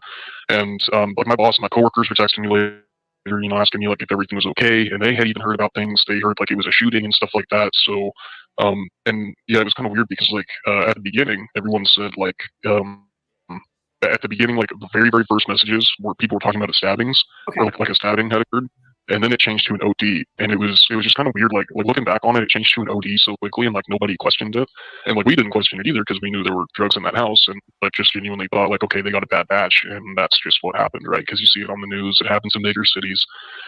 Yes, it just ended up, you know, coming this far up. You know, we live in a tiny town. We're a couple hours away from Canada. We don't really think like a lot of bad stuff like that gets up here, but. Yeah, so that's just what we took, and we just kind of accepted it. Let me ask you really quick there with that. So I didn't mean to interrupt you. So at 9, no, you're fine. So you said you had to go to work, and you said you had to be to work at 9:30. So this would have happened before, like you got to work. Yeah. No, this was definitely and it was like a I don't know 5-10 minute drive to work, and like I had to like get ready too. So you're talking like well before 9 o'clock in the morning at least. Mm-hmm. And like I'm not late to like I don't like to be late to things. Like my parents taught me never to be late to things, so I just I'm always on time. Yeah, and so you know I always wake up on time. Doesn't matter if I'm hungover or not. If I know I'm going to be hungover, I'll wake up an extra half hour early to be hungover for a little bit and then get through it. You know, it's not hard. I don't know. We learn how to work hard, play hard here. But yeah, so just basically, long story short, yeah, I know for a fact it was before 9:30, and like we were all talking about it, and like you know, I came over and like you said, I'm sorry again. I didn't mean. I just was emphasizing on this because when you told me this, I was like, wait a second. So they initially said like it was stabbings, and then they said, wait, no, it's what do you call it? It's OD. Yeah. Yeah, and it was super quick too. It was like within like the first couple of messages, like, and then it just immediately the rest of it was like all OD. Like I remember like a small portion of it was like stabbings all the way at the top, like the very first few messages, and then like the rest of it was all OD. Because I was like, okay, well if everyone's talking about an OD, it's got to be an OD, right? So, and like I said before, it didn't surprise us. We just kind of figured, that's what happened. They pulled a short straw with that batch, and yeah, like because you're like, oh yeah, like if they're partying over there, because like that's what they party over there. Yeah. So like, then they would have. Oh man, if they all were doing the same product, then that could easily be the case that they would, could have OD'd. 100%. I mean, we were talking about like, holy crap, that could have been us. Saw that it wasn't like it was out. Guys, listen, I can promise you, I can't tell you why, but I can promise you, I know for a fact it's neither one of those two. You're being mean to my buddy Dave. There's I things like Dave. Yeah, there's things I'm privy to that I know for a fact that this is who this is. Period. That's all I can tell you. It was proven to me because I questioned it a long time ago too. And if you think about it, she did interviews with Ian, and you can kind of see the difference there. And Daniel, I get what people are saying about the laugh and stuff. Definitely not. It's definitely not, because it's the same person that Daniel interviewed too. So, it's definitely not. I promise you I would not tell you any different. If I knew that was the case, I would promise you I'd tell you, but no. There's things I know to prove that this is who this is. That's all I'm saying. Outside of the scope of believing, like, oh my God, what do you mean? Like, no, like we know that do drugs, take drugs. Yeah. No, not at all. Like I told Daniel this too. We survived from, yeah. They said everybody was stabbed, and then it went to no, everybody OD'd. Yeah, well, it wasn't like, because like that's the thing, right? It's King Street. It's like they rent them out by like the rooms at that place, and so like different people live there at different times. So we didn't know who exactly had what happened to them, but we just knew something had happened. Okay. And so it was like we heard that they got stabbed, and it's like, was it all of them? No, we heard it was a few of them, and then it was like, oh, it changed to an OD, and it was like 3 of the girls, and then it was like only the girls. We didn't even hear about we didn't even hear about Ethan. Apologize for a little bit of hair. We didn't even hear about Ethan until like way later in the day too. It was only the girl. I mean, but that was who we were hearing stuff from too. Was the girls. So. Okay, and then so like this was all going through Snapchat, right? Mm-hmm. Yeah, and then so it was like, did you guys like people say that they were like, did that come from a roommate that was a surviving roommate, or was it like? Like we all had connections to almost all the girls in that house, so it was like a collective, like all of us heard like something that was in like, so when you said like a group, yeah, like when you said it was like a group message or a group chat, it would be like if you have multiple people in like a messenger type thing, right? Yeah, no, we have like 30, 40, 50, 60, 70 people group chat. Are you serious? Yeah. That many? Oh my God. Yeah. Oh yeah, we have like half a dozen of them, and we like, I mean, we'll go through 20 of those every semester too. Oh yeah. So you have mass, okay, so like there's mass people in these group chats. It's not just like 6 people or 7 people. It's like you have people. We were talking about it in our specific like fraternity group chat, and then like the smaller ones, but we also have group chats in the other ones too. And I mean, it was like everything was just blowing up. I mean, everything was.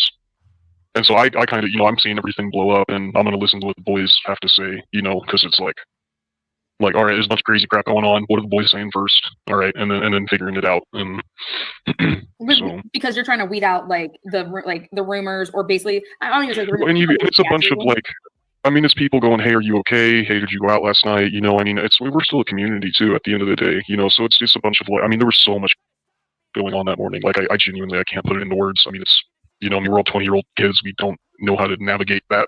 Yeah, so it's chaos. It was just chaos, really. So like these, so there had been, like you said, this, there was just so many people in that, therefore if they were asked by like authorities to be like, as far as like communicating, so like I just from like an investigative standpoint, holy crap, I got to look through all these, like, because like their Facebook was, there's a search warrant for that and everything. So when you get all this, the returns back, you're like, oh my God, look at all these group chats, right? You see all these group chats and you're like, oh my God, there's all these names in here. But it wasn't the Facebook type of thing. It was Snapchat, right? Yeah, we only use Snapchat. I don't think anybody uses Facebook for really anything. What about like anymore. Instagram? Like, do you guys like message people like on Instagram? Like, no, Instagram's old news too now. So it's like, yeah. I think it's all Snapchat. Yeah, no, it is. Everything's on Snap. And that way people think like, oh yeah, then it disappears and it goes away. But that's not the case. And we all know that too. We just like living in, I guess, our own worlds. I don't know. Yeah. It makes you feel safer, I guess. Yeah, like you're just better way to thinking put that it. like, yeah, I just sent like a picture and then boop, it's gone. You know what I mean? That's what you think. Yeah, exactly. So wow, so like you get blown up with all these messages, and then did people? You don't have to answer this. I'm only asking because I'm just like, were people saying it happened over there at that house? Like, were people not like? Yeah, no, we knew like it was at the King Street. Like it was at the 6th Man at King Street. We knew something happened at that place. Okay, so like the people go We there. knew it was the rabbi's house. We knew it was something that happened with the girls. And it might like they could have mentioned it like they could have mentioned Ethan too at the time, but they like I mean, you know, what happened to the girls, mainly it's the girls' house. We know the girls, you know, I mean, our kind of channel, I guess, is more through them. Okay. No, but we didn't hear of if anybody was like outside or Yeah, like, that's what I'm saying. Does specific. anybody like so it's just like people just trying to get the word out, like not necessarily like go over there and help type of thing. It was. Yeah, well, and like, I mean, it happens. You like, I mean, honestly, like what we all did, you just take your phone and bust into the room down the hall. Holy shit, did you guys just hear about this? And then you sit down and you're glued to your phones for the next 4 hours is essentially like what we all did. You know, I mean, there was like 10, 15 of us sitting just silently in the room, just, you know, I mean, a lot of like us upperclassmen, we knew the girls, you know, like we partied with them. A lot of us have had classes with them, worked on projects one-on-one, you know, I mean, we're a small community too. You see them at the bars, you see them at another party, you say, hey, what's up, Maddie? How you doing? Hey, how you been? You know, like you just, it's what you do. You know, it's like one of the perks of being in a small town, I guess. And being in the Greek life, like that's the whole thing, right? Yeah. No, like, yeah, it's being a part of that. Yeah. You know, so like, when did you, when you heard that 911 wasn't called until like 11:50, 8 a.m. Did anybody ever say like, wait, what do you mean 911 wasn't called until 11:58 a.m.? Like we all knew like at this time. Not really, because the information about the call didn't come out until like way later. Like I remember like we didn't know like why everyone was freaking out about it, because like we had already heard about like who had allegedly found them and who had allegedly made the phone call. And I've forgotten that. I'm pretty positive it was Bethany's who we heard back at the time, or it was at least her phone. But there was also some rumors going around about like that the unconscious person phone call was made about one of the roommates that found them. I don't know like all the validity into that. It might be something worth like looking into. Now that's interesting, folks, because there's nobody knew about this damn 911 call back then. Nobody. Okay. What he just stated. Guess who made the 911 call? Bethany. Bingo. Just remember that. Listen close to some of the things he says. It helps to prove some other things too in some way. And I'd have to go ask the one kid who I was talking to, whose girlfriend is in that sorority, and that's basically where we were getting all of the direct information from. And so I can relay like a refreshed version of that story too, because Yeah. I mean, we were all I mean, they canceled class and everything, and dude, it's just, I mean, for a lot of us, we've never had like anybody die, and like the friends that you were partying with, we saw them Friday night. We were partying out with them Friday night. They stopped by our place, and it's just weird to think like you'll never see that person ever again.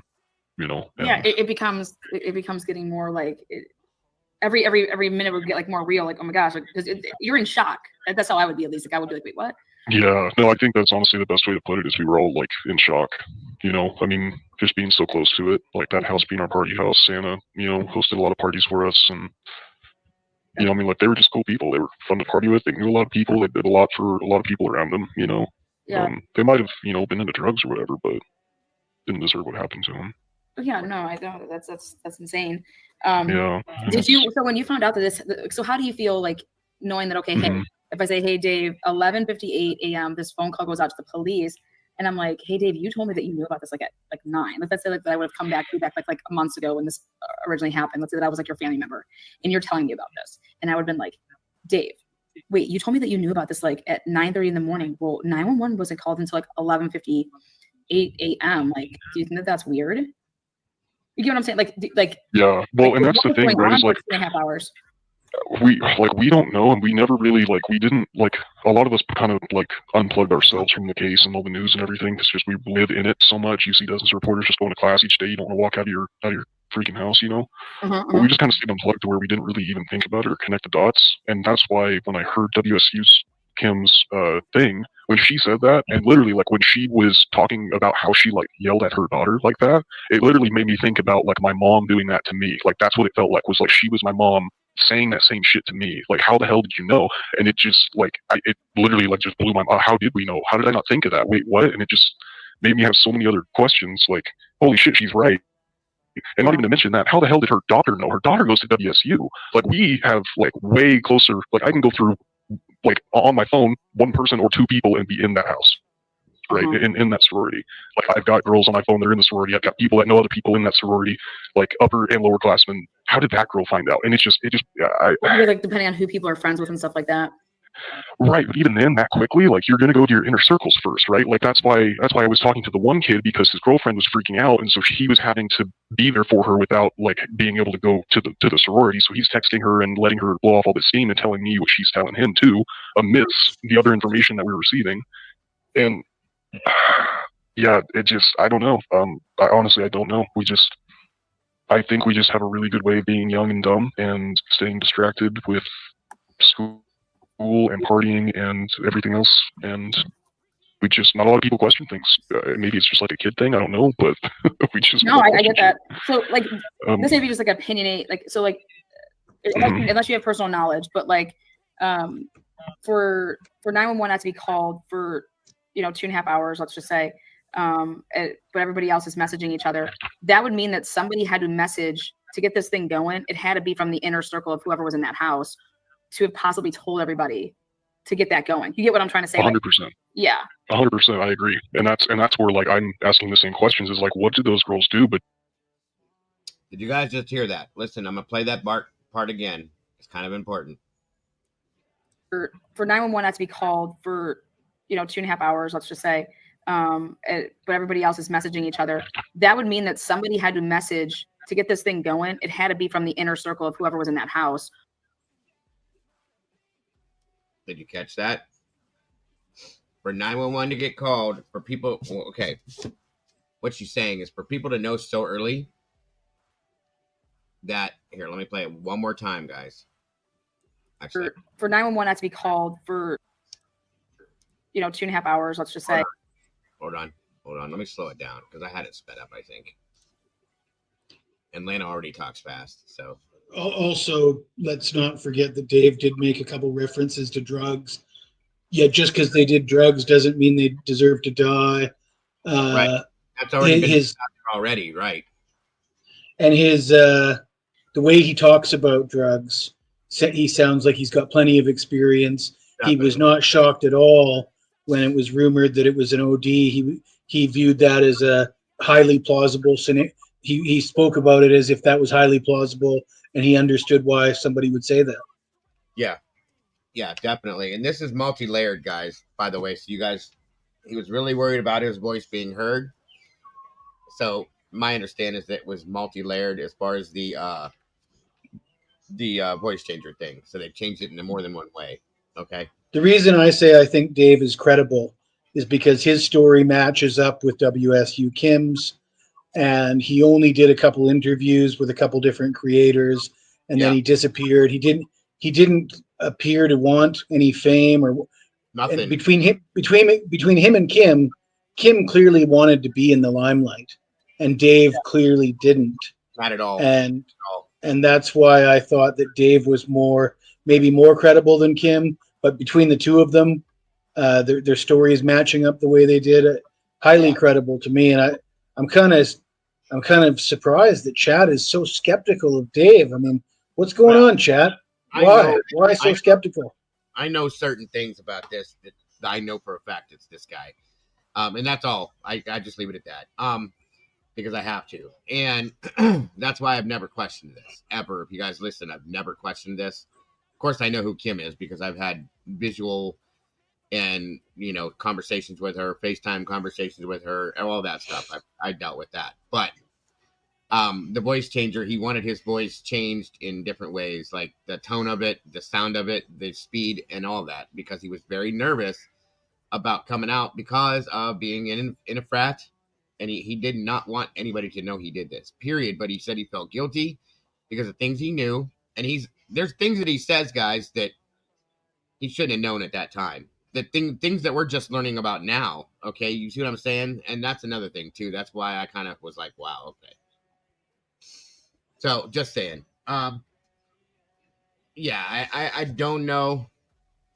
Everybody, I respect everybody's feelings on things, but I know what I know, and I just leave it at that and I have very, very high confidence in this. That's all I'll say.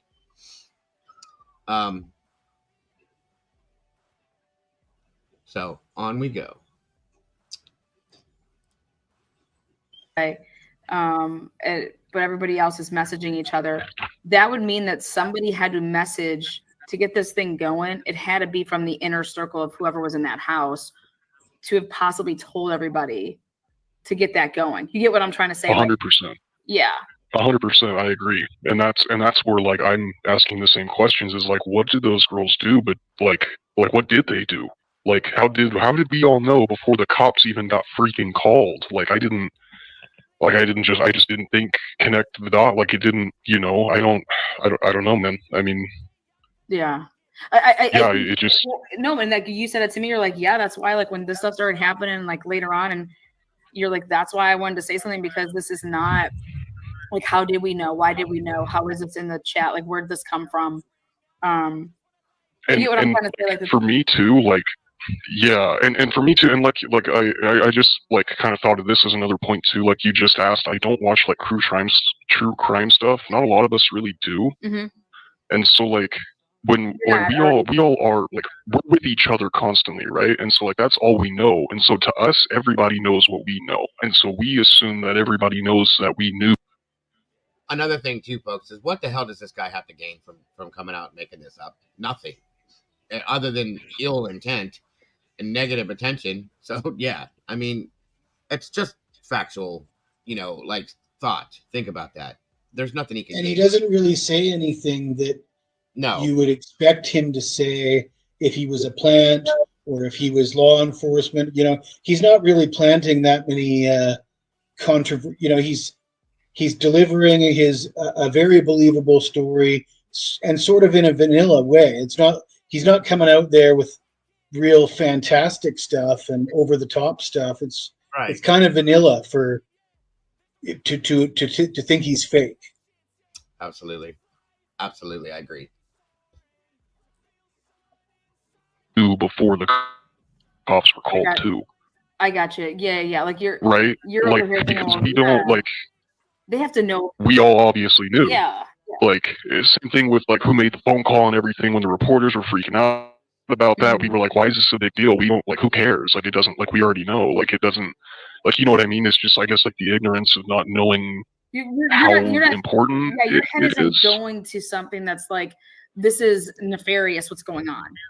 You're not thinking that like the reason that the 911 call that happened, it wasn't because of nefarious reasons. It just had like, but you I don't know, Demon. I mean, that's if they know who he is, for sure. I'm sure they'd probably call him or subpoena for something.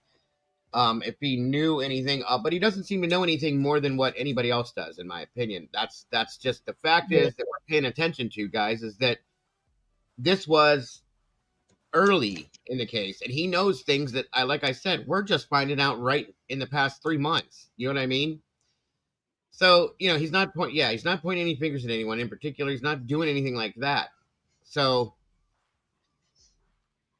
it came out after Kim came out the first time, and then Kim relayed a lot of the same stuff, and he agrees with it, and that's what made him come out, because she did, and so on and so forth. So I mean, you got to take it for what it is. Like I said, a lot of people are not going to believe this, and that's I respect that totally. No to Kane on the real voice of Dave. There's no reason to release that.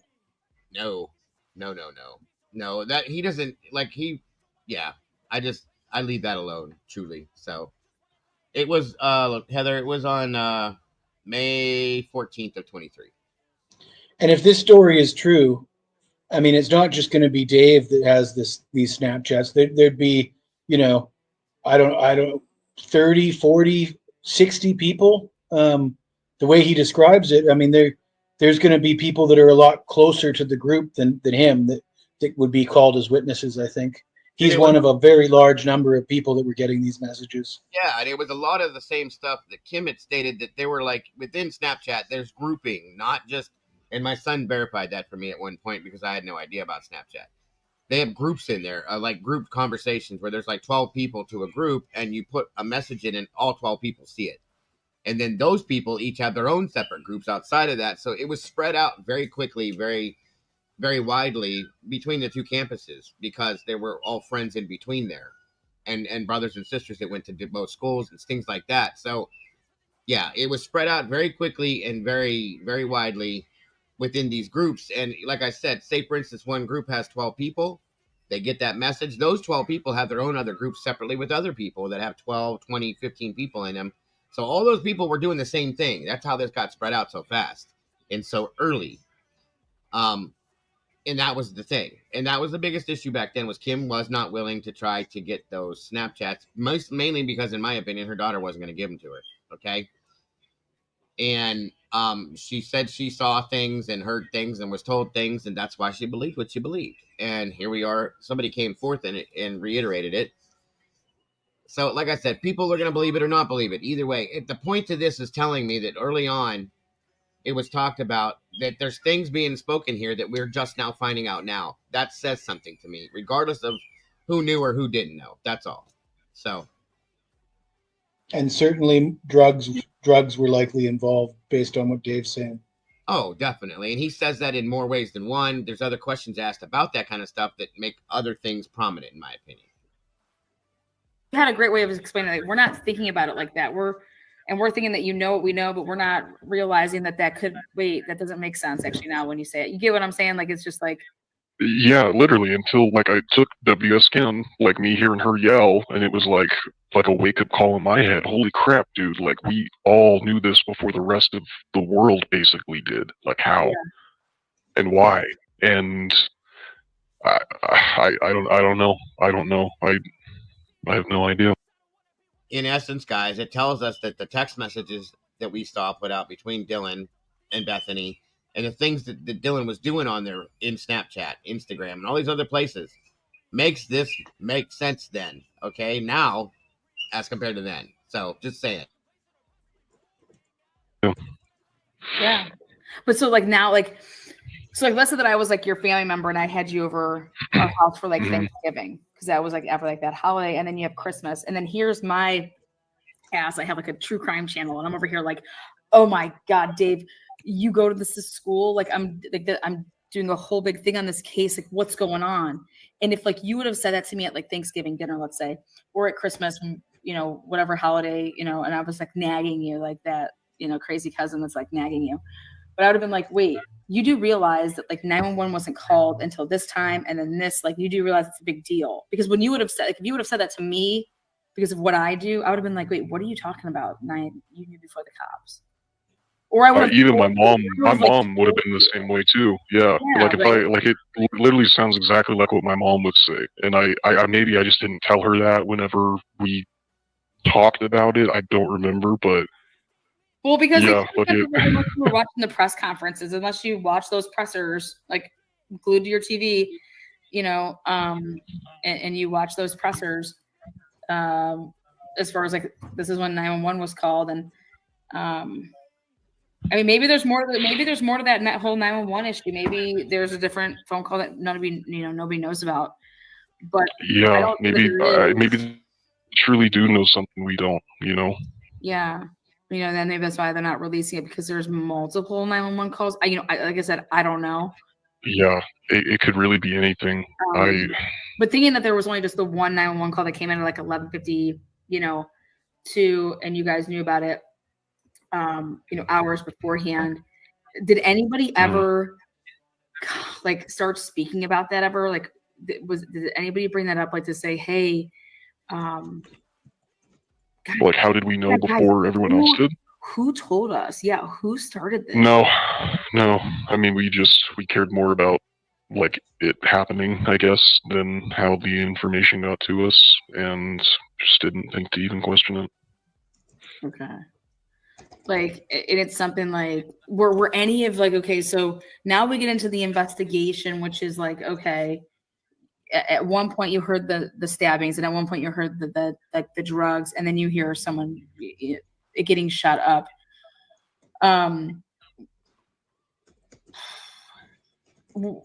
Was anybody like saying things like, oh my gosh, because there was a period of time, like 7 weeks, there's nobody that's arrested, right? They said this was an isolated, targeted attack.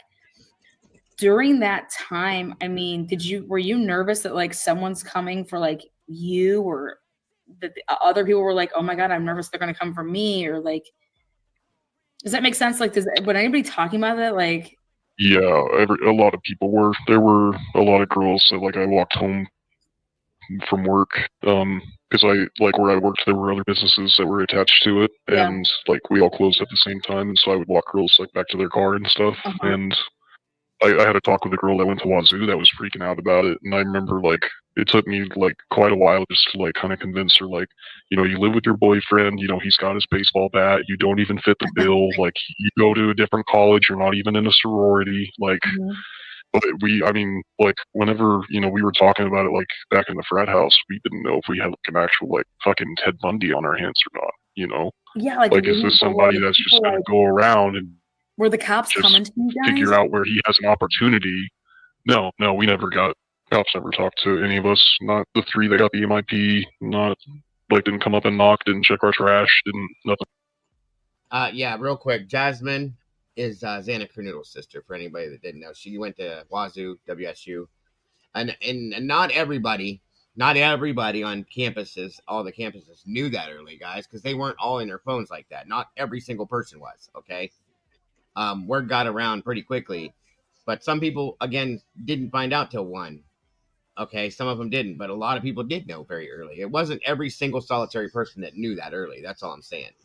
Hey, Gordon, good to see you. But they were concerned about Xana the night before, to the point where her dad was going to drive drunk to get to Moscow for whatever reason. For whatever reason, he had to be in such a panic. So it's not like they were not aware of anything going on. Well, it goes back to the fact that it still takes me back to the frats, you guys, okay? After what I said last night on my show, I've been thinking what I've been thinking for a while, that Xana and Ethan were the target, very possibly, for different reasons, okay? And the fight that went on beforehand, all of this stuff, guys, it relates to the same stuff, and it brings me into a different mindset, that's all I'm saying. So, like I said, everybody can take this for what it is and see it how they want, feel about how they can. I respect that. I have my own feelings for different reasons, that's all. Can I elaborate on your feeling about the frats and propose something? Absolutely, please do. There's something about this that makes me think that frat boys, maybe I underestimate frat boys, but it looks bigger to me than just frats and frat boys. No, I'm not saying it's just frats, Jesse. I'm saying that that's an involvement. Well, yeah, and that's what I was going to say. It certainly sounds like there's drugs involved, and I think it requires, in order for everybody to be quiet, and in order for roommates to be involved and sort of, for the cleanup and a lot of this stuff, it suggests that there must be some drugs involved, right? To keep it quiet till noon the next day, again, sort of suggests maybe getting rid of drugs or hiding some things. So yeah, the frats may have connections to heavy duty criminals. Sure. The kind that Pavarotti talks about or whatever. And I'm not saying that, I'm just saying there's about every creator's got a different angle and different theories, and I'm not sold on any of them, but a combination of frats working with more serious criminals, like hardened guys that are in and out of prison. And when I hear Ethan's leg, you hear about Ethan's leg, that doesn't sound like something that frats would necessarily, that sounds more like Aryan Night, white supremacist, jailbird type criminals would do. So, you know, and I mean, it's highly likely that frats, if frats are involved with drugs, they got to get them from somewhere, right? And they have to have some sort of association. So the frats might just be part of the equation, not the actual answer to the riddle. And that's yes, very possible, guys. Like I said, absolutely Absolutely, absolutely. What helped me to get to this was re-seeing the 4chan chats, the other channel, Birdie's channel. I looked at that the other night, and I was like, wow, why is this hitting differently for me now than it did 2 years ago? And it's just because of the knowledge we have now, it changed things in my mind and made me look and think differently. There's various angles I've looked at this at, and I will continue to do that until it's proven to me exactly how it happened.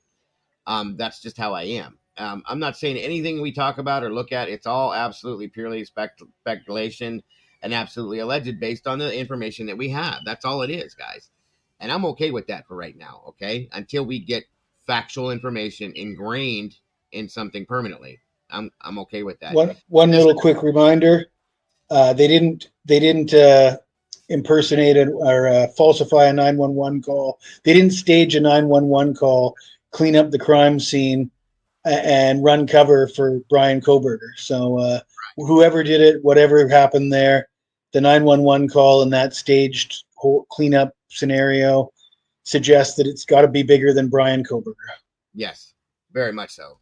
In my opinion, I agree. Very much so. You never talked one time to a police officer? No, they never came to us. Okay, you know anybody that, you don't have to say their name, you don't have to say their name at all, but I'm saying, do you know some people that were like questioned by the police? About this, no. So nobody ever came to you and were like, nothing about the murders, nothing about, nothing. Mm-mm. So they said they performed 500 interviews. Who were they? Wasn't any of us? No idea.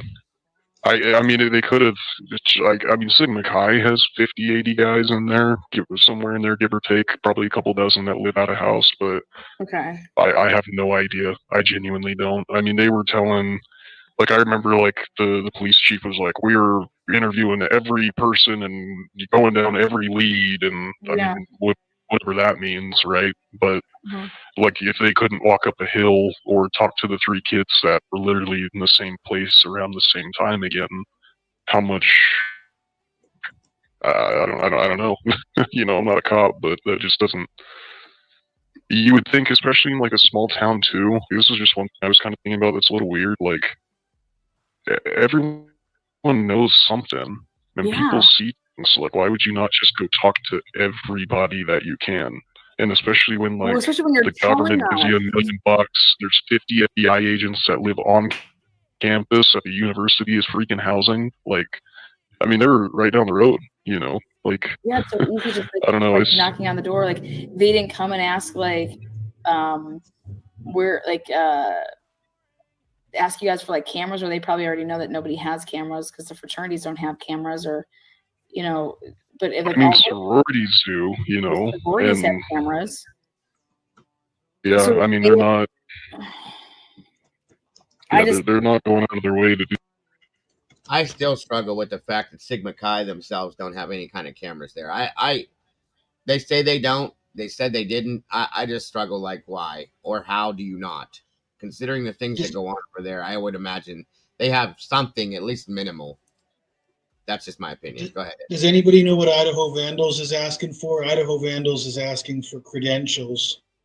And I asked, are you asking for my credentials? Because I don't have any, of course, but they said no. Dave's. I asked Dave, and they said no, the expert on the panel.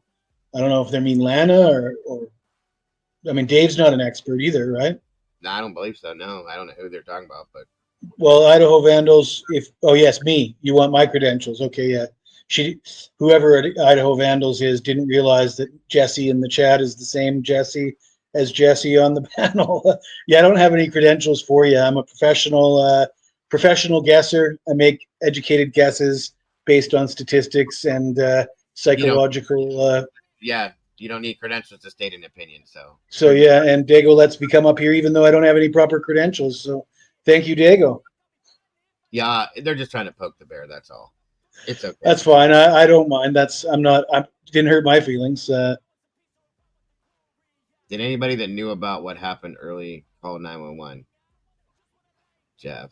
I mean, college kids don't call 911, Jeff. That's just That's kind of a dumb statement, Jeff, and nothing against you personally, because they would imagine, everybody that found out early would have imagined that they called 911 already.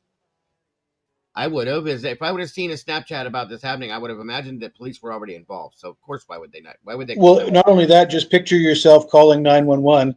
They say, 911, what's your emergency? Well, I was on Snapchat. Somebody said that, you know what I mean? Like, you're looking for them to hang up on you, right? Like, I'd hate to be the guy that told 911 that I heard about something on Snapchat. Right. That doesn't make sense, Jeff. If you're not at the scene, why are you going to call? Okay. On we go. Dago, there's somebody in the chat that wants us to touch on something about the carving of Ethan's legs and what that means and why would anybody do that? And I mean, I mentioned it briefly before. They asked me to talk about it again. Is it a personal thing? Maybe. Who knows? Go ahead, Jesse. But I mean, a personal thing, like let's say frats or Loach and Barry or whatever, right. or a sexual thing, or like you have an animal. Wouldn't you carve somebody's chest or their? I would think the chest and the face are the areas that you're probably going to be more focused on. Again, I don't have any credentials, but the legs, I mean, obviously there's a lot of arteries in the legs. So carved might just mean large wounds. Well, when they say carved in the legal documents, they might be referring to large wounds, which are targeting the arteries to let them bleed out. The way that made Jesse was that they went through the back of the legs and opened up those main arteries in the back from top to bottom. That's how it was explained to me. If that's true or not, I don't know. To make the person bleed as much as possible. That was the whole way it was explained to me. If that's true, folks, I don't know until we see autopsies. I can't tell you for a fact. But I hear carving. I hate to say it like this, but I imagine visually somebody carving like something into their skin, which is strange. Yes, I agree. And somebody mentioned that, and somebody mentioned that carved rat into his leg. I mean, and if that was the case, or if there was any kind of inclination of rat or any kind of symbol, that would be very exculpatory to Brian, I would think, because why does Brian care if he's a rat? And if there's a symbol or any kind of marking that has any kind of meaning, if you can't tie that meaning to Brian, that becomes exculpatory to Brian. Yeah. And I'd almost say that it's exculpatory to Brian anyways, unless you can come up with a reason why Brian is going to be, because it's not a normal thing. You don't see that in homicides. Is this kind of attack? As far as I'm concerned, it's something that doesn't tie Brian to the crime. I also took it as a way to keep Ethan from like running or being up on his feet, his legs or something. A way to keep him down. That's kind of how I took that too. Not knowing 100% for sure if that's what it is. It's just a guess. You know what I mean? And Tara actually has a good point, guys. If you think about that, if it was somebody that did this for a specific reason, this is a college campus. I'm sure that there's med programs, and somebody that knows anatomy very well could have been in that bracket, in my opinion. That's a good statement, Tara, and I appreciate that. Because we just don't know who it was. It could have been somebody that has a medical background. Think about that, because they know where to go, what to do to cause specific injuries, okay? That's specific. That's not just stabbing somebody in their thigh, their arm, their stomach, their back. You're going for something in particular, in my opinion, and that's very specific, which, again, you got to have a knowledge of that to understand what you're doing, in my opinion. So, again, very, very interesting. I mean, the word carved was used, but I think carve is the wrong word unless there's some sort of symbol or state. If the legs were just opened up to let them bleed out, that's not carved is the wrong adjective, in my opinion. I agree with that. I said that when we first heard it, like maybe that's not what they meant. They should have just said sliced, cut, whatever, but they said carved, and therefore in turn everybody's turning around and going, what's going on? You know what I mean? And we all know that because of the document verbiage, we've all been very particular because they're supposed to be being particular, and specific because they're supposed to be being specific. So we expect that. In turn, we read it that way, which gives us, in some senses, the case of reading into it more than we probably should sometimes. But still, saying carved to me is very specific. I'm a visual person, guys. My moms will tell you they can't say certain things to me without me flipping out and laughing because I'm visualizing things. So when they said that, I visualized it immediately. That's not at all how it was explained to me when they told me about cutting them straight down the back of their legs to expose those arteries and veins so the person would bleed out quicker and not be able to get up and run. Okay, that makes sense to me. But carving something, unless there's a specific reason, made no sense to me. That's all I'm saying. Idaho Vandals made a strong point about how does he have time to do that. And again, I think the carving of the legs or the slicing of whatever it was with the legs is exculpatory to Brian, regardless of whatever it was, because it takes more time. It doesn't fit the narrative of somebody who's in and out in 8 minutes, just looking to end a bunch of people's lives. So I think that's a strong point by Idaho Vandals. Right. Yeah. And yes, I believe there was, Mittens. There was a rumor via 4chan that there was something that was carved on her stomach. I do remember seeing that somewhere. I can't remember where, but yes. So yes, interesting, and I appreciate your guys' input all the way around, negative or whether it's agreeable to what we're saying. I still like seeing and hearing it, guys. So thank you, appreciate it very much. Do anything extra? I guess I don't. So you just know you're like, hey, I wasn't. And with what you just said with Vandal's comment, yeah, how did they have time to do that? It sounds to me like they sat down on that chair and did this. That's how that happened, possibly. That breaks the whole timeline in half, as far as I'm concerned, because you're supposed to say that this person went in and did all this, one person, and took the time out to say, okay, I'm gonna have a cup of coffee and do this now. Like, what? No, it makes no sense. So I don't know. You know what I mean? I really don't know. So that again is a good statement, Vandals. Very problematic as far as the timeline goes. Agreed. And asked any questions, and nobody that I've ever talked to has been asked any questions, or if they have, they're lying to me. That, you know what I mean? Like, they're saying that they're not, basically. I mean, there's no reason for anybody to lie. I mean, none of us are like in deep with that's what I'm saying. Whatever happened. Yeah. So I mean, none of us have been talked to. Yeah. The 3 students that had the MIP, I know them too, and I asked one of the kids. I was like, hey, whatever happened to that? Did they ever come back and talk to you? Did they come visit the house or anything? It's like, no, never. And I was like, and they never questioned the kids that were in the band field camp. Yeah, no. Nope. Wow. Do you think that's? I mean, okay, so I get it. Like, I got you probably by 20 years or something like that. I mean, I like to look. And I always thought that was interesting too. That of all the people, the guys that were out there in the band field that night, they never questioned them about anything that they seen or heard. Why? I wonder. That's quite interesting to me. That probably should have been a group of kids that was one of the first to be talked to that night. Because of the time that they were there, they were already logged, or should have been, as being out around that period of time. They should have been looked at immediately, but they weren't even talked to. Are you kidding me? Shoddy police work. Gotta love it. Or I like to think that I'm young, but I could be probably your mom. You don't seem that old. I know, right? Because I'm just fun at heart and spirit, but so you just. I'm telling you right now, they told us that 500 people were interviewed. Okay, 500. Who was being interviewed? If it wasn't this area, who's being interviewed? I don't know. I mean, we don't have 500 door dashers. We don't have 500 security guards. We don't have 500 grub trucks. I have no idea. I have no idea. Now, and not to get too personal, but when you hear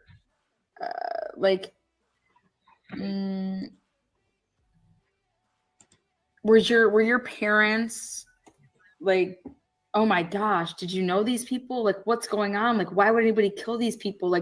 Were people starting to discuss motives at any point? what they were into, like why the cops are saying this is targeted. Who would want to kill? Like, when you hear targeted, what do you think of as a 22 year old? Targeted, like, I mean, Yeah, and that's like what a lot of us thought, like at the beginning, is like, if it's targeted, then there was like a reason, right? This wasn't random. This wasn't just some psychopath going, you're the one that's gonna die today by my hand, right? Yeah, This was right. like That's what I somebody would that think. planned and That's right. calculated and chose this person for a reason, and well, like, we don't know why. I mean, like, in one way or another, all of us know all of them, and we couldn't put a finger on any answer that felt right. Yeah, like so you're over here just like when you hear targeted, you're like thinking this is an isolated, that's what they said, this is an isolated targeted attack. And that was kind of like the response that like Stephen Calvis gave, which was like targeted, like what do you mean? Like targeted who? When you're saying targeted, repeat it for me so I can hear it one more time. Like if you're obviously you're your age, I'm my age. When someone says to you this is an isolated targeted attack, what do you think?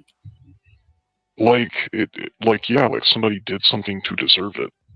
Like it's like a sniper in like a Marine Corps sniper in Afghanistan going after, an Al-Qaeda general or something. It's like this person did something bad and they're deserving of what the action is, right? And there's like reason or justification behind it. Is like how I would think of it. Yeah. So like you're like they're like it was like a mission. It was like. Could you say it would be like a hit? Like if it was targeted? I mean, I'm just trying to like use words like, and that's like, well, when you start to, and that's, like again, why I was saying like just a bunch of shit just doesn't make sense, because when you start thinking about it, like a target attack sounds more closer to a hit than a random, Ted Bundy type thing, I guess. I don't, because like how else or why else would it be targeted? It doesn't. Yeah, like what targeted? Like why? Like because that's going to be my next question. Is when people. And that's like. Go ahead. Sorry. I was just gonna say, like, and that's kind of like with the university. Like, our whole vibe was like, are women targeted? Are sorority women targeted? Like, who is the target? What is the target? What did they do? Right? Like, we didn't know if it was just all sorority women. If it was like, I had a couple girls that I was really close to that I started walking to and from classes, back from parties. I mean, a lot of us started doing a lot of stuff like that. No girl walked anywhere without having a guy with them, and because we didn't know, like, is he just gonna pick somebody and say that's the target because they fit a bill? What's the bill they fit? Like, we don't. Yeah, like these people are supposed to be in the middle of the night sleeping. Like when you heard everybody was sleeping in their beds, is that what I mean? Stabbed to death? Like, do people have a bunch of we in that time? we didn't hear if they were awake or not. We just heard that. Yeah, just like something happened. What about like this whole gag? Like somebody was gagged and bound. Like what were they talking about with that? That's what I was saying like earlier. Like whenever we just started hearing a bunch of crazy shit coming out, and we just kind of all started to unplug from it. That's about like that time, like within like that first month after it all happened. Because we knew, we were like, okay, no one's gonna like, no way, right? Like that's not, no, like that's like, there's a little part of you where the bias comes in, and you're like, nobody's gonna tie and gag somebody here, right? Not in our town. Yeah. But then it's, and that, yeah, I don't know. I mean, I don't know if that's been proven or not, but that.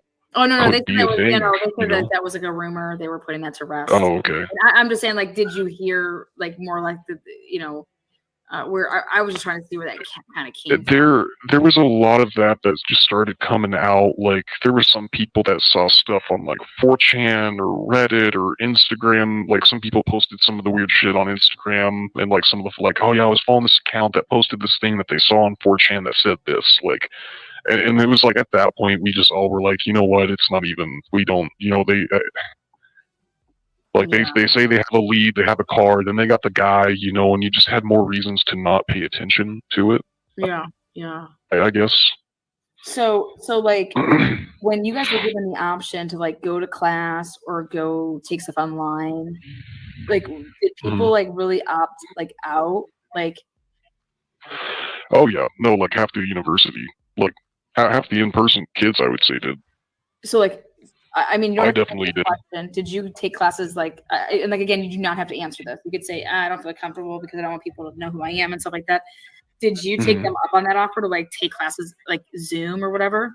Oh, so many of us did. Yeah, almost. I can't think of. I'm pretty sure every guy in my fraternity did. For all the classes that were able to be offered, I'm pretty sure we all did in some form or fashion. I mean, even if it was just one of us, like taking a break from like this one class, we all did what we could to kind of take a step back, breathe a little bit.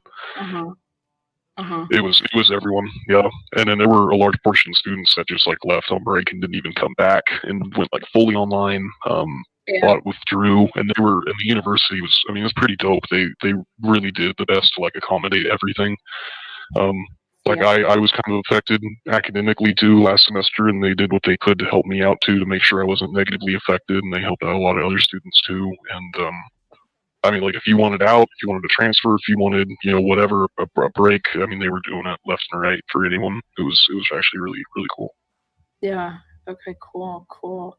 And that's awesome. Like, I think that, I mean, they kept saying that our student safety is paramount, and, you know, we're doing whatever we can for our students.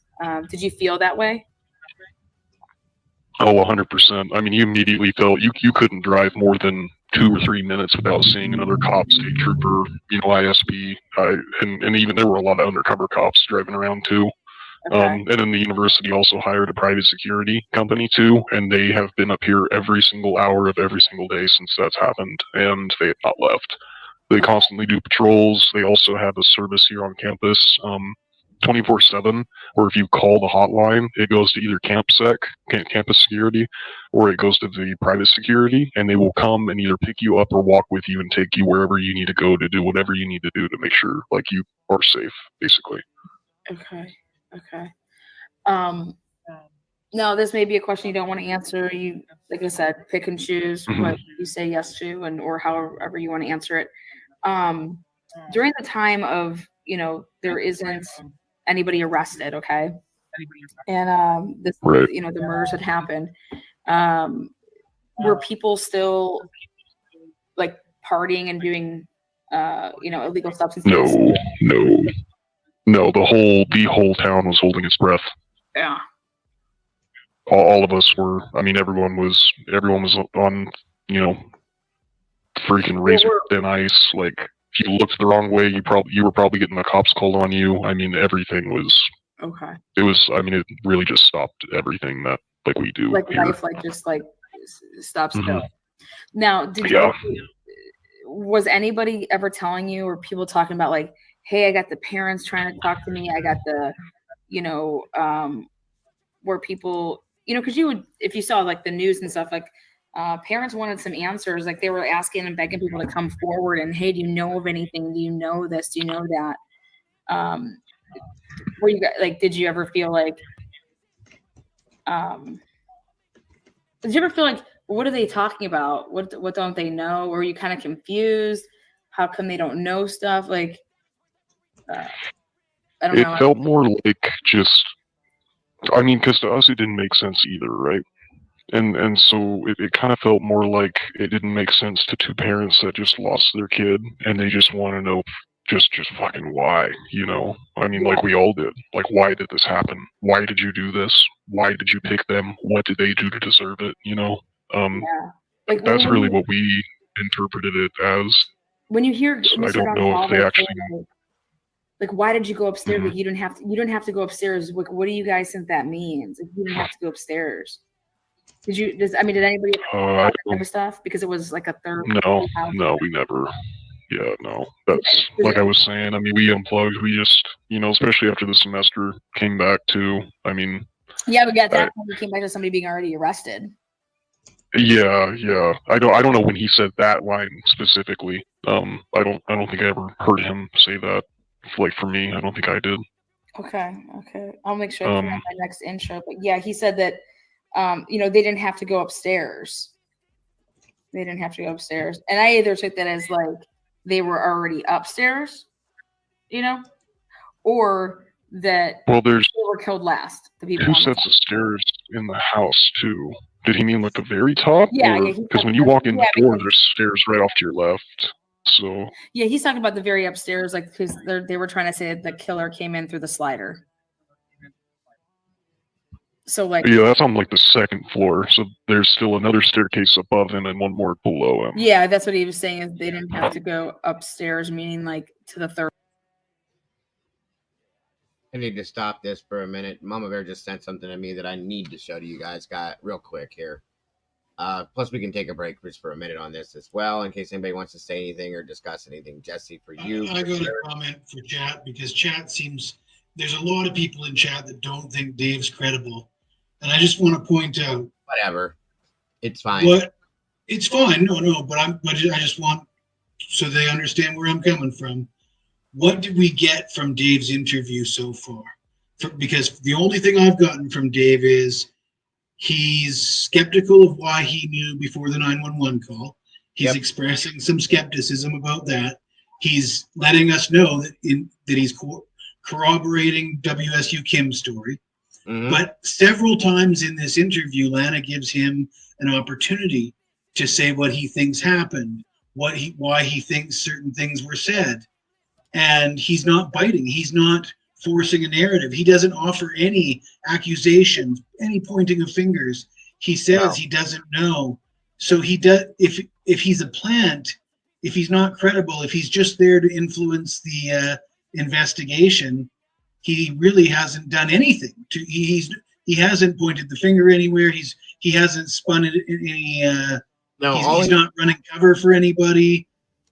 All he's doing is something that I didn't even expect until I realized, is he's pointing out information that he shouldn't have been able to point out then, because we only got it just now, the past couple weeks. Okay, so that's interesting. There's something credible about that. At the very least, you guys, that they had information then that we're just now getting now. Okay. The only takeaway I'm getting from Dave is that he says there's drugs in that house. It's totally not a surprise if somebody OD'd in that house. Right. And that the Snapchat messages were going around at 9 o'clock in the morning. Aside from that, it's all just vanilla, not a ton of value there, which means he doesn't have an agenda. He's not there to push any particular theory or he's not getting anything. 100% guy. Jesse, what kind of knife does that look like to you? That does look like a K-bar, doesn't it? Is that that's Dylan. We had this argument about whether Dylan was attractive or not. I must say I do find her attractive in that photo. Nothing about her is attractive to me, but I can understand why you're saying that. But I mean, blonde, some blue eyes. I get it. I just have a different my things. I'll explain it another day. But Mama Bear found this. She was digging through stuff, old stuff. Okay, that was put out, and that's definitely Dylan. And that knife, I'm not saying it is, but it sure as hell resembles a K-bar. That's all I'm saying. This is not the one that was photoshopped. The one that was photoshopped is the one that we found that looked like she was holding it looked like a machete. That's the one that we know was photoshopped. This I know nothing about Mama Bear, about it being photoshopped. Mama Bear just dug this out of a bunch of stuff. But there's a lot of these pictures out there, you guys. Why are there so many pictures of her with ski masks on and knives that were out way before these murders ever happened? Okay, it's weird. Gen 7 said run that through a reverse image lookup. Mama Bear, if you could hear me. Kane B could sort that out in a hurry, probably. Yeah, a reverse image lookup. We can do that and figure it out. But it's just weird that there's so many different images out here that are like that with her in them. That does resemble a K-bar to me. I don't know that it is. Just saying, you guys. There's so many pictures like this out here. Somebody said she's holding a lighter, and I gotta say, the way her hand looks and the way that looks like there's a thumb there, it does look like this. Yeah, it does look like it would have been a lighter. And it could have been chopped. See, I'm saying we keep finding these pictures again and again and again. This one's dated on the 13th of June. Yeah. I mean, and this tells you that the sickness of the people out there that do this kind of stuff. You know, it's crazy. It's crazy. Absolutely crazy. So just wanted to show that real fast before we went forward and with the rest of this. I don't know what it is. It is. She's definitely holding it weird. So I'll say that with the way her fingers look on it. I don't know what it is. Jen said there is another Photoshop picture of her with a K-bar, and that was a false photo. I questioned Dylan too, but we have to, yeah, no, of course we got to be fair. If there's things that aren't real, they're not real. That's all there is to it. The one I remember seeing was the one with a very large knife that kind of looks like a weird version of a machete. That one I know was Photoshopped. We found that one and we kind of looked that one up and found what they did to it. But the rest of them, I don't know, you guys. I don't know. On we go. Here we go. Third floor. Go to the top one. Oh. Yeah, I mean, like where Weird. Yeah, they were killed. Like, why did they basically? So people either took it as like. Gotcha. People either took it as like the second floor people were killed first, and then like if they were the target, then why did you even go upstairs? Type of thing. So I was just curious if that was something that had been talked about in terms of like who the target was. Not really. No. None of those like specific details. We didn't have an idea really. Yeah. I mean, it's just so out of left field, I guess. Yeah. But it's. Yeah. I mean, you know, like you don't know that this guy's not gonna know, and he's not gonna know, and it's like, I mean, like, what's your guys' guess? And then they're like, I have no idea, dude. I mean, this is just so, you know. Yeah. And like you said at best, like when you're not like looking at it from an investigative standpoint versus like you're just like taking in the information, you're like, wait, what? My friends are murdered. Wait, what? They were stabbed. Yeah. Is that something normal for people to carry on knives in that town, or? I would say more guns than knives. Yeah, that's what I would think too, right? Yeah, it would definitely be more guns. Now, again, you don't have to. I just want to keep reminding you just don't have to answer anything you don't want to. Now there is all this talk about drugs, so we're gonna like get the white elephant and put it in the room here. I tell people that, hey, when I was in college, people were doing drugs. I was an athlete. It really wasn't around me to like be even like offered, you know, it just wasn't, we would get drug tested. It's a voice changer, Karen, if you didn't know that already. I'm just saying that's why it sounds like it. Right. Like I just tell people it wasn't my cup of tea. Like I could lose my scholarship to do anything like that. I don't know. Right. But as far as, you know, to compare Moscow, Idaho with the drugs versus like another campus, like did you feel people were like, oh, if you want to party, you go to Moscow, or do you feel like the drugs were like people they're really on any campus. Yeah, that's it's just how I where you feel. look.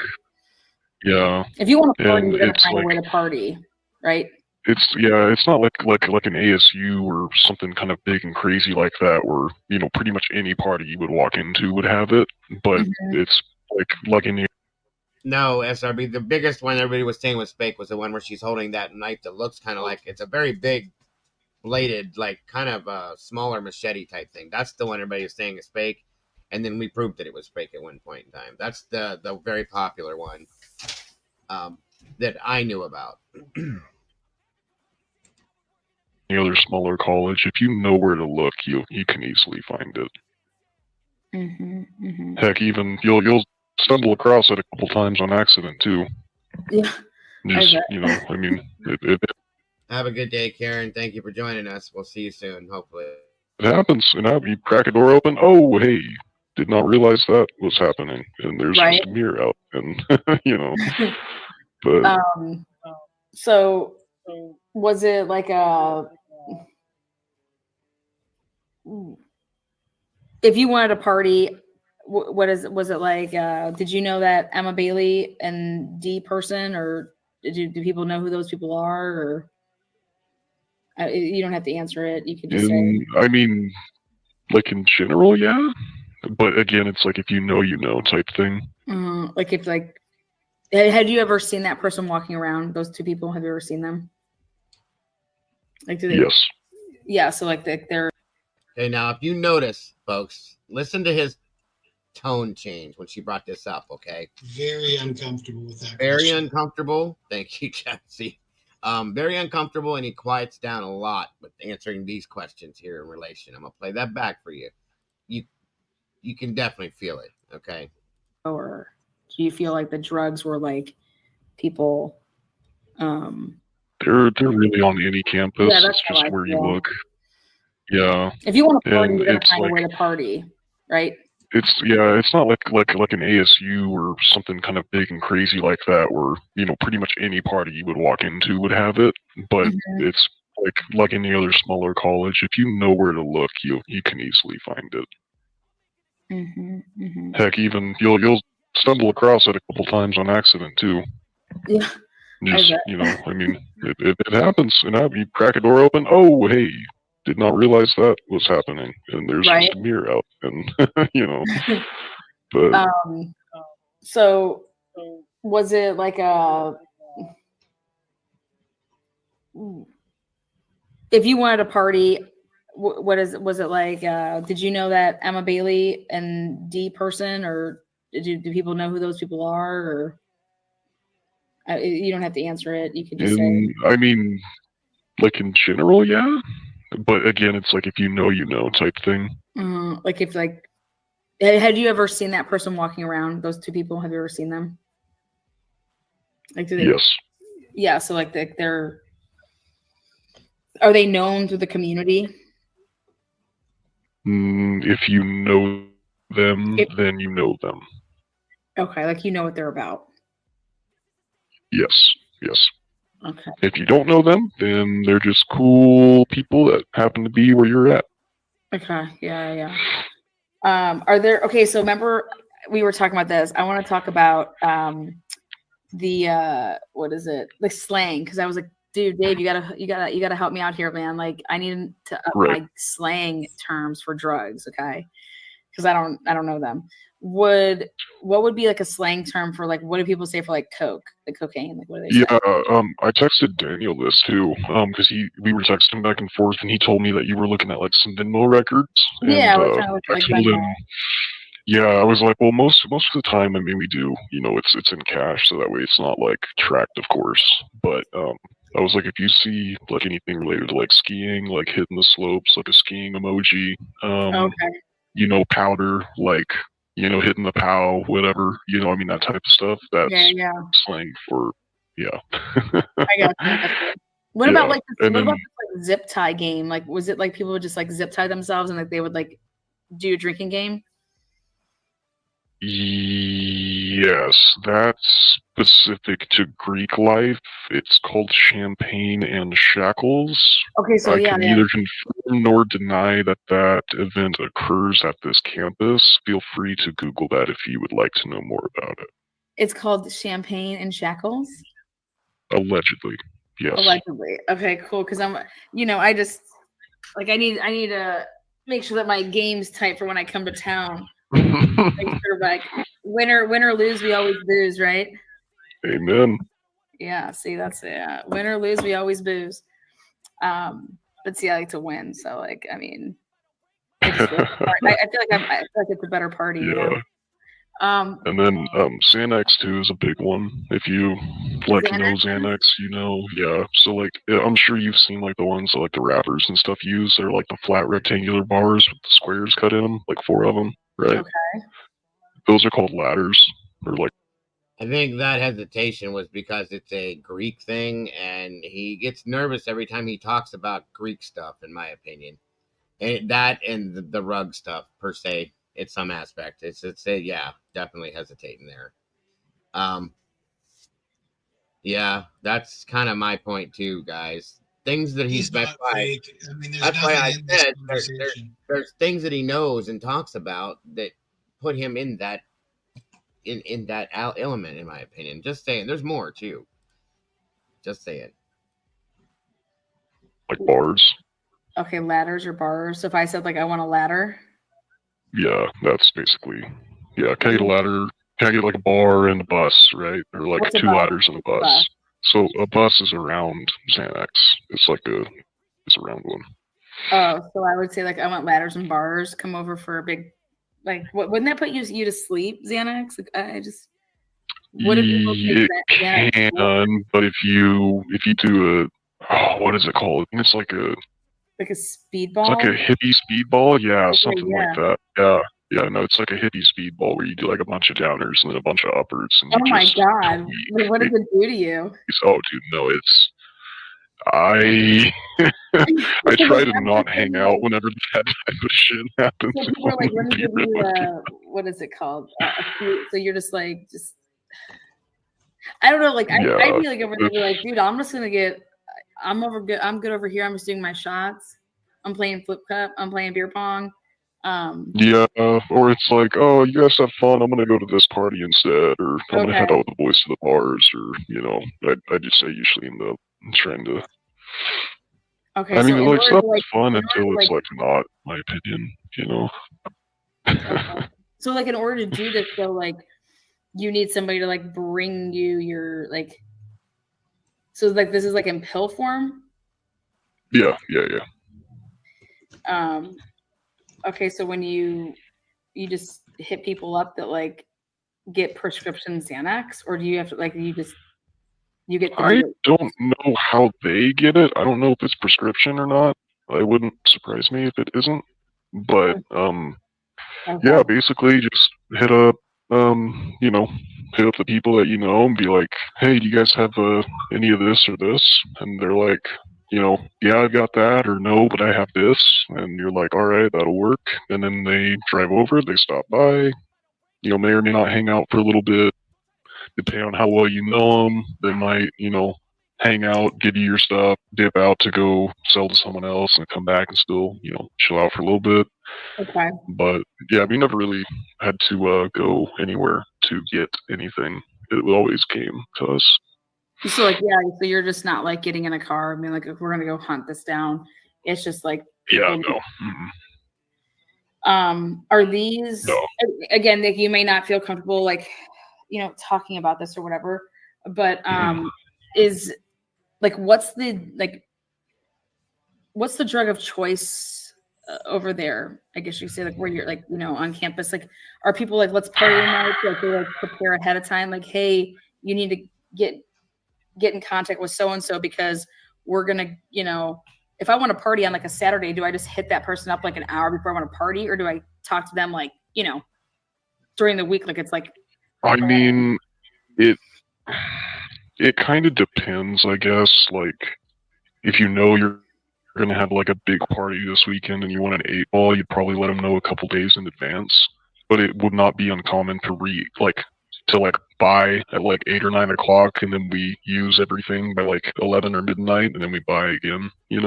Okay. And then keep going until like 4 a.m. and then may or may not buy again, depending on if they're still like driving around and whatnot. Okay, so like these people drive around though. So if they're like in your area and you like hit them up and they're like, okay, yeah, I'm in town, so like I'm over here. I mean, they could be drive like sometimes. Yeah, sometimes it's they're sometimes they could drive over. Sometimes it's right next door. Sometimes it's hey, we're gonna go to the bars at 11 o'clock. You can meet us there. It just really depends. I mean. So that's kind of the thing too. Is like the dealers here, they're more friends than dealers, which is kind of like it makes a lot of people not take it seriously, right? Because like when you hang out and like you're friends with your dealer, you trust their product, and like they are not their product. They're not trying to kill themselves. Like they're not lacing it with fentanyl. You would think, right? Oh, I always say that like whoever tries to like kill their own clientele, like if you truly think about that's what we think. Yeah, but I mean, with what other stuff has happened, that's exactly what happened, and yeah. Or like middlemen are trying to make money, so like they're cutting the product to make more of it, so that they can make more money, type of thing. Yeah, I mean, I've thought about it because I'm a business major too.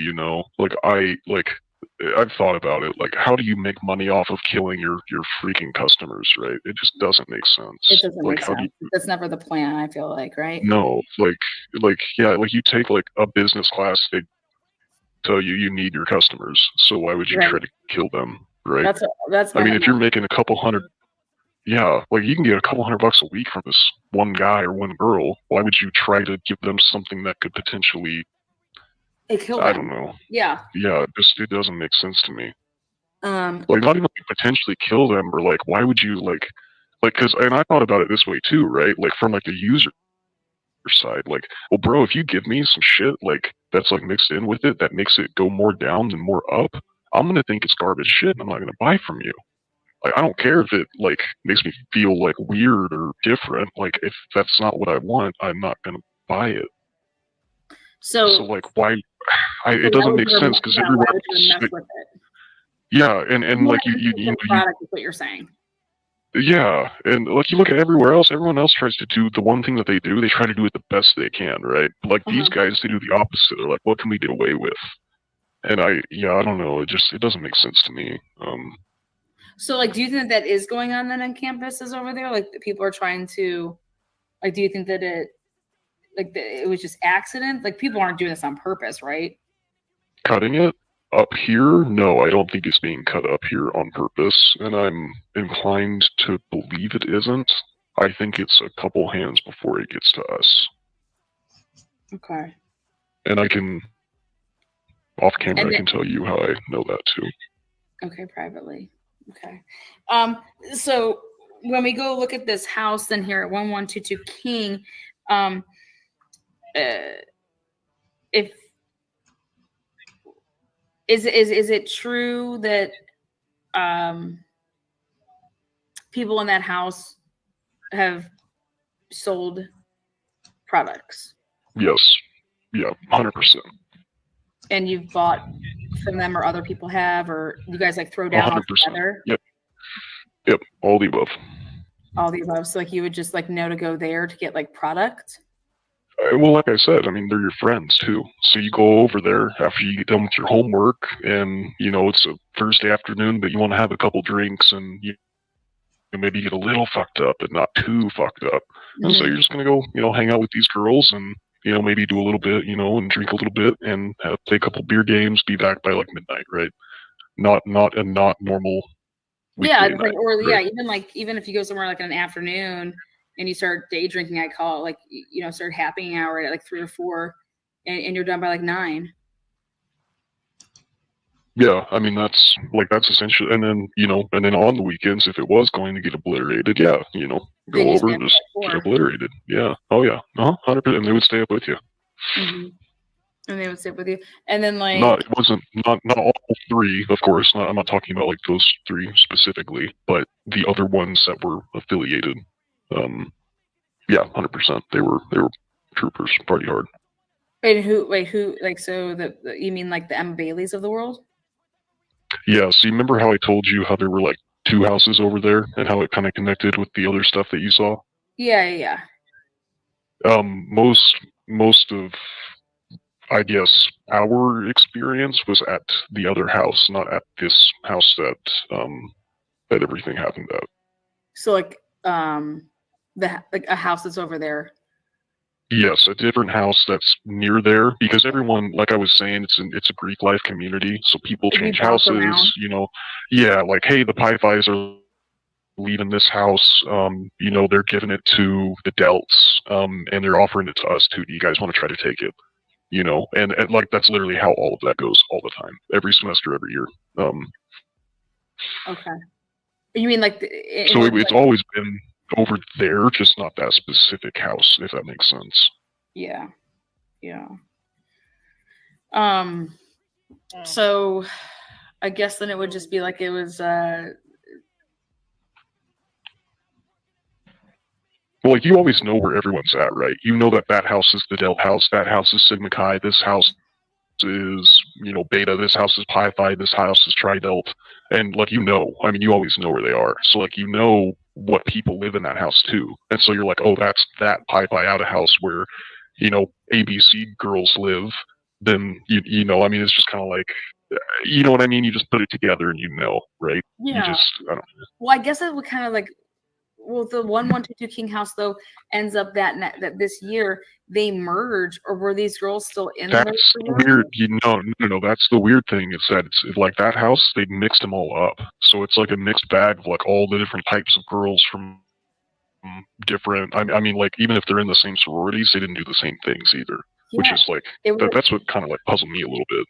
But yeah, you got some thoughts. when you kind of get to the end too, yeah, and that's the other thing too is like when you kind of get like this happens too, like when like seniors and stuff start graduating, it's kind of tough to like find people to take over leases so you don't have to pay for that room that nobody's living in. And so you kind of make like weird compromises to live with different people just to make sure your rent gets paid, that you don't have to move back into your sorority. Because like they can't, I mean, you can't even vape on the sorority's property. You can't like step on the grass, or I mean, they have a bunch of stupid just rules like that, you know. And a lot of the girls, you know, they're kind of, you know, like judgmental, or they want you to fit a picture or something, and it's just easier for them to escape it and get out of it and be their own person. So did you know all those girls to still be in the sororities, or were they kicked out or anything? I know Maddie was still a Pi Phi. She was just an out-of-house Pi Phi, so she was still technically a member, but just wasn't like living there. The tough part is you usually, like, you can tell by like how active they are, but whenever you're a senior and you're getting ready to leave, you don't really have to be as active inside of your house. They kind of give you a little bit more freedom and leeway to go do other things to get prepared. And so, like, I mean, they could have still been a part of their sororities, but in the last semester of your senior year, it doesn't really make a difference, you know? Yeah, you're on your way out.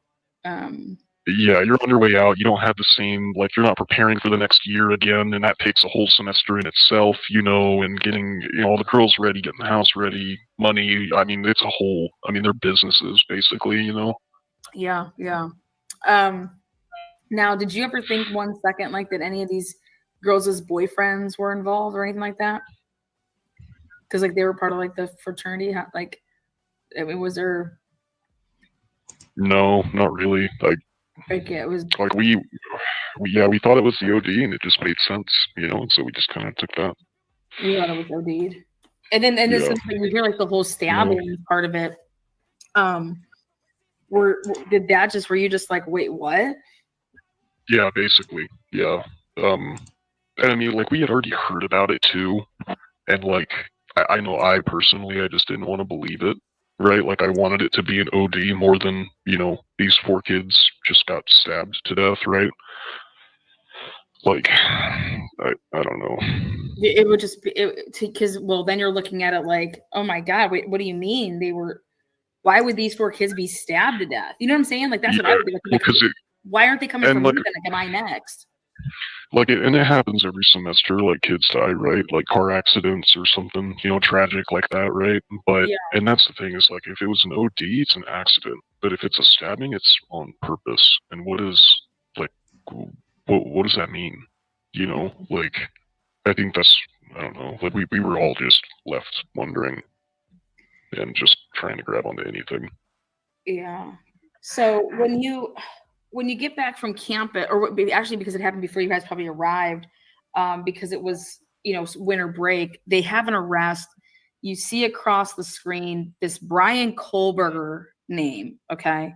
So you see Brian Kohlberger, you see this picture. Does everybody start like messaging each other? Like, oh my God, they're arresting somebody. Oh my God, they're about to announce this arrest. Yeah, more so just like, hey, like, did you see they caught the guy? Oh, really? Yeah, like, this is the guy. Like, we sent a couple photos of him in the group chat. Like, anybody seen this guy? Or no, nothing. None of us had any idea. None of us seen him. None of us knew him. None of us knew he existed. Wow. So, like, nobody's like, oh my God, did you see that was the guy that went by Timmy? Or he's the guy that's been selling us these drugs? Or he's been over here at the parties trying to, like, hit up, like, you know, or, oh, that was somebody's fuck buddy, you know? No, I remember it was one of our upperclassmen actually, who's like pretty like into like the sorority scene and stuff. Like, has a long-time girlfriend, and, you know, just knows a lot of the girls and stuff like that. Like, he even posted it in our group chat. Like, I remember it was like the photo of him in the orange shirt, like the little orange V-neck jumpsuit shirt thing that they put him Yeah, pretty yeah. sure that was the photo that he had screenshotted and sent it to our group chat, and was like, "Yeah, this is the guy." And we just, yeah, none of us, nothing. Mm-mm. So nobody. So you're sitting here telling me that nobody was like, "Oh, I know. Oh my God, that was that guy that he was at that or he comes to these parties. He was dating so and so." Like nobody can like say, "I know who that guy is." I think that's another very important point too, you guys. Nobody knows him. There's no connection to this from Brian to anybody in this damn community anywhere. That makes no sense to me. If you are the one that did this, I mean, Jesse, I'm sure you could reiterate this too, or at least maybe possibly feel remotely the same. If you did this to these people, there's got to be something somewhere that connects you to somebody, in my opinion, and there's not.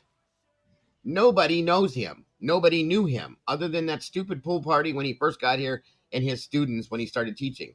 That's it, you guys. There is no connection to this guy and anybody. So one more reason that a motive makes no sense to me.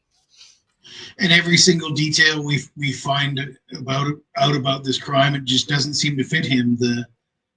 And this interview with Dave, what I'm learning from what's different from my memory is I don't really remember him leaning into the drugs so much. Maybe because that wasn't what I was looking for in the beginning. I was looking for other clues. He may not have done that in Daniel's interview. Maybe that's the one you were thinking about. Could be, but I seem to remember watching both of these, but I'm sure I've heard this one before. Gotcha. But he really, he talks a lot about drugs, and it's quite apparent that he's quite experienced when it comes. When he talks about, definitely. We'll get him in the evening, and we might buy again at 11, and then we might buy again at 4 a.m. if they're still driving around. He says. Yes. And that made me think of that green car driving around the neighborhood, right? Or just any car driving around the fact that he talks about drug dealers driving around the neighborhood at 4 a.m. to be available for people like him and his friends and the frats in King Road and Taylor Road, where the frats are. He's basically telling us that cars driving around at 4 a.m. are doing so to deliver party favors to these houses. I think that was like a bingo moment for me when I heard him say that. And that's something that we're just now, again, recently figuring out. And this has been talked about then. So there again, guys, is something, this is why we're doing this. Something else that makes something more relevant once again. It's but yeah, I'm with you. That's a bingo for sure.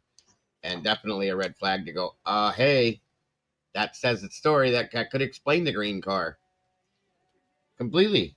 Okay, just like who was it? I think Pavarotti did his whole thing about this car driving around, stopping here, and here, because that's what he was doing. Well, Pavarotti is quite adamant that this green car that's exactly what this green car is doing. Yes. And like I said, I don't just jump onto something just because somebody said it. It's got to make sense to me. Yep. And in my opinion, until I heard that from Dave, I wasn't ready to, it was a nice little theory you got there, Pavarotti, but I'm going to need more. Well, that just pushed me over the edge. Yeah, that definitely makes perfect sense, and it makes it fall right into the slot that it's supposed to fit in my opinion. So yeah, once again, this is why we're doing this. So to see if any of the things that we've learned recently or are learning now have any relevance to what was stated back then, or if anything stated back then will make anything now have any relevance. And it does. That right there in itself is its own thing. So that was enough in itself for this to be worth it to me. So yeah, I agree with you on that. Yeah, I know, Mayflowers. On we go. Nothing. I ended up hearing something a little bit later that I tried to look into, but I couldn't really prove, that allegedly he had like a sister or a cousin that went to U of I that lived over off of King and Queen Road. Mm-hmm. I heard that later afterwards. I never looked into it. I don't know. It's allegedly. That tried to come out like I don't see any connection there whatsoever with any of that. The Brian Culber's sister. It was like his sister or his cousin or something like that. That was at one of the houses right next to it. Somebody mentioned that they had heard of that, but that was like weeks after. And I mean that totally could have been false. Totally could have been telephone. Whatever it is. So yeah, just like someone trying to say whatever. Because I've always thought this was interesting. I've been looking into it, and no one's come forward to say that they've dated the guy or that he's ever caused any problems for them. Like, truthfully come on the record and be able to provide any pictures. I mean, the guy just moved there literally a couple months beforehand and came there for the PhD program, everything, blah, blah. But if someone's stalking, these four, which again, I find that very, to be stalking four people, this doesn't make sense. Especially like they're just, it's not like these four were like when you look at Xana, Ethan, Kaylee, and Madison, did they always do everything together? Why would those four be like, why wouldn't anybody take out the other two roommates? That's always been something a struggle for me, is would you leave any like witnesses? You know what I'm saying? Like, how would you know? Yeah, no, that doesn't like. How would you know who was in whose room? How does anybody know? We talked about that too. There's no way that he didn't know that girl saw him. Like, because if he was wearing a mask and crap, right? And like she says that she sees him, then he would have to have seen her, right? Like, I don't. That's what I say. And I have a hard time believing that. Like, did he have the knife in his hand? When you saw him like that, how did you see? Like, are you just so tunnel visioned that you didn't see it? Like, I don't. But then she opened the door like what, 2 or 3 more times after that. I can't remember. Before she actually saw him, she said, Yeah, I mean, there's, and that's like, and like I was saying, I mean, we took any information we got that made sense and we ran with it and accepted it. And like, since a lot of this stuff is happening, I mean, you even. I know that you knew some of the people because you said that house was just like kind of like thrown together. So like, did you guys even know Dylan or Bethany? Because they were like a lot younger. Yeah. Oh yeah. Okay. So like, did you know? Yeah. Like I didn't directly know them because they are a bit younger than me, and like I kind of tend to stay with the older crowd, But no, like a lot of like the younger guys that I know were friends with them, have them on Snapchat. Went over there to go party, stuff like that. So is it weird? Is it that they didn't like that Dylan and Bethany didn't live in a sorority house versus because that was their sophomore year? Like, why didn't they live in isn't it more like customary to live in like your sorority house your sophomore year? Yeah, it's supposed to be traditionally it's 2 years, 8 semesters or 4 semesters. So. But there's a ton of different things that you can do to, like, you can petition to get out early. You can say, hey, it's my depression and my anxiety. I need to get out. I had this family event, blah, blah, blah. You can do that type of stuff, go in front of a panel or a board, and they'll vote on it and things like that. So she easily could have done that. Or, like, a lot of girls, too, I know, like, they'll get in it for a year, and they'll be like, F this, and then get out and just drop completely. And they still might have a technical membership left over, but it's because they dropped and didn't like finalize their membership process, or it really gets through the weeds. It's strange. Okay. So it's normally that you live in that, like, it's like, okay, like your freshman year you live in the dorms, right? And then it's your sophomore and your junior. No, so U of I is different. Freshman year you can live in your fraternity or sorority your freshman year. Yeah, because we are on campus. Every Greek house is on campus. So. Okay. So you could live so like your freshman year, you don't necessarily have to live in the dorms. No, and that's why a lot of kids go Greek too, so they don't have to live in the dorms their freshman year. They can just move straight into a frat house or a sorority. Oh, nice. That's interesting, right? Mm-hmm. Okay, so then I'm interested to know then if Bethany or Dylan, if they lived in the sorority house their freshman year, or if they lived in the dorms. Yeah, I could I could ask him, probably find out and get that back to you. I don't know off the top of my head though. Yes. I was just, because I was just curious why they chose not to, I mean, that's a big age gap to me in college. People don't realize, but like if I'm a senior and you're a sophomore, you can actually get me into a lot of trouble. You can't, I can drink, you can't, right? So I'm going to bars. How do I get you into these bars? Things like that. But Yeah, we're pretty good about that, like community wise here, like the kids and the cops and the business owners. We're all actually pretty good about that. Okay. All right. So what I'm gonna do here, we're gonna start to close this out. I'm gonna just turn over to like the live chat feature to see anybody that has questions. Unless there's something that you want to say furthermore, like on different topics, like so it's known to you, M and D, they sell drugs to the community. Like that's like that's known. Yeah, there's some of the dealers here. There's like, some of them. Well, like they are like the dealers in town, is what I would say. Okay, and then like I would say most of the party drugs are coming through. We're coming through them. Well, that's an interesting statement. They are the dealers here, and most of the drugs were coming through them. Once again, very interesting statement. That's the kind of thing that would. I can't hear you, Justin. You sound like you're far away. Sorry, I unplugged my microphone. Am I any better now? Not quite. You still sound like you're in another room. Okay, I'm changing. I'll get my microphone. Sorry about that.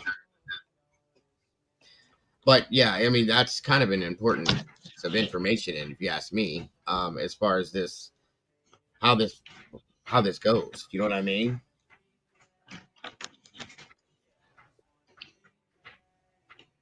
Angel, you're fine. Stop saying that. You're perfectly fine. You're not bothering nobody. You hear me now? Yeah, better. A little bit better, yeah. See if I can get the camera on. I was resting my behind because sitting in the chair for too long takes You're good. Take your time.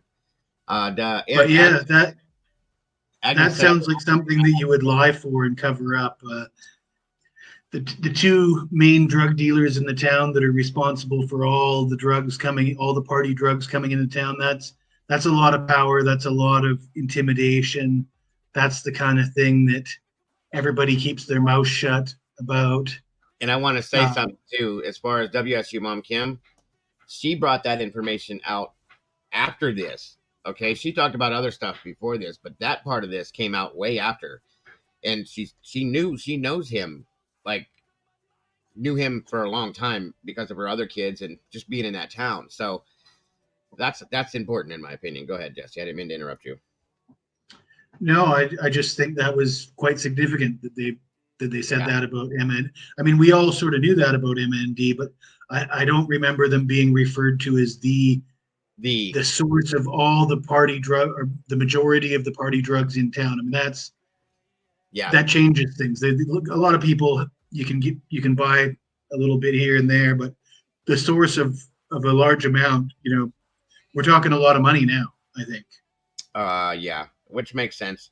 And again, was something else that had been told to us before, more than once, and we had seen it before in other aspects as well. And then it also helps explain how they get arrested, brought up on charges for basically homicide, and they're let go, charge free. That's kind of interesting, knowing that they had so much behind them that was standing on their shoulders, and it was just dumped. You know what I mean? Just saying. On we go. Sorry to get you up and moving, Jesse. I didn't mean to do that. I just couldn't hear you at all. Sorry.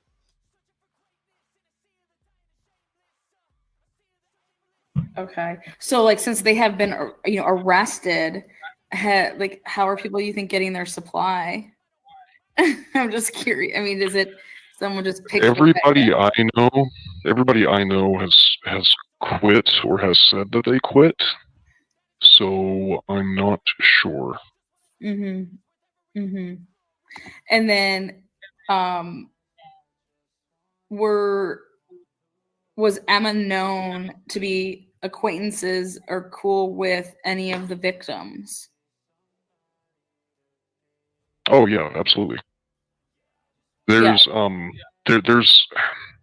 there's some more specific stuff that I'll tell you off of camera about that I can feel a lot in on. I just don't know. That's where we kind of get to the like scary parts of.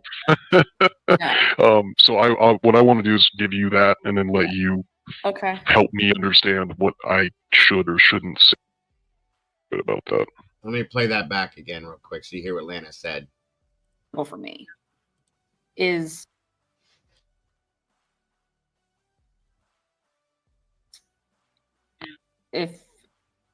would you leave any like witnesses? You know what I'm saying? Like, how would you know? Yeah, no, that doesn't like. How would you know who was in whose room? How does anybody know? We talked about that too. There's no way that he didn't know that that girl saw him. Like, because if he was wearing a mask and crap, right?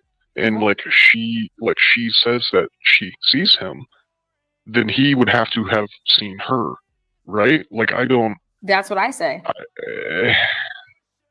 I have a hard time believing that. Like, did he have the knife in his hand? You know, when you saw him like that, how did you see? Like, are you just so tunnel visioned that you didn't see it? Like, I don't. But then she opened the door like what 2 or 3 more times after that. I can't remember. Before she actually saw him, she said, you know. Yeah, I mean, there's, and that's like. And you know, like I was saying, I mean, we took any information we got that made sense, and we ran with it and accepted it. And like, since a lot of this stuff is happening, I mean, you even. I know that you knew some of the people because you said that house was just like kind of like thrown together. So like, did you guys even know Dylan or Bethany? Because they were like a lot younger. Yeah. Yeah. Oh yeah. Okay. So like, did you know? Yeah. Like I didn't directly know them because they are. Hang on, I just saw something. I'm gonna say this one time. I don't know who you are, Vandals. Okay, I've watched you through the whole show. Poking. You're not gonna insult somebody in my community, let alone somebody that's part of my team. There is no warning. That's it. It's done. They're being nice to you right now. I will bounce you like a basketball. Don't do it again, okay? Because I know what that points at when you're saying what you're saying. So don't do it. Either be respectful or get the fuck out. That's all I got to say to you. A bit younger than me, and like I kind of tend to say with the older crowd, you know. But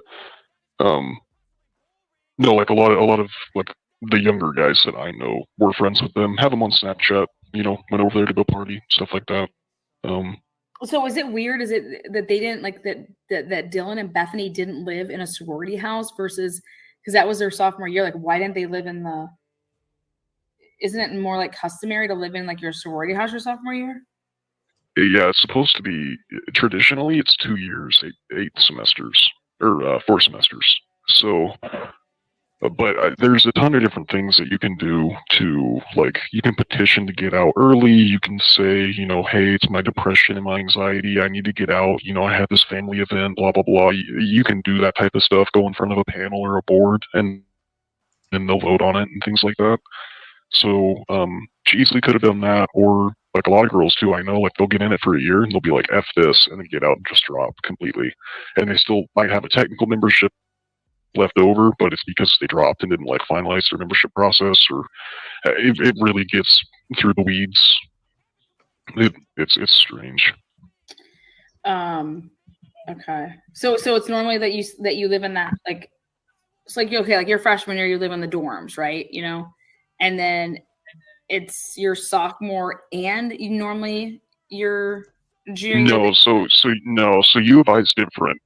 Freshman year you can live in your fraternity or sorority. Your freshman year. Yeah, because we are on campus. Every Greek house is on campus. So. Okay. So you could live so like your freshman year, you don't necessarily have to live in the dorms. No, and that's why a lot of kids go Greek too, so they don't have to live in the dorms their freshman year. They can just move straight into a frat house or a sorority. Oh, nice. That's interesting, right? Mm-hmm. Okay, so then I'm interested to know then if Bethany or Dylan, if they lived in the sorority house their freshman year, or if they lived in the dorms. Yeah, I could ask him, probably find out and get that back to you. I don't know off the top of my head though. Yes. I was just, because I was just curious why they chose not to, I mean, that's a big age gap to me in college. People don't realize, but like if I'm a senior and you're a sophomore, you can actually get me into a lot of trouble. You can't. I can drink, you can't, right? So I'm going to bars. How do I get you into these bars? Things like that. But Yeah, we're pretty good about that. Like community-wise here, like the kids and the cops and the business owners, we're all actually pretty good about that. Okay. All right. So what I'm gonna do here, we're gonna start to close this out. I'm gonna just turn over to like the live chat feature to see anybody that has questions. Unless there's something that you want to say furthermore, like on different topics, like so it's known to you, M and D, they sell drugs to the community.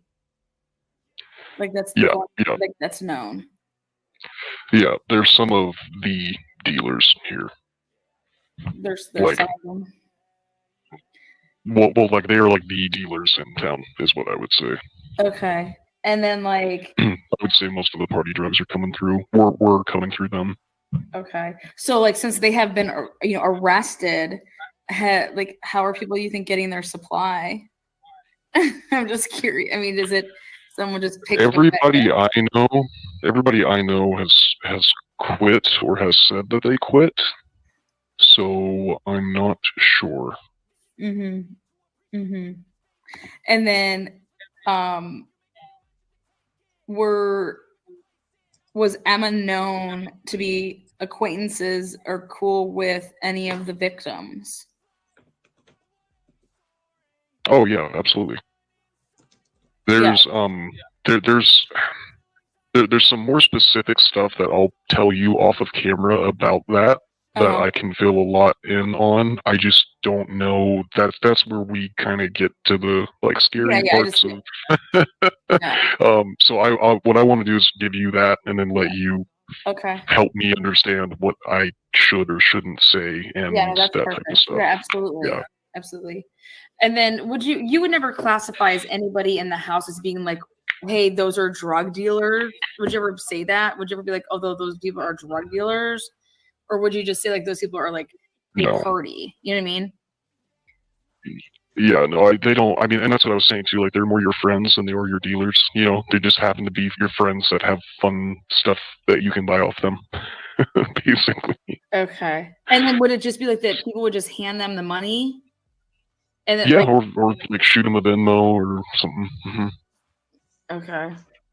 You get what I'm trying to say? Because I know exactly what you're saying there. Like, it's not like, hey, I'm going to come shake you down. Like, it's not like people are hitting them up for like, I guess you could say, would you think that house had like all this like drugs in it that somebody would be like, hey, we need to hit this house up. This house is loaded with, we can just like ransack it. Not enough to warrant like a stabbing, but enough to take 4 of them overdosing without question, if that makes sense. So like are you saying that somebody could try to make something look like something, but it's really something else? What I'm saying is like enough was going in and or out of there that it did not surprise any of us that they could have gotten a bad batch in as quickly as a matter of a few days or a week, if that makes sense. Okay. Is that? Yeah. So like basically they had enough on hand that if they did too much, they could OD. 100%, yeah. Like we totally saw that as plausible. Like they maybe bought an 8-ball or something like that, and that was laced with fent, and that's what got them. Right? Definitely, totally, like 100%. We like, yep, I see that happening. Right? Okay, so like, what does like an 8-ball go for in like Moscow? Most of my friends are too broke to be able to afford that. So we usually just buy bags, and a bag is anywhere from 80 to 120. 80 So, to 120. And then yeah. so like but like if you have like a bunch of people chipping in, or is that like people chipping in, everyone's like, okay, here, throw me 20, throw me 20, 20. No. The way it would work is like it almost like almost like if you had like an Uber, like you're gonna make that person do one trip, but you're gonna get 4 guys to all buy off of that, so that way you get a little bit of a discount, or maybe she lets you do like a couple with her or something, right? Yeah. So it'd be like, hey, I'm gonna get a G. Oh, okay. Well, hell, put me in for a half. Hey, put me in for 1.5. Put me in for a half and a couple buses, right? That's essentially what it would be. Okay, so but like somebody has to like ballpark in some figures here. If they're like, okay, yeah, like come on over this way. I got $500 for you, and we're just gonna get like a bunch of different crazy crap. Well, it would be like, hey, me and so and so and so and so and a couple other guys wanna buy. Can you swing by? And it would be like, yeah, we've got this, and cool. Yeah, no, we just want like 4 bags, right? Okay. Yeah, 80 to 120 a gram. By the way, we call baggies grams out here. 80 to 120 for a gram. Yeah. Okay. It just depends on. And then where how you many get it from. grams are in an 8-ball? 8. I don't actually know. I'm not a big speed kind of guy. You guys don't buy your drugs from me. I'm over here like. No, I like going across the border where they like regulate and legalize things, and then I just get that stuff and bring it back. So allegedly. Allegedly. So like, does when you say like, okay, so before like this past year, does anybody know how people met? Like, how does M and D meet people that would have been in that house, like Xana, or like, Yes, I can answer that. That's an off-camera answer, though, I think. Okay, that's cool. Mhm. And okay, so yeah, so there definitely was like, so Emma Bailey was known in that, like everybody knew in that house who she was, and she'd be over there, and whoever she was hanging out with would be over there from time to time. Yeah, she had a lot of friends, so she would be here. I mean, she could be anywhere from 3 to 5, 6 different places, plus the bars in a night. Okay. But she was So she's like like that's one thing. Yeah, like she was like a hustler in the aspect of like she worked hard. Like she would always be like going somewhere to go do something, Yeah.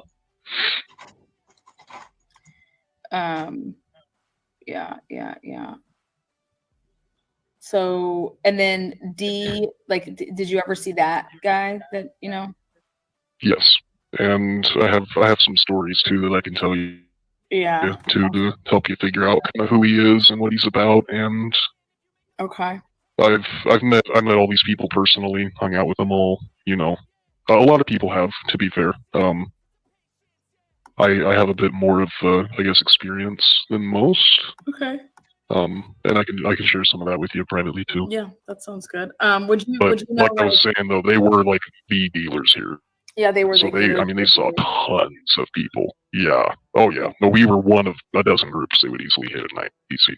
Okay. And now, like, since they were the dealers, was there anybody new that was possibly in town trying to take over like their area that maybe cause a ruffle or anything? Not that we knew of, because we were friends. So we, weren't part of business. We were part of friends. Just the whole fun and everything, and they never really brought any of their business or drama, nothing like that. But nobody was like trying to like be like, hey, come to anybody and be like, hey, why don't we just start getting our own stuff and then we can like all make this money? Like it wasn't like you. No, not really. And I just throw that out there to be like, like it was like become like a turf war somehow. No, I don't. I mean, we don't really work that way. Everything's super friendly here, and it's just like, oh, you buy from that guy, I buy from this guy. Like that's kind of, at least between us. Yeah, or it could be like you could buy from multiple people, that you couldn't get into like. It's kind of like I always say, it's like your hairdresser. She's booked, so I have to go. I mean, yeah, I need my haircut. She's booked. Like I try to go to her, but like, so then I had to go over here and get my haircut here. Like AKA meaning like I had to go get my stuff over there? Yeah, I only had one friend that was that bad that would actually start to tweak out if he couldn't get something when he wanted it. The rest of them were kind of just like, you know, I have a little bit left over, or we'll just re-up tomorrow, or, you know, I mean, we're partiers, we're not drug addicts, right? Yeah, So there's a it's not, difference. Party, exactly. yeah, and you know, the one friend that I did have, like, yeah, he would tweak hella hard if he couldn't get a hold of her, but I mean, the rest of us, we were we were just kind of, you know, vibing, and yeah, it was like, you know, if we did this tonight, then we did, and if not, I guess we saved $100. So. Right.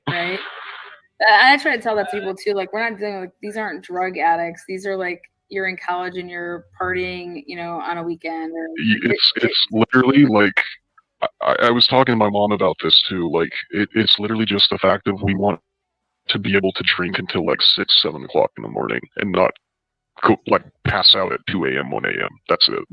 Were people ever doing like heroin? Was that even like a thing? No, nothing gross like heroin or meth or nothing. Only ever party drugs.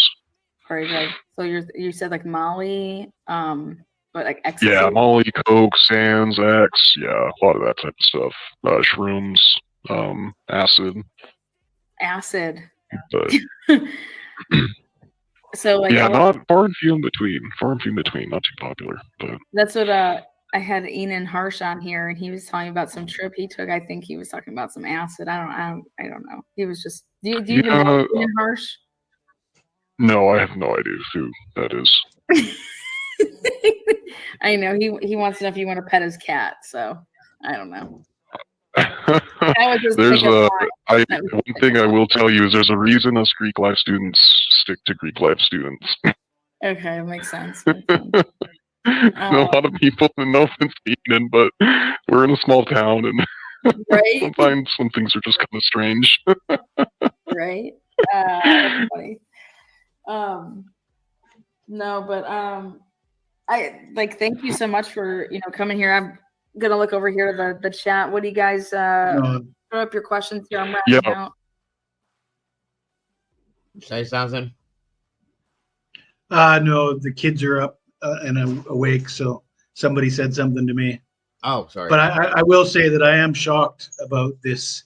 I don't remember it being this in depth and this detailed. And Dave's taken a big risk talking about all the people that he's talking about, all the subject matter.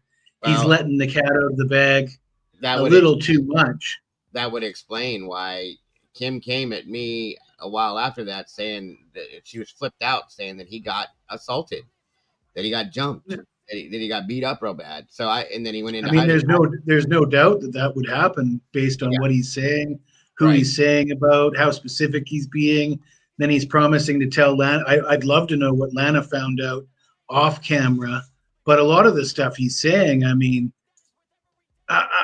there was one point when he said, you could go over there, you could buy 3 or 4 bags, and she'll do some with you.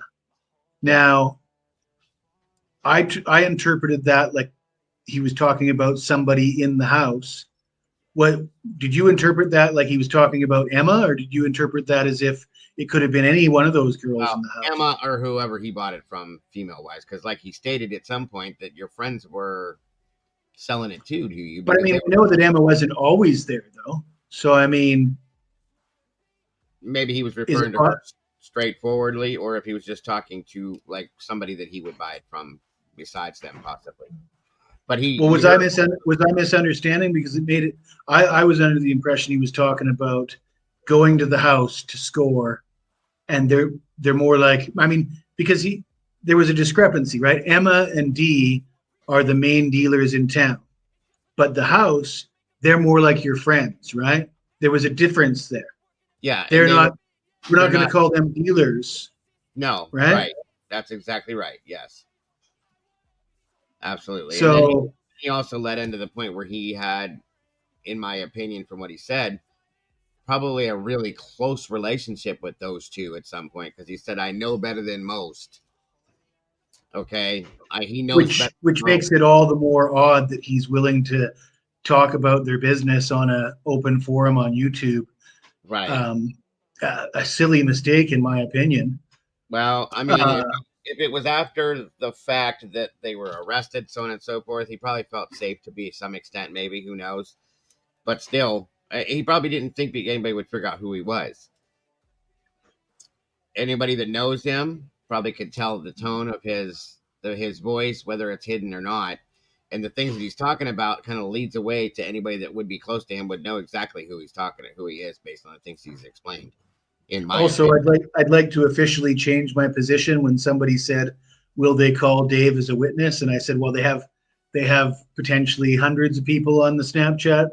After hearing all this, Dave should be a witness because this goes a long way toward motive. I mean, with all this stuff going on, the dealers in the town, the house being a definite. I mean, I don't care if they're your friends or not. If you're paying them $120 for a gram, that's a business, and there's a lot of money involved. And I agree. And that really blows the motive out of the water. So yeah, to some big extent. Big eye opener. I would, the majority of the way through this video, I thought we're not going to learn that much.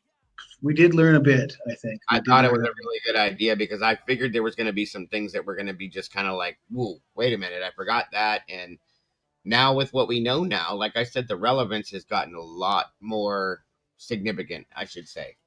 That was just what my expectations were, and it seemed to play out the way I thought it would. So I'm going to have to pull the plug here because the sun is up, the family is awake, and they're going to start running around and no worries, banging on pots and pans. But it was a pleasure. The chat was feisty tonight, and yeah, I enjoyed myself. And thank you for everybody for entertaining me. And you guys all have a good night. Yeah, we're about done anyway, Jesse. It was a great show. Grateful to have your feelings and thoughts and opinions in here as always, and hope to see you again soon here. Good night, all. Take care, bud. So that's about it, guys. I think the interview's over at this point. Let me check something here real quick. I'll make you a deal. I'm going to step out and go to the restroom. Okay. Give a few minutes to get some questions, and I'll be right back.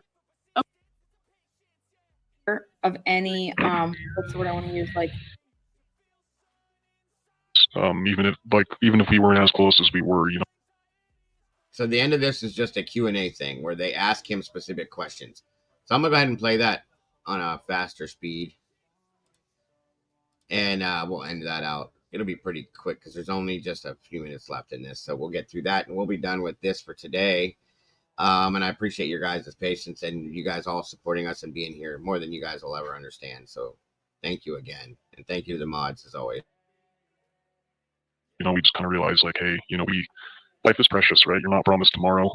Yes, totally. Absolutely. It's just a tough thing to learn at a really young age, I guess.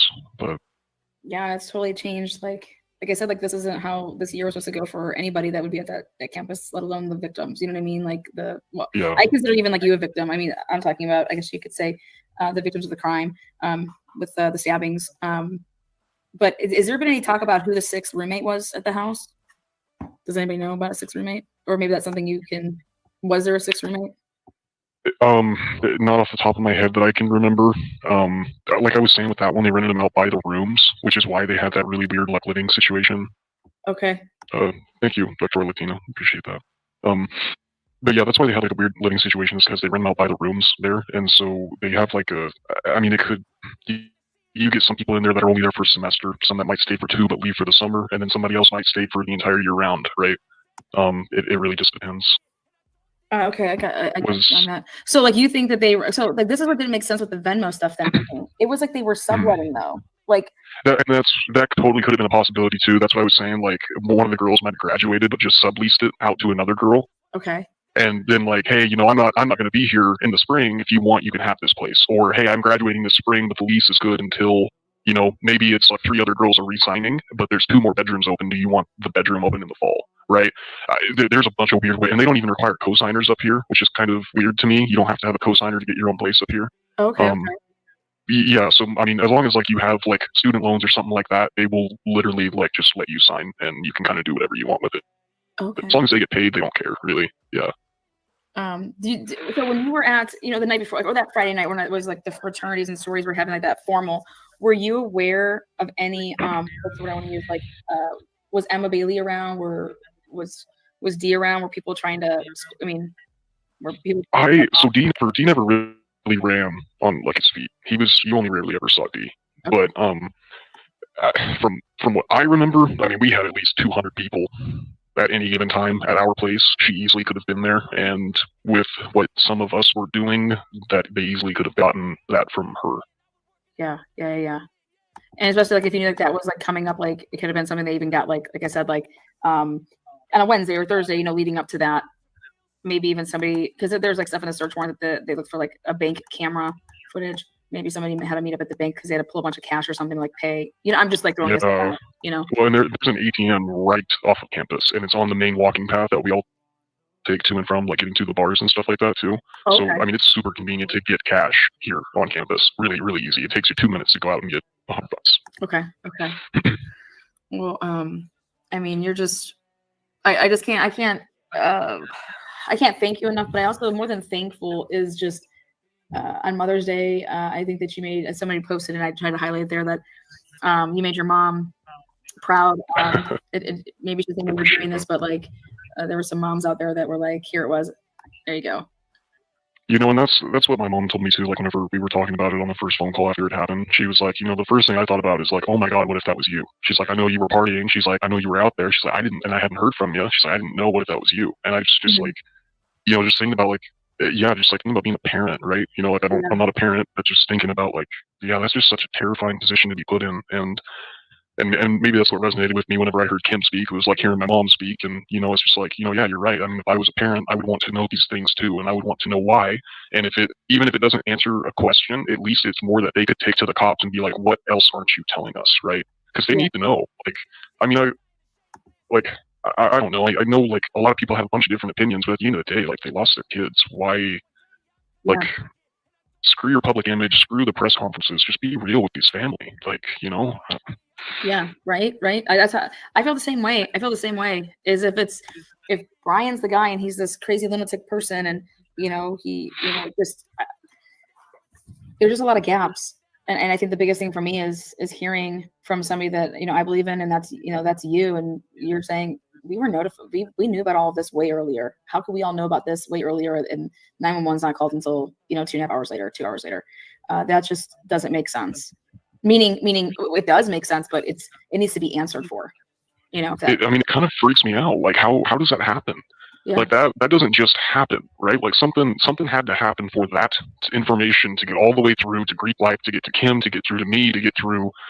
Like I don't, and it freaks me out because it's like, is everything else true? I've seen a couple of the videos of Chief Fry. I've never met him in person. He's never, I've never seen him on campus or nothing like that. And we do have cops that come through and stuff, but I've always felt like he was just kind of like bullshitting to a certain degree.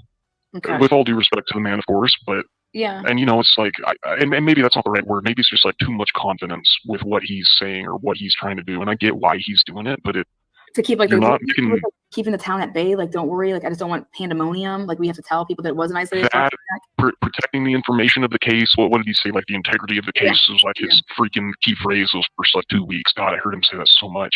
Yeah. But it's like, okay, but you have several thousand people, most of which are kids, that are terrified right now. Like I don't want to go anywhere without having my gun on me. And I've never felt that way in this town. I feel like if I don't lock the doors on my truck for a week, I don't care. Like that's this town, Yeah. And then here's gonna be a tough one, and I'll answer my thoughts with it too. Is do you, again, you don't have to answer. This is an opinionated question here. Is after everything that's going on, what do you think? Do you think that Brian is the guy? Do you think that Brian is part of the guys? Do you think that you're reserving to think about that some more? And I don't mind sharing my personal opinion on this because this is part of the reason why I'm doing this. I thought so, and now I don't know. Okay, that's so fair to say that I thought so, and now I don't know. That's where I'm at, and we all and we all want to believe that is the guy. They've got DNA. They have that on him. They found red stains, right? That's got to be blood. But at the same time, you know, I don't know. It's like you just start thinking or questioning a little bit into it, and it doesn't make sense given what we know. And yeah, you know, I mean, I obviously.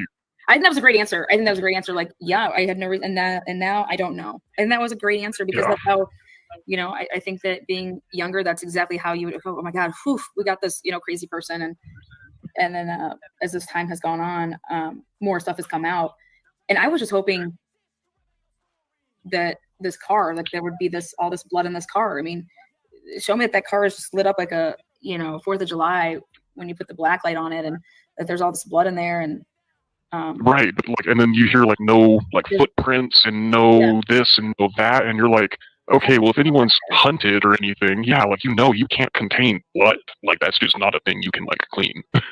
Yeah. Like, I mean, you get a paper cut and you ruin a whole outfit, right? Yeah. You No. know? And it's a great point. It's like you don't know what's going to happen with blood or when you make one stab, let alone all of this. Yeah. Thanks, Jenny. I appreciate that. Yeah, I'm not good at lives. I can't keep up, but the little bit that I am seeing, I do really appreciate it, and it does make me feel better. Like, I gotta be honest, like, I feel like I'm one of the only people that's like questioning it and like still wondering anything. Really? I think everybody just wants to go back to normal, go back to fun. A couple of the people that I have been kind of texting lately, like, hey, you remember like when you told me this and when this happened? What else about that? And then they just trail off, or they don't want to text me, or I just get left on read or delivered.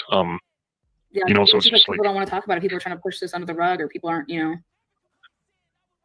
Yeah, I mean, really, it's like I've literally gotten the answer before, like, well, they got the guy, so. And I'm like, well, but that doesn't, like, well, like you've been saying, innocent until proven guilty, guys. Like, yeah. I think the hard part for me is just to say one question, guys, is why didn't then when you guys found the body, whoever found the body, why weren't you guys calling the police? What did you guys all do for 2.5, 3 hours? Yeah, but again, like I said too, I feel victim to it because it took me hearing Kim yelling at her daughter, or telling us a story about her yelling at her daughter, in order for me to realize, holy shit, you know, it took that wake up call for me to see that, you know. And yeah, that's just, I saw somebody else put like grief includes denial. Yeah, and maybe that's a lot of like what we're all going through, is just trying to ignore it, to pretend like it didn't happen, to just be able to go on, you know. But I mean, I heard this a long time ago that stuck with me. In order to heal it, you have to feel it, you know. And that's a great phrase. In order to feel it or heal it, you have to feel it. In order to heal it, you have to feel it. You can't just shove it down in a bottle. You can't, you know, and like, I don't know, you know, it's so many people do that nowadays. It's tough to. Yeah, it's just tough. I like that. Well, like I said, I can't high five you, not give you as much praise as possible, but I think that not only what you just did, I think for yourself, but for, you know, the students that, you know, you go to school with, and your the Greek life, but the parents, because I do believe that this is going to get heard. I think this is going to be heard by a lot of people, and I think that this will help for like the parents to hear this. And you know, if we do this again, and and that's why that it's you know, maybe they have some questions that maybe you can answer. You know, I'm not physically like their parent, but as a parent, I would want to know everything except like they said, I don't want to know maybe some of the gory stuff or whatever, like, but I want to know X, Y, and Z, like the Gonzalez. I think it came out that he was like 22, maybe 23, I think is what his age was. I'm not 100% sure. He was a senior, I think. I can't remember. Definitely not 30 to me, based on the things he says. It's hard to tell with the tone, but like his language, his verbiage, the way he like verbalizes things, is my opinion. But 22 or 23 is what they stated, I believe. I don't remember for sure, but that's all I know.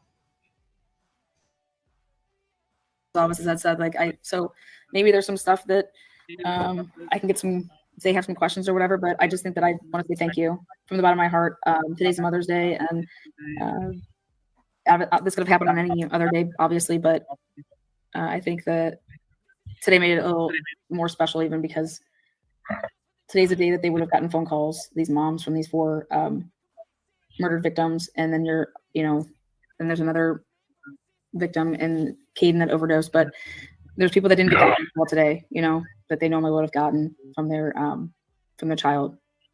And so maybe this helped them get some answers or something like that, you know, for that phone call that they didn't get. So I just want to say thank you. Thank you for having the courage and the strength, and thank you. So yeah, absolutely. Thanks for being willing to talk to me, and yeah, I'm glad helping with me. I know I've been really, we could vet you and yet still keep you anonymous, because I think that's important too. You deserve that. So I want to thank everybody in the chat. They've been great. Thank you so much for the support. Latina is one of the, she's just a phenomenal person, and she just said, please come back. You know, we just want you to know that you're welcome, and you're appreciated here. So yeah, thank you for that. I do appreciate it. It's scary people going out in front of a bunch of people, and I'll tell you, I miss seeing Draw here. Her wisdom and the things she would say, she always had great conversations. I loved having her around. Yeah. I'll be in town, so we're also going to do our tailgating for the truth. So we got that. Yes. But again, thank you so much. I'm going to round. But there's 2 more bedrooms open. Do you want the bedroom open in the fall? Right? There's a bunch of weird, and they don't even require co-signers up here, which is kind of weird to me. You don't have to have a co-signer to get your own place up here. Okay. I was trying to say, I missed what she said. Yeah. So I mean, as long as you have she was just thanking Dave for being there. All right, so that takes care of that for today. Yeah, Draw always had good conversations when she come on panel. I miss listening to her wisdom and what she knew and how she differentiated stuff in this case. She was great to have around. It's always nice to have a psychologist in your community, or a psychiatrist in your community. And Draw was both. She was both an MD and a psychiatrist. And it was very interesting to hear her talk sometimes. So that is the interview with Dave that Lana put out. And again, Lana, thank you so much for that, guys. Please make sure that you guys go check out Truth and Transparency. If you never have, I promise you'll be quite not disappointed with what you see over there, in my opinion. I like Lana. I like how she does things. She puts a lot of hard work in, and I've always respected Lana. We've always had a good relationship, never had issues. So just saying. So I thought it was interesting to listen to that. I appreciate you, Jesse, joining me and Sarge today. Thank you guys for wading through the mess that I had to talk about at the beginning of the stream today.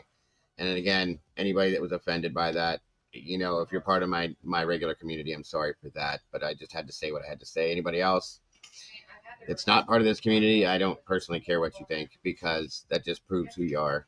That's all. So no, Noni. She hasn't been around here in a long time. That's all. Good Lord, no. I hope not. God, we've had enough of that this year already. So yeah, I do, Lucy. I have a child that's 19, just turned 19. I also have children that are 31, 30, 29. I'm sorry, 31, 30, 28, 28, 28. So to me, that's why I said he sounds to be about 22, 23 to me, because of the phrasing that he uses. My older kids, they don't talk that way at all. So just saying. Agreed, Teresa. Agreed.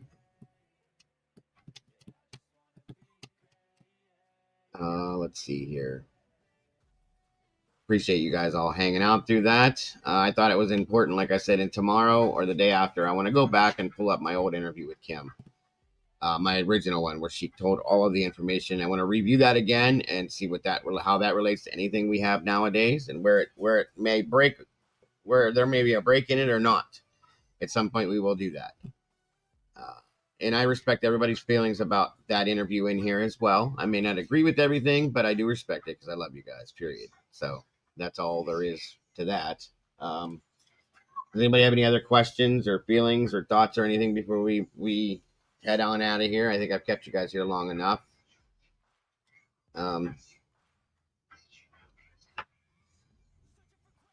And again, I'll meet with you guys, the mods, right after this for just a quick period of time. I don't want to keep you guys too long.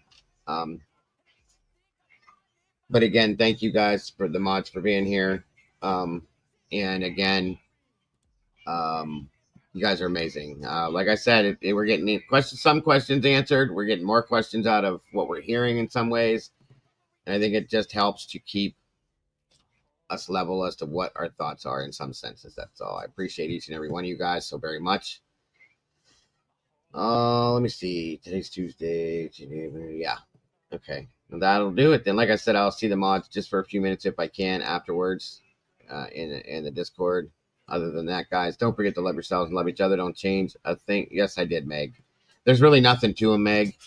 Mostly seals and motions. Truly, that's all they are. There was one about the order of stay, and we don't know truly what it is yet, and we probably will soon. I think that's it. Yeah, we did that hours ago. Sorry, Meg. We've been here for going on 6.5 hours, so, and my apologies for that, guys. But with the beginning of it being my little rant that I put out there, that's why it took us so long. And then this took a little while too. So, but I appreciate your patience, guys. I really do. You guys are amazing. I really do. And anybody that donated to the channel, thank you so much for that, guys. Again, we never, ever expect it, but we definitely appreciate it. It helps to pay them bills, whether it be through super chats, super stickers, Venmo, PayPal, Cash App, or even just donating memberships. Thank you so much for that, guys. We got 5 new members today. New meatballs in the sauce. Let me check this last poll we did here. I forgot I was up there for a minute. And it says, is the motive drugs or fraternity or both? 35% or 53% said both. 26% said yes. And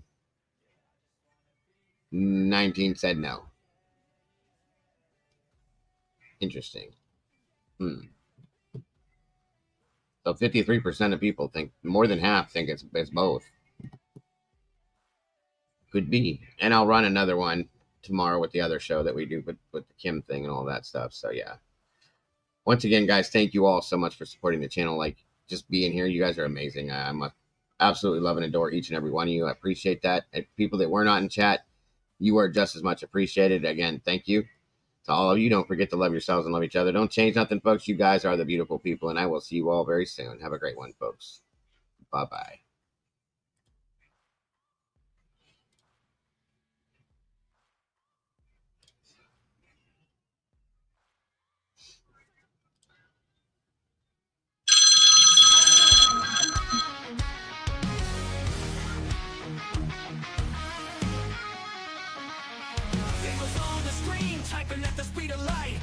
Down the shadows, bringing wrongs to right. Digging deep in the data, facts sharp as a knife. With every single story, he's fighting for a life. A voice for the voiceless, he won't stay quiet. Daniel's got the fire igniting the fight. True crime revelation shining through the night. With every victim story, he pulls at the strings. A hero in the darkness, hear the truth he brings. From the shadows he rises, streaming loud and clear. Cracking cases open, hearts filled with fear. These channels are beacon in a world gone wrong. He guides us through the chaos, a soldier so strong. The clicks and the likes, they follow his lead. With every new case, he plants a new seed. Sharing their stories, giving hope where it fades. Daniel's a warrior through the trials he waits. In a world of silence, he shouts out their names. Daniel's got the fire igniting the fight. True crime revelation shining through the night. With every victim story, he pulls at the strings. A hero in the darkness, hear the truth he brings. From the shadows he rises, streaming loud and clear. True crime revelation shining through the night. With every victim story, he pulls at the strings. A hero in the darkness, hear the truth he brings.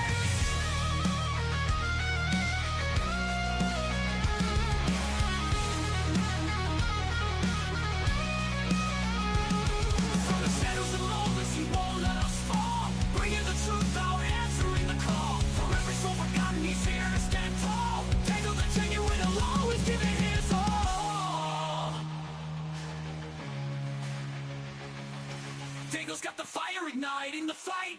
True crime revelation shining through the night. With every victim story, he pulls at the strings. A hero in the darkness, hear the truth he brings.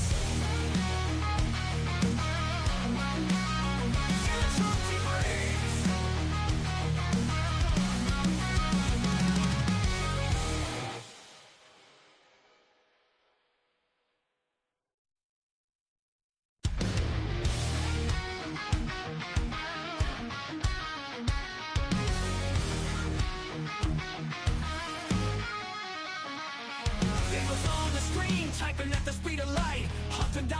bringing wrongs to right, digging deep in the data, facts sharp as a knife.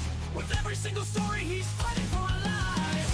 A voice for the voiceless, he won't stay quiet. Diego's got the fire igniting the fight. True crime revelation shining through the night. With every victim story, he pulls at the strings. A hero in the darkness, hear the truth he brings. Through the shadows he rises, streaming loud and clear, cracking cases open, hearts filled with fear. His channel's a beacon in a world gone wrong. He guides us through the chaos, a soldier so strong. The clicks and the lights, they follow his lead. With every new case, he plants a new seed. Sharing their stories, giving hope where it fades. Diego's a warrior through the trials he waves. In a world of silence, he shouts out their names. Diego's got the fire igniting the fight. True crime revelation shining through the night. With every victim story, he pulls at the strings. A hero in the darkness, hear the truth he brings. From the shadows he rises, streaming loud and clear. True crime revelation shining through the night. With every victim story, he pulls at the strings. A hero in the darkness, hear the truth he brings.